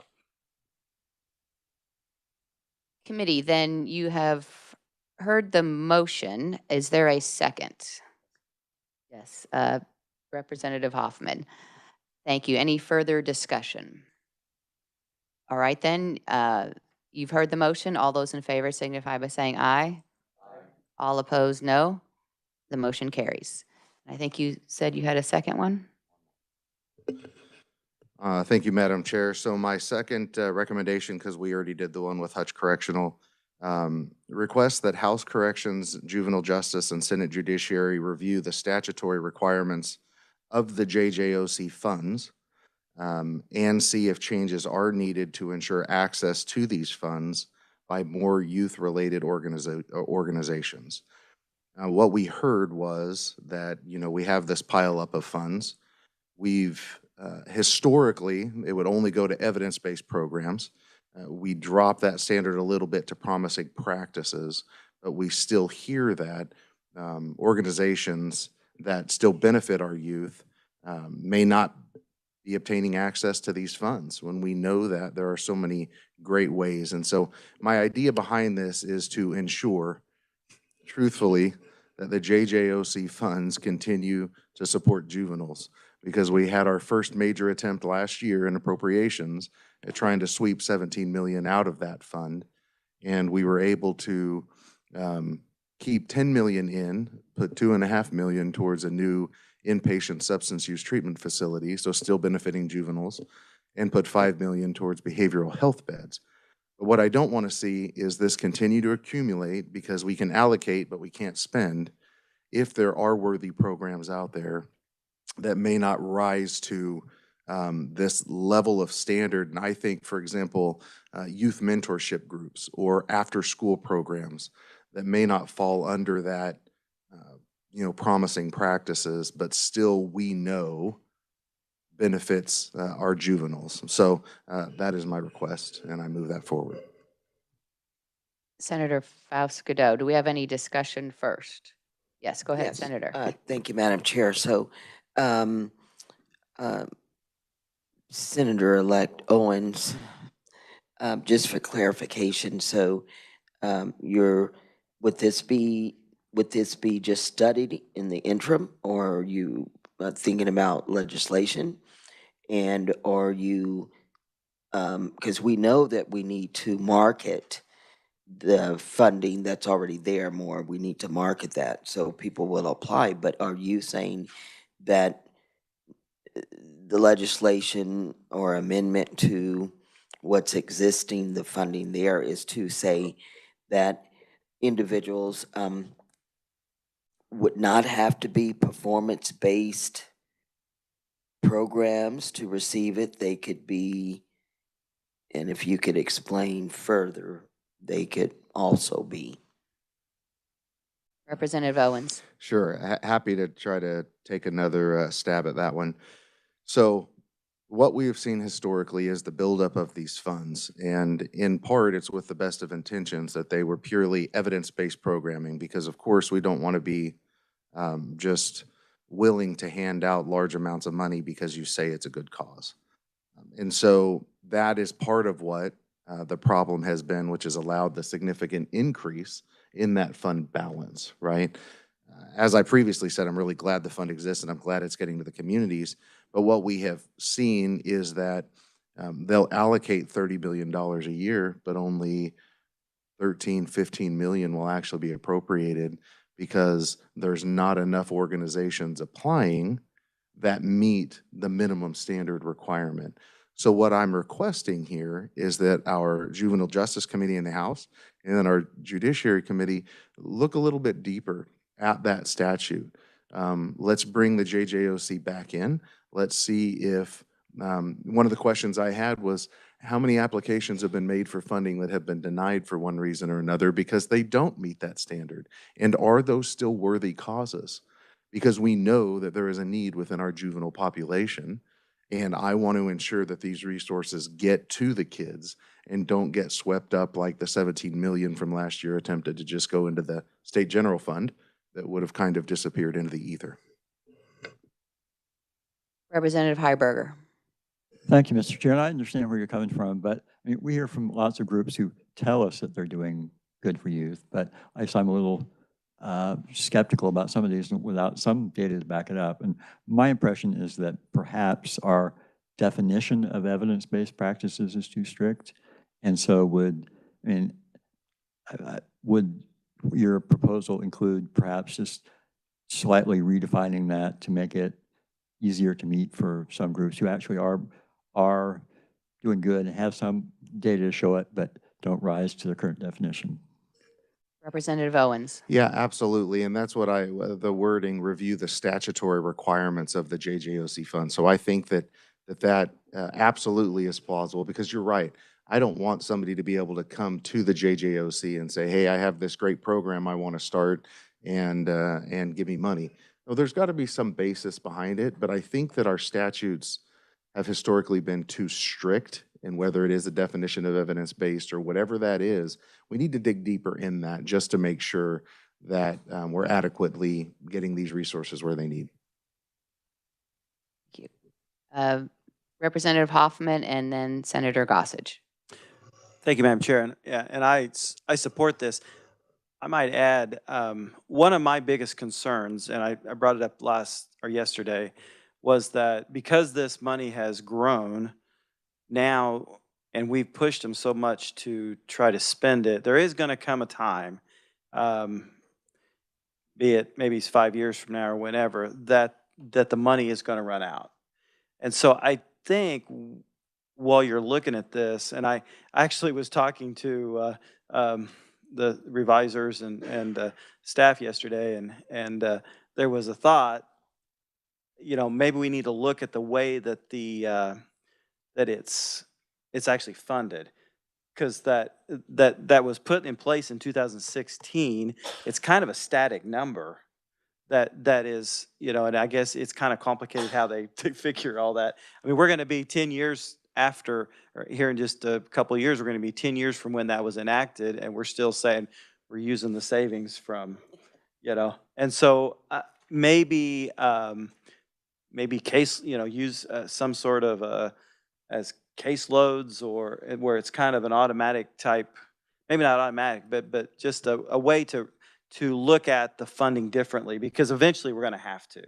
And so I just kind of throw that out, just in consideration. It doesn't necessarily need to be written down here, but as those conversations are done in corrections and juvenile or and judiciary, I think we need to look to the future and how's it going to be funded in the future once those funds have been expended. Thank you. Senator Gossage. Thank you, Madam Chair. Representative Hoffman took my question, my comment. Thank you. Great job. Perfect. Yes, go ahead, Ms. Block. Thank you, Madam Chair. Jillian Block with Legislative Research. So this is very technical, and I'm sorry. So the JJOC recommends to KDOC to administer grants. They're not technically JJOC funds. And so a more maybe appropriate recommendation might be to review the statutory requirements of the grants JJOC recommends, or just something to that effect, since there's not technically a JJOC fund. Thank you. Representative Owens, is that some wording? Yeah, however it needs to read, I definitely trust our researchers and revisers to make that correct. Right, and I don't see that the motion talks about, well, we're not specifically, it just says statutory, okay, it does say, there we go, evidence-based practice.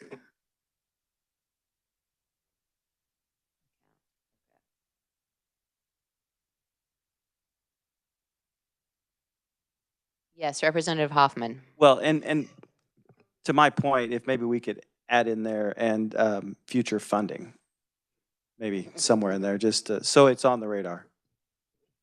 I have no Sure, objection. Representative Owens. Yeah, I have no objection to that. That's why we have these meetings, is to kind of work out the details of how this needs to be worded and make sure that we're addressing it. Okay, there's the motion, if you all want to read it.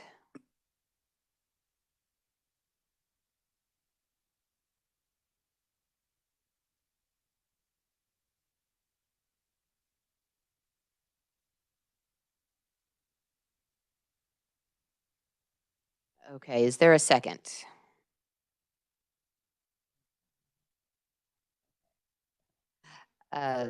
Right. Representative Hoffman with the second then. All right. Any further discussion? Not seeing any. All those in favor signify by saying aye. Those opposed, no. The motion carries. And I think Representative Harberger, you had some recommendations you wanted the committee to consider. Just one, and I apologize for not being able to type it.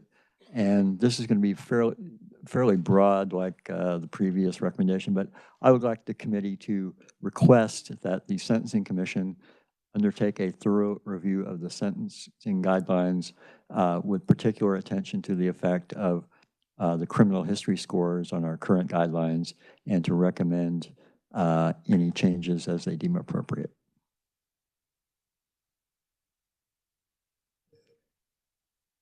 Let's give research an opportunity to type that and for the committee to consider that, and we'll open it up for discussion. And at the conclusion of our discussion, then a request for a second.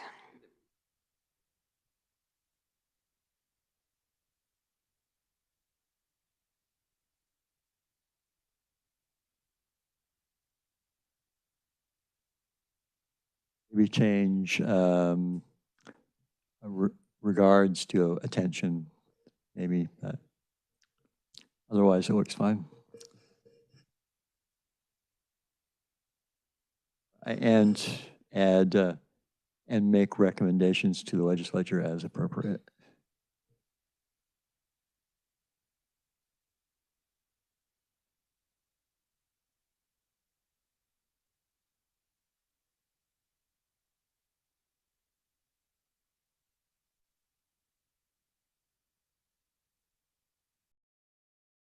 May I go ahead and just address it?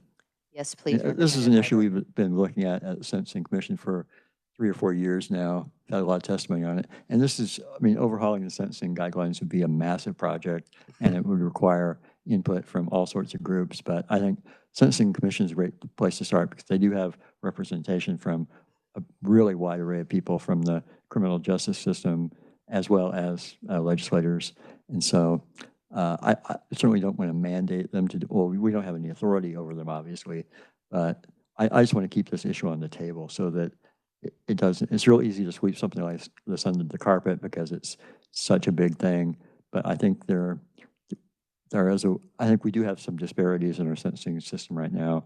And I think if they can look at those and make some recommendations, we can maybe partly correct some of those disparities and possibly reduce the need for building a new prison. So that's my request. Thank you. Committee discussion, Representative Smith. Thank you, Madam Chair. I think that one thing that I look at we can always hear the examples and make a decision based on examples where we cherry pick out where it was used wrong. The judge has the ability for departure, right? And based on mitigating aggravating circumstances, they can determine that there's a reason to not follow those sentencing guidelines. My concern is this: they used a broad paintbrush, I think, to put that on there and say, hey, this is their criminal history, so this is your opportunity to sentence them at this. But I would not be against being more specific about the idea. So let's say we have the young individual, the example given, gets caught up in the 3 burglaries or the 5 burglaries and agrees to 3 charges, and then that follows him for the rest of his life. And 35 years later, he has an involuntary manslaughter or something, and they go back and look at that, right? And say, well, when you were 16, you did. Yeah, that doesn't seem to be appropriate. So, but I don't want to swing the pendulum all the way the other direction either. And I'm sure that's not what you're shooting for, Representative Heiberger. But that certainly needs to be, I think if it's going to be in the discussion, a recommendation, then I don't know. I don't know how we would word that differently than what you have up there. I guess my fear is I don't get to be part of that conversation. So, but anyway, You could come testify. You can offer testimony. well, I will. I probably will. I can't shut up. So, but thank you. No, that's my only concern. Thank you. Yes, Representative Heiberger. Yeah, I understand the concern. And I think the Sentencing Commission could look at it and say, no, we don't want to make any changes. I mean, I think that's certainly possible. But I mean, I guess the thing that really drives my interest in this is that when you get to the top third of the top left third of the sentencing, the criminal history part of the sentencing grid, you're really punishing the overwhelming majority of your sentence is based on past behavior rather than current behavior.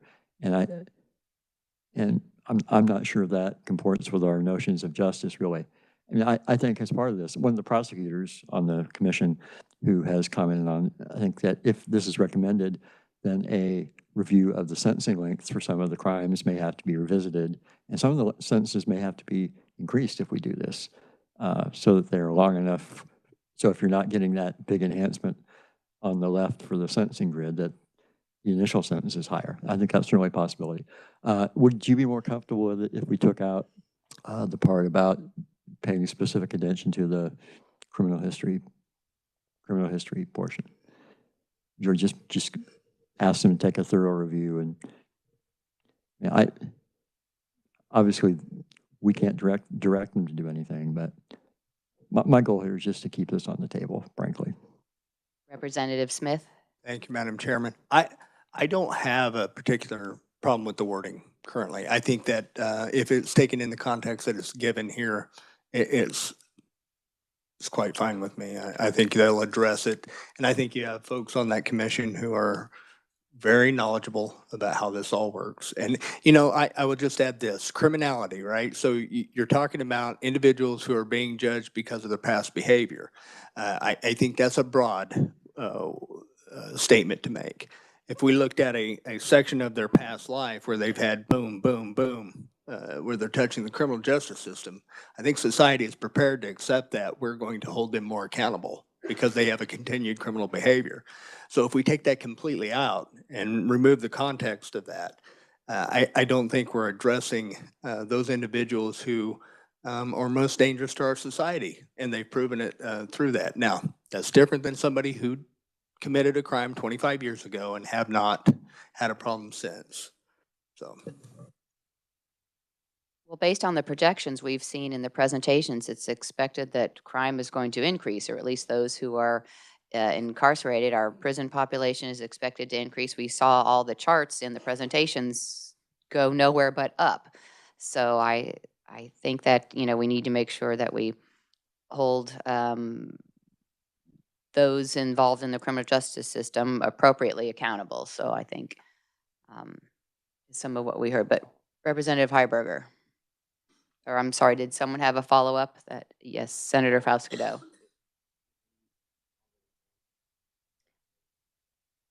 No, if there's no further discussion on the motion, then we're ready for a second. There's a second. Representative Hoy. Any further discussion? Not seeing any. All those in favor signify by saying aye. All those opposed, no. The motion carries. Do we have other recommendations to consider? Yes, Senator Faustigedo.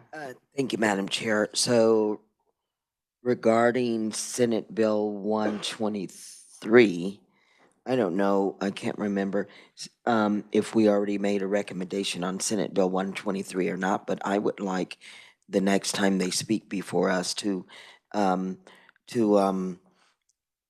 give us information to measure the success of 123.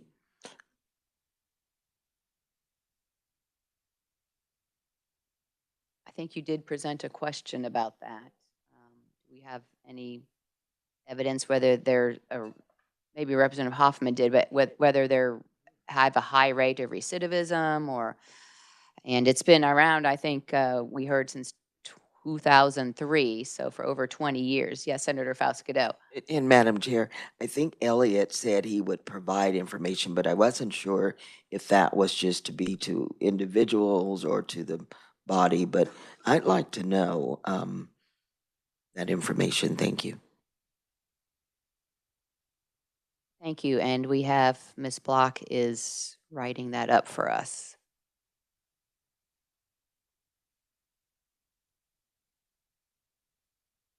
Would you like that in the next required annual report? Because they are required to report annually. Is that right, Ms. Block? Is that, yeah. And are you requesting that in the next annual report then, Senator? Yes. Yes. Yes, Madam Chair. Okay. Yes, Representative Hoffman. Yeah, I think that'd be a good idea, especially if they're going to come asking for more money for it, which I'm not saying that probably needs it, but I think they need to show, some matrix there if they're gonna do that. So yeah, I think next annual report, Some which results and which that comes out the 1st of January. Is that? If not, I think it needs to be if they're getting ready to put a report out for the 2025 session, it probably needs to be part of that.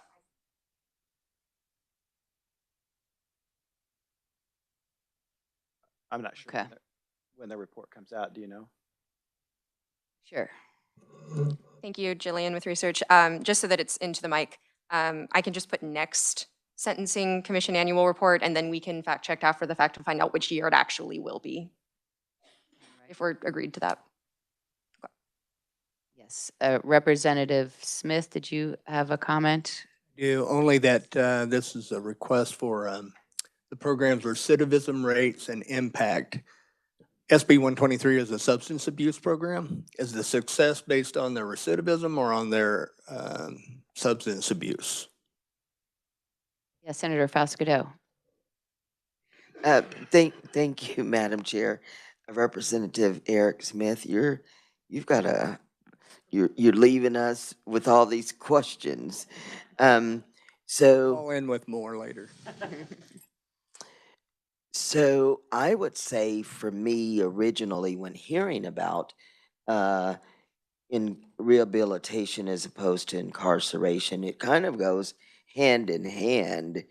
We want them to keep their sobriety and not re-enter our prisons. And so I want to know both. I mean, surely they've taken a group of people and they've said they don't use anymore and they didn't go back to prison.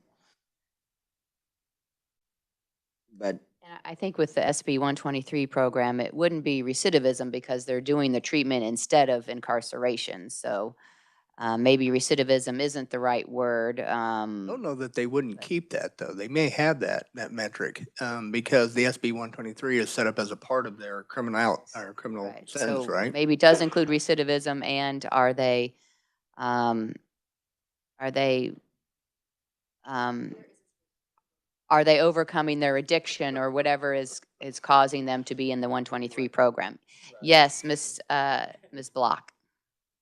Thank you. The revisors have pointed out to me that the Sentencing Commission does have a measure of recidivism rates for Senate Bill 123, persons that are using it, sentenced to it. It's a long day. Okay. So Senator Gossage. Thank you, Madam Chair. Along with Senator Faustido, I was wondering about how do they measure success in the program for both of these programs? I think maybe if we phrase it that way, they could tell us we measure success by this, and this is how successful it's been based upon those measures.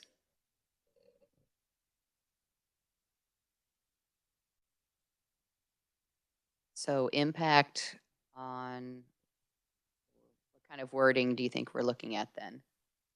Senator Faustido, Senator Gossage? I would say rather than impact, the program's success, how they measure success and how well the program, how successful the program has been based upon those measures.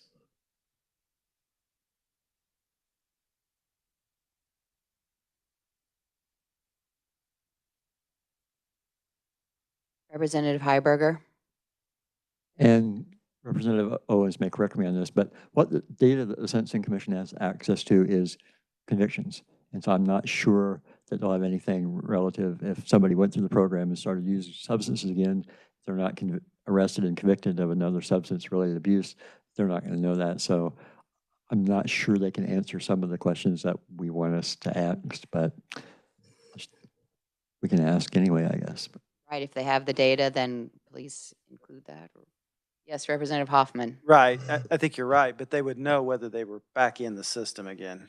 Yeah, so I think that's what we're going after, so, yeah.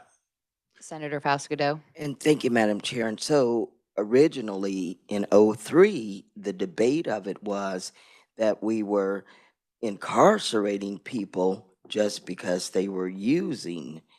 And so to the point of Senator Gossage's point, I like hers, and I like her substitute motion on this. It addresses the original concern to me. Thank you, Madam Chair. Thank you. I think we're at the point where the motion is ready for a second. Do we have one? Representative Owens. So, committee, there's no further discussion I see, so you all have heard the motion. All those in favor signify by saying aye. Those opposed, no. The motion carries. Senator Corson. Thank you, Madam Chair. I had sent a recommendation. I'll let Jillian pull it up real quick, but this kind of deals with the topic that we just concluded on. My big picture question, I've been a member of this committee for 4 years. I've also been a member of the Senate Judiciary Committee. So my question kind of goes to trying to help us figure out, I've always wondered, what is the point of the juvenile registration system? What are we trying to get at? What was the original legislative intent? Do we still agree with that legislative intent? Do we think that that needs to be updated based on maybe a different understanding of best practices? And if we think our current juvenile offender laws are still appropriate, maybe they are, maybe they need to be changed. I realized when I sent this that this should probably be the House Corrections and Juvenile Justice Committee, but that was really what I was intending to get at with this language. Because again, for me, it's always been a question of what are the goals? What are we hoping to accomplish with our juvenile registration system? So for example, if somebody is convicted of or pleads guilty to electronic solicitation when they're 16 years old, and then they're 35, they're married, they have a couple kids, they're trying to buy a house, they want to move into this neighborhood, and they're still registering as a convicted sex offender, Is that because we think that there's still a danger to the community and the community needs to have this layer of protection? Is this because there's some ongoing punishment that this person needs to continue to be punished? I'm just wondering kind of what are the goals? Are we meeting those goals? And if so, do we need to either change our intent or the laws?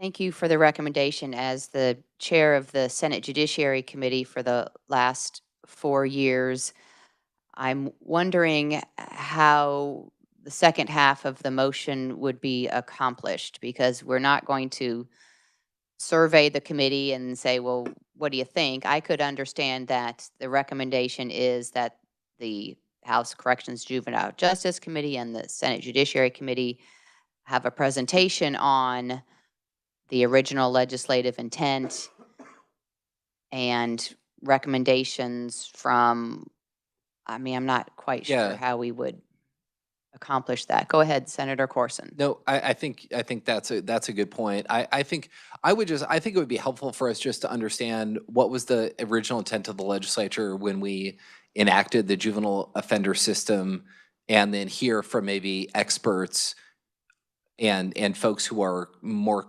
dealing with this system on a daily basis about whether they think we're still being well served by our current juvenile offender registration system, or understand what, if any, changes those experts and those practitioners would make. So I think that's probably, you're right, Madam Chair, that may be a better way to go about this.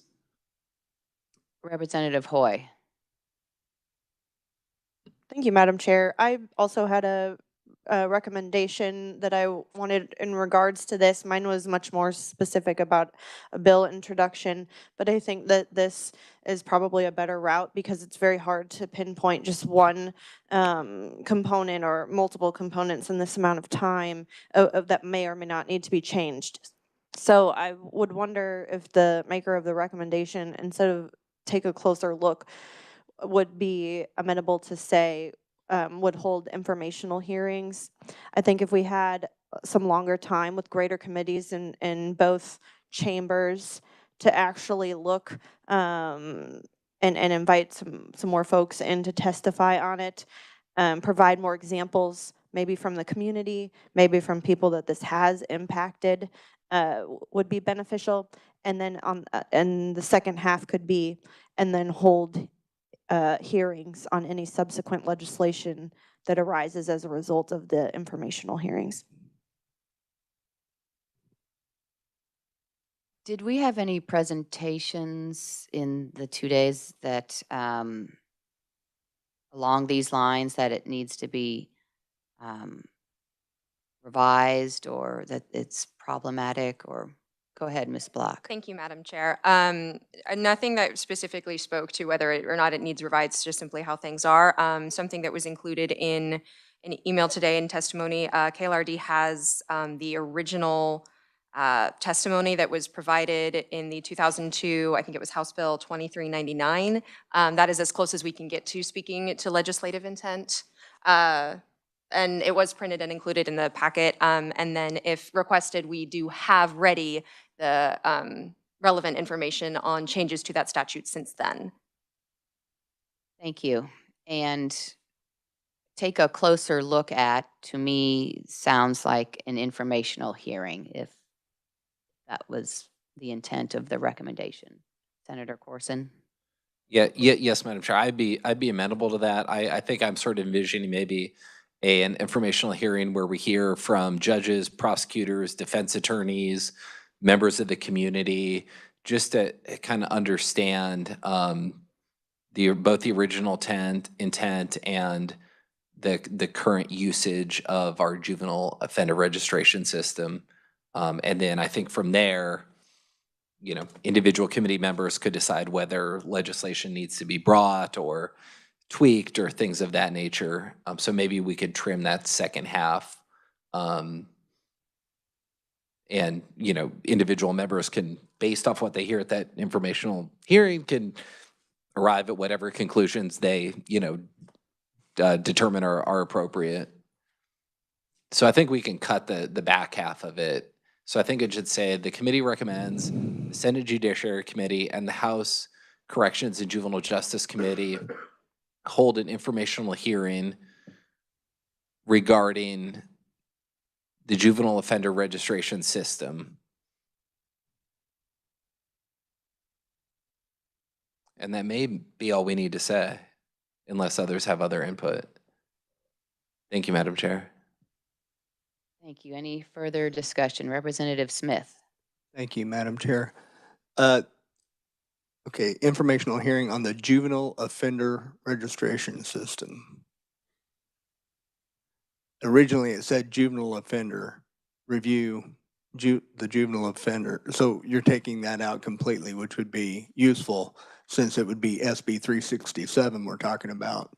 Again, reviewing that as a juvenile offender, but you're talking about juvenile sexual offender registration specifically, correct? Thank you. Senator Corson. Yes, that's correct, Representative. That's my intent. Yeah, I think the sexual offender, juvenile sexual offender makes it more specific to what we're addressing, doesn't it? Senator Corson. Yes, I would like to. So I agree with the representative. So. Okay, Representative Hoffman. Yeah, I think that's good, except that that's pretty broad. I mean, that you could have an informational hearing on the system, and that would be all that you'd have.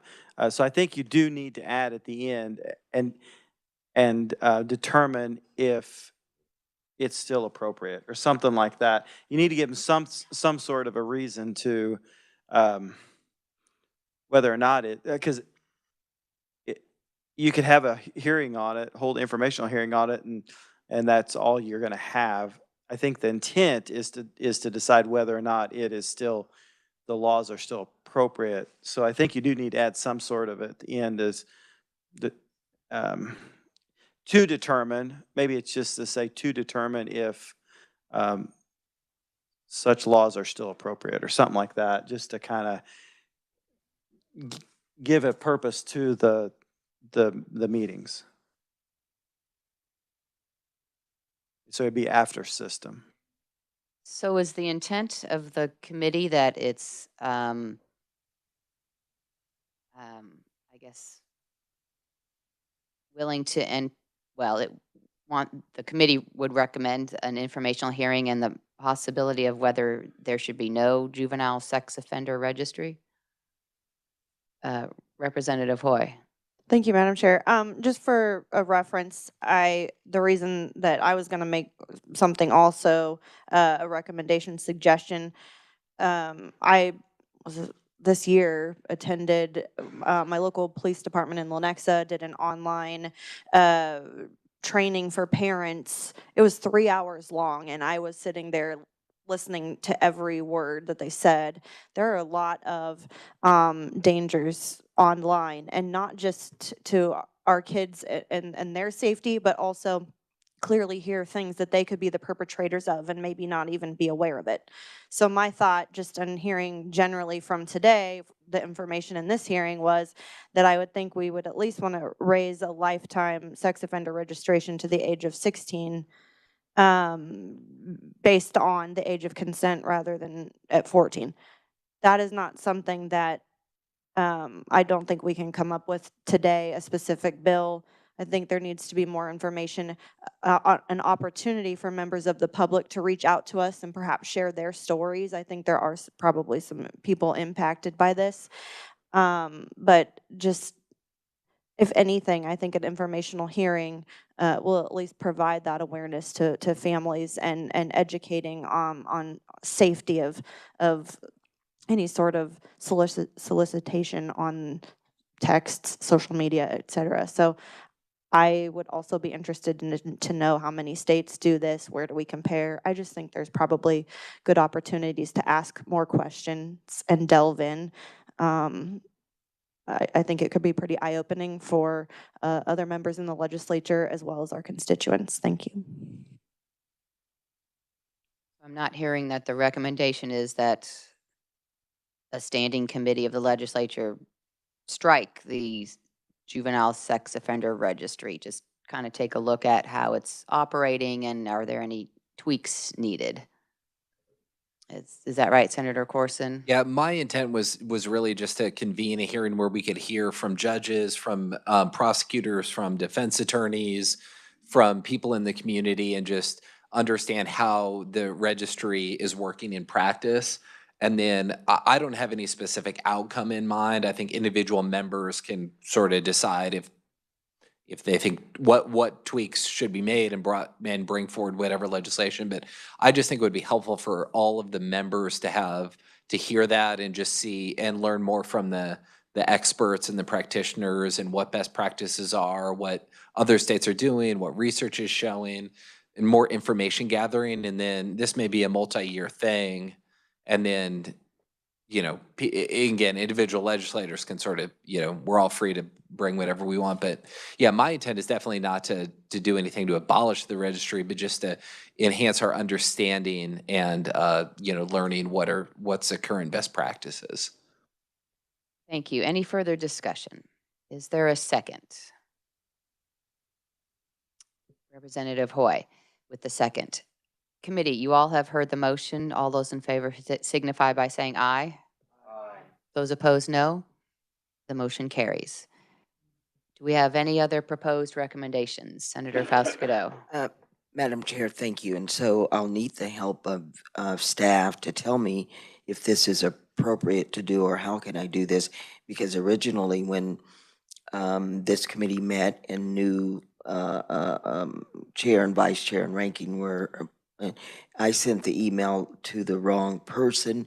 And so this is one of the main things I wanted to try to accomplish being here today was so, and I don't know if it can be added on to Representative Heiberger's motion or not, or where it could fit in.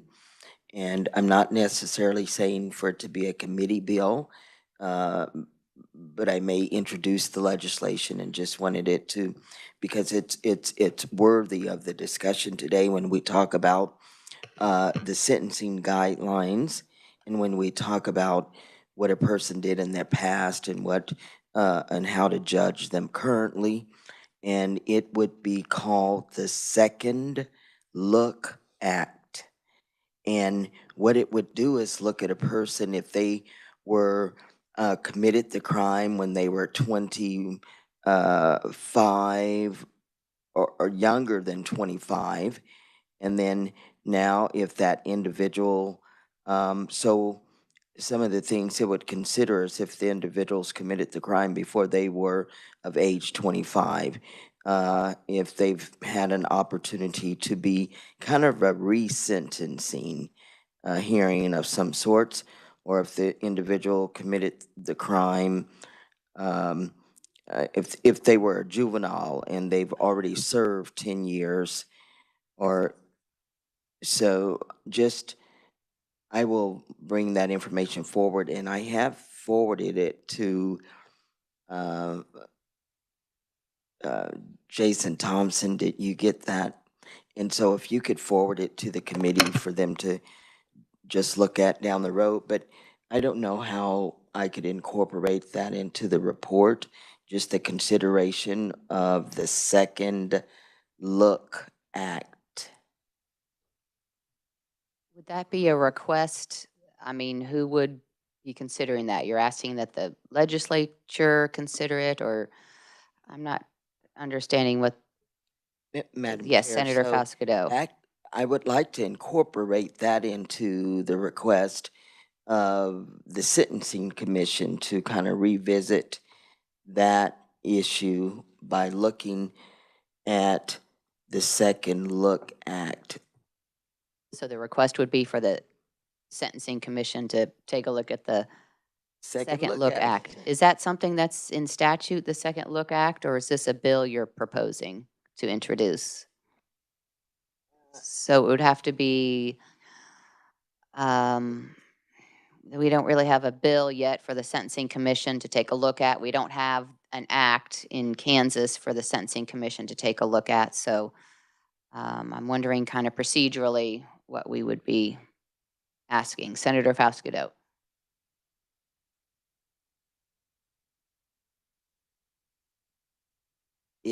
because it's passed in 4 other states, and I will provide those states in the legislation, the bill, and since some of the topic of discussion today, if they would certainly consider those methods as they're looking into our sentencing commission.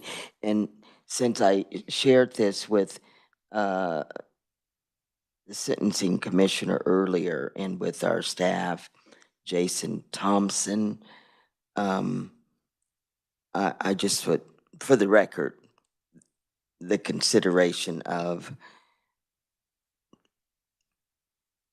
Madam Chair's Jason Thompson able to. Oh, I'm sorry. Sure. Mr. Thompson, did you have a comment? Or I see, committee, that we have the recommendation up on the screen. Thank you, Ms. Block. I think we need a period at the end of that. But yes, Representative Hoffman. Thank you, Madam Chair. And as much as I appreciate the recommendation by my friend here, we haven't looked at the Second Look Act. We don't know exactly what's in it.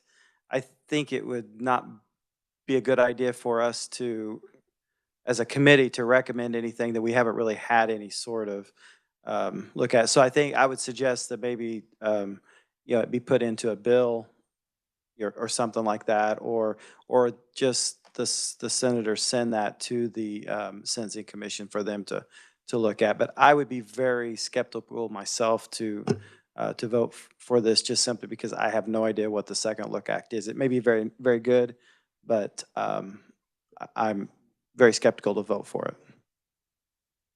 Thank you, Senator Fausto-Gaudet. Thank you, Madam Chair, and I appreciate the conversation. That's why I started out saying I wasn't sure where it would fit in. It will be a bill request, and I would ask, Madam Chair, that what I have sent to staff be distributed amongst the body here, and I will forward it on to the Sentencing Commissioner. However, if somewhere it could be included in when the Sentencing Commission is looking at our sentencing guidelines, that they consider what individuals are doing currently. Thank you, Madam Chair. Thank you, committee. Other discussion?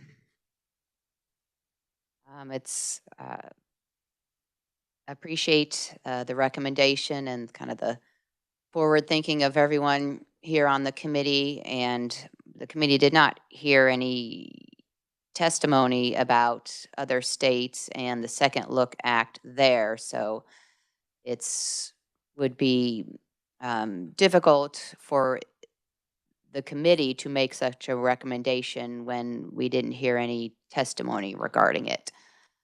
Is kind of some discussion I'd like to add. Yes, Senator Gossage. Thank you, Madam Chair. And I would agree that I think the recommendation that was made by Representative, always say your name, Heiberger, maybe encompasses what the senator was talking about, and perhaps after they had those discussions, and that could come back to the senator, come back to committee, then you may want to consider your bill, and that's something that could perhaps be introduced in committee at that point, rather than that being part of the recommendation from this body. Senator Fausto-Gaudet. Thank you, Madam Chair. Thank you, Senator Gossage. I agree. Originally, I said that I wasn't sure how to implement it, but I just needed to mention it for sure. And so I will withdraw that recommendation there, but hopefully, Jillian, if you could include it with his permission somehow for us to look at the recommendation to the Sentencing Commission to, in those guidelines, to consider what individuals are currently doing.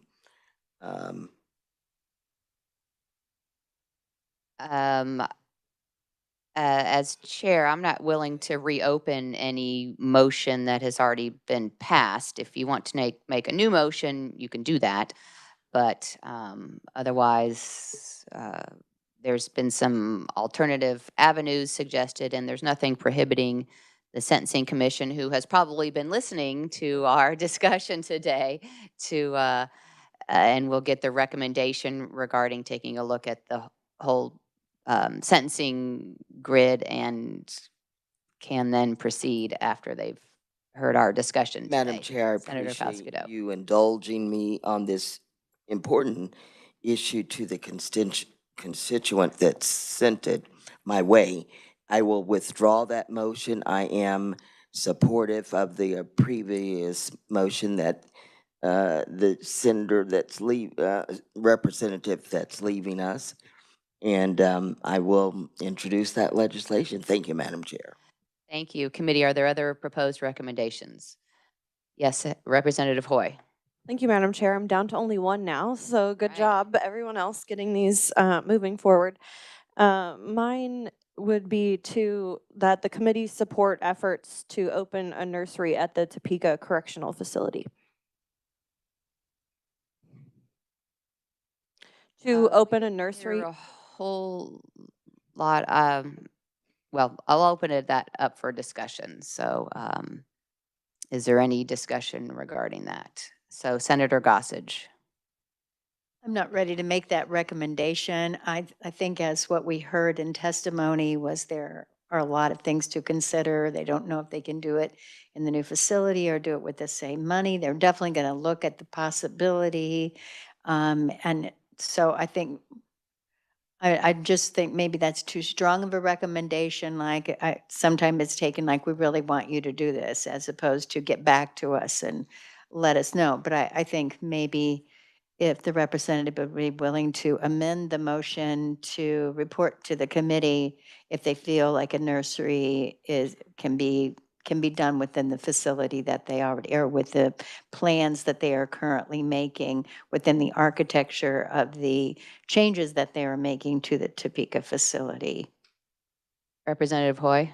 Thank you, Madam Chair. I think that the way I view this, and maybe it does require some wordsmithing then, because as what the committee heard today, and if we need to add this in there, we can. Their next meeting is in 2025. They don't know if this is going to be a part already of the design build of the changes that they're already making. They may or may not need us to do anything. Then they may be able to just make it happen.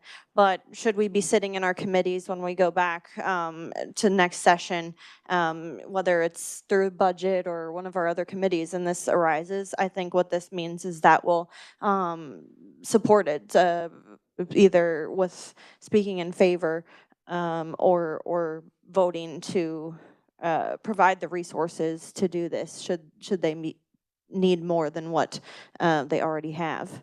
And just seeing the information and having toured the facility and knowing that they're already working with mothers and children, being able to have those visits, expanding that to infants, I think it, especially because they're newborns, I think is something that I would like the committee to get behind.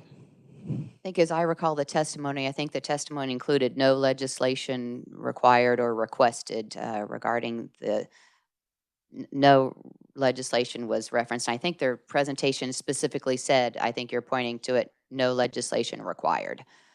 Representative Hoffman. Yeah, thank you, Madam Chair. I think maybe just a little bit of changes. I think we could probably all, maybe that the committee recommends the continued study of the Kansas Department of Corrections to implement a nursery or to create a nursery, something that kind of says, hey, we think it may be a good idea to continue to study this, and maybe it's a good idea that they do it, but maybe not a support, might be just a little bit too much until we know more about it. So I don't know, that we recommend that they continue the study on a nursery. Is it something like that? Yeah, I would accept that as a friendly amendment, but I would say recommends Kansas Department of Corrections continues to study operating or opening a nursery.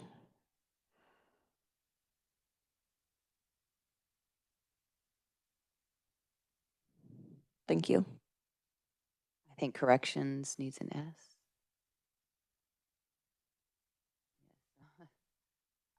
Committee, further discussion. Representative Heiberger. Well, I may be out on a limb here, but I would support just simply saying the committee supports opening a nursery at the Lansing Topeka Correctional Facility. I mean, we're not directing them to do anything. We can't make them do anything, but I think it's a great idea, and they may conclude that they can't to do it, but I'd prefer a stronger statement. I think there's been some discomfort suggested by the committee about support would be a bit strong. There's not enough information about the cost or the safety to the visitors at the nursery, and so support to me would seem a bit strong of a recommendation from the committee at this time, but open for discussion. Thank you, Madam Chair. Sure, Representative Hoy. Thank you, Madam Chair. I definitely prefer the suggestion from my colleague. I absolutely support opening this nursery and providing those resources, but I think in order to gain support, and I appreciate that it sounds like members are like, we want to hear more. We want them to study this. So I'm going to leave it as it is for my motion, the thought of this excites me, and I'm looking forward to hearing more from the department. Thank you. Thank you, Representative Smith, and then Senator Gossage. I think that I completely support the idea of a nursery at the Topeka Correctional Facility. So, at the risk of sounding like I don't really support the committee getting involved in it at all. They've said they don't need legislation. I understand what you're trying to get at, though. I think it's honorable that we would do that. But I don't think it's necessary as a committee. That's my feeling.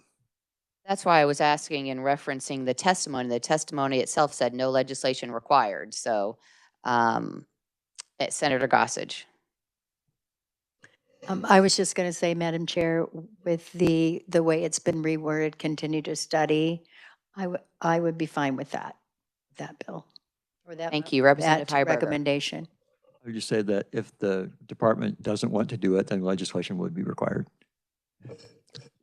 Senator Faust-Godot. Madam Chair, again, I've stayed here, and it's going to be dark when I'm on the highway, but these things are really important to me. I do recall that we toured the Women's Correctional Facility, and we talked about things that they needed.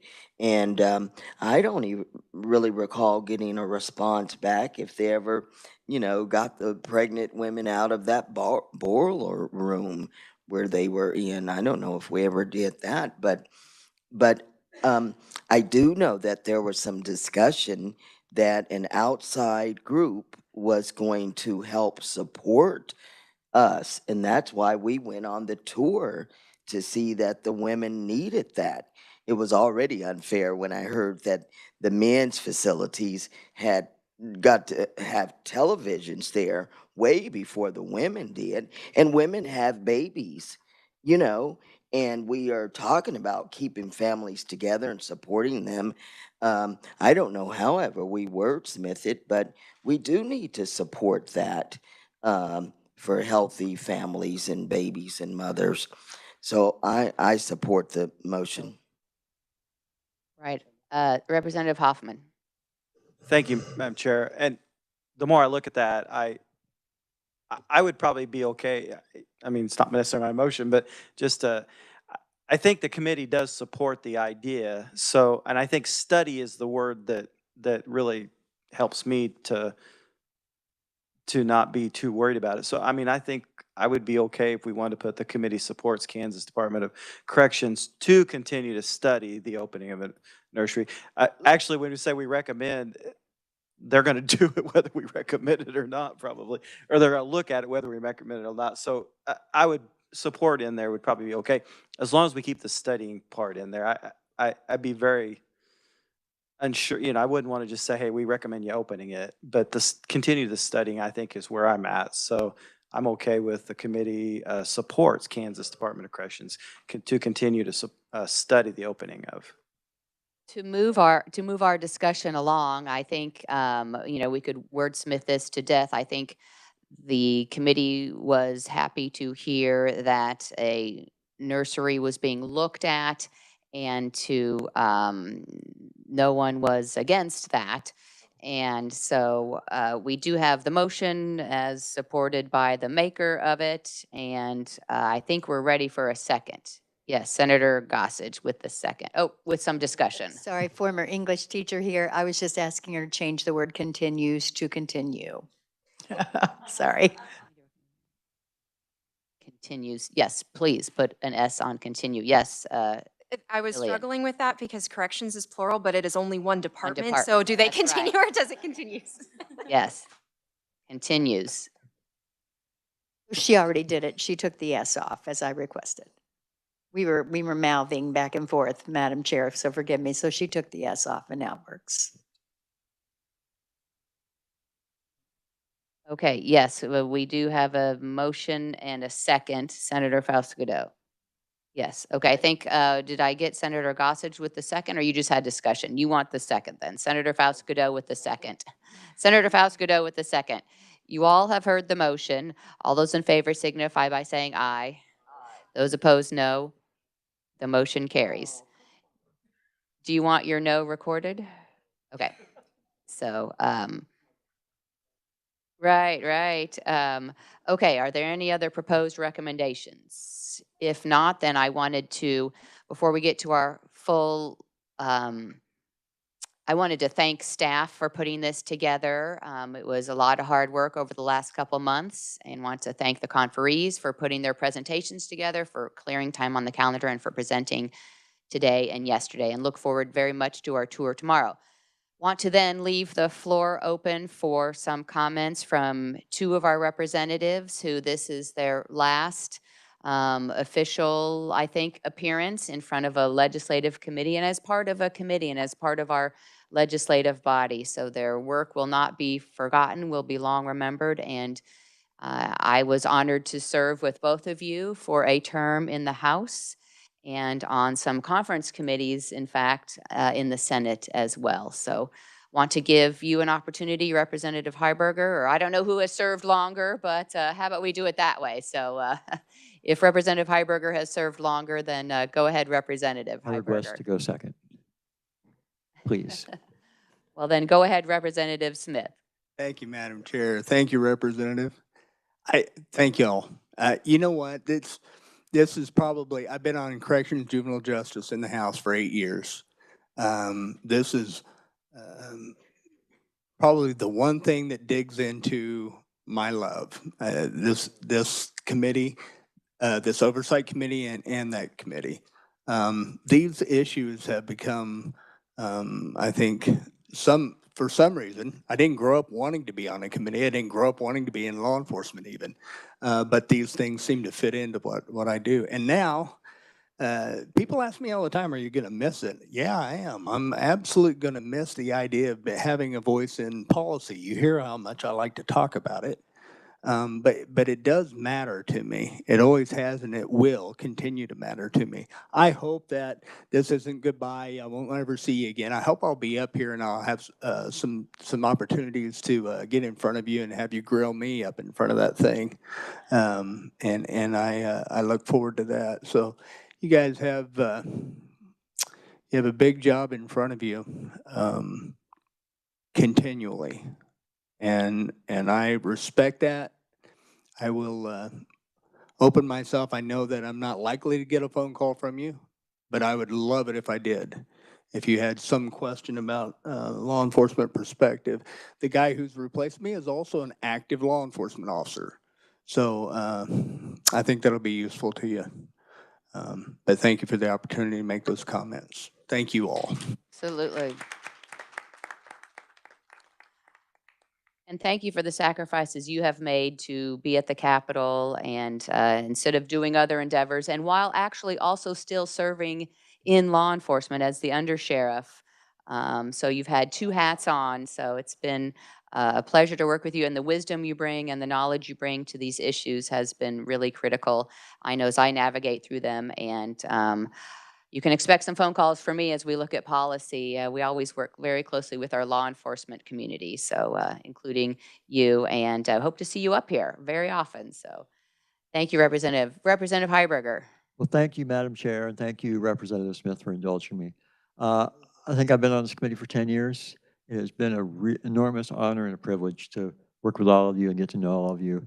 I'm sure that you'll carry on well without us, well, at least without me, but I really appreciate the opportunity to say a few words, even though I hadn't intended to. It's been kind of a bittersweet moment. It was like my last legislative box lunch today, and I'll remember that fondly.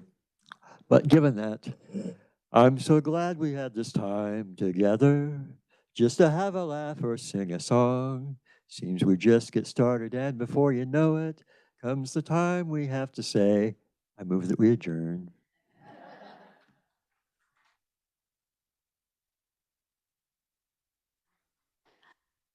Well, thank you, Representative Heiberger, but I'm sure you remember that's a motion reserved for the chair, so, but appreciate the idea. I challenge the ruling of the chair.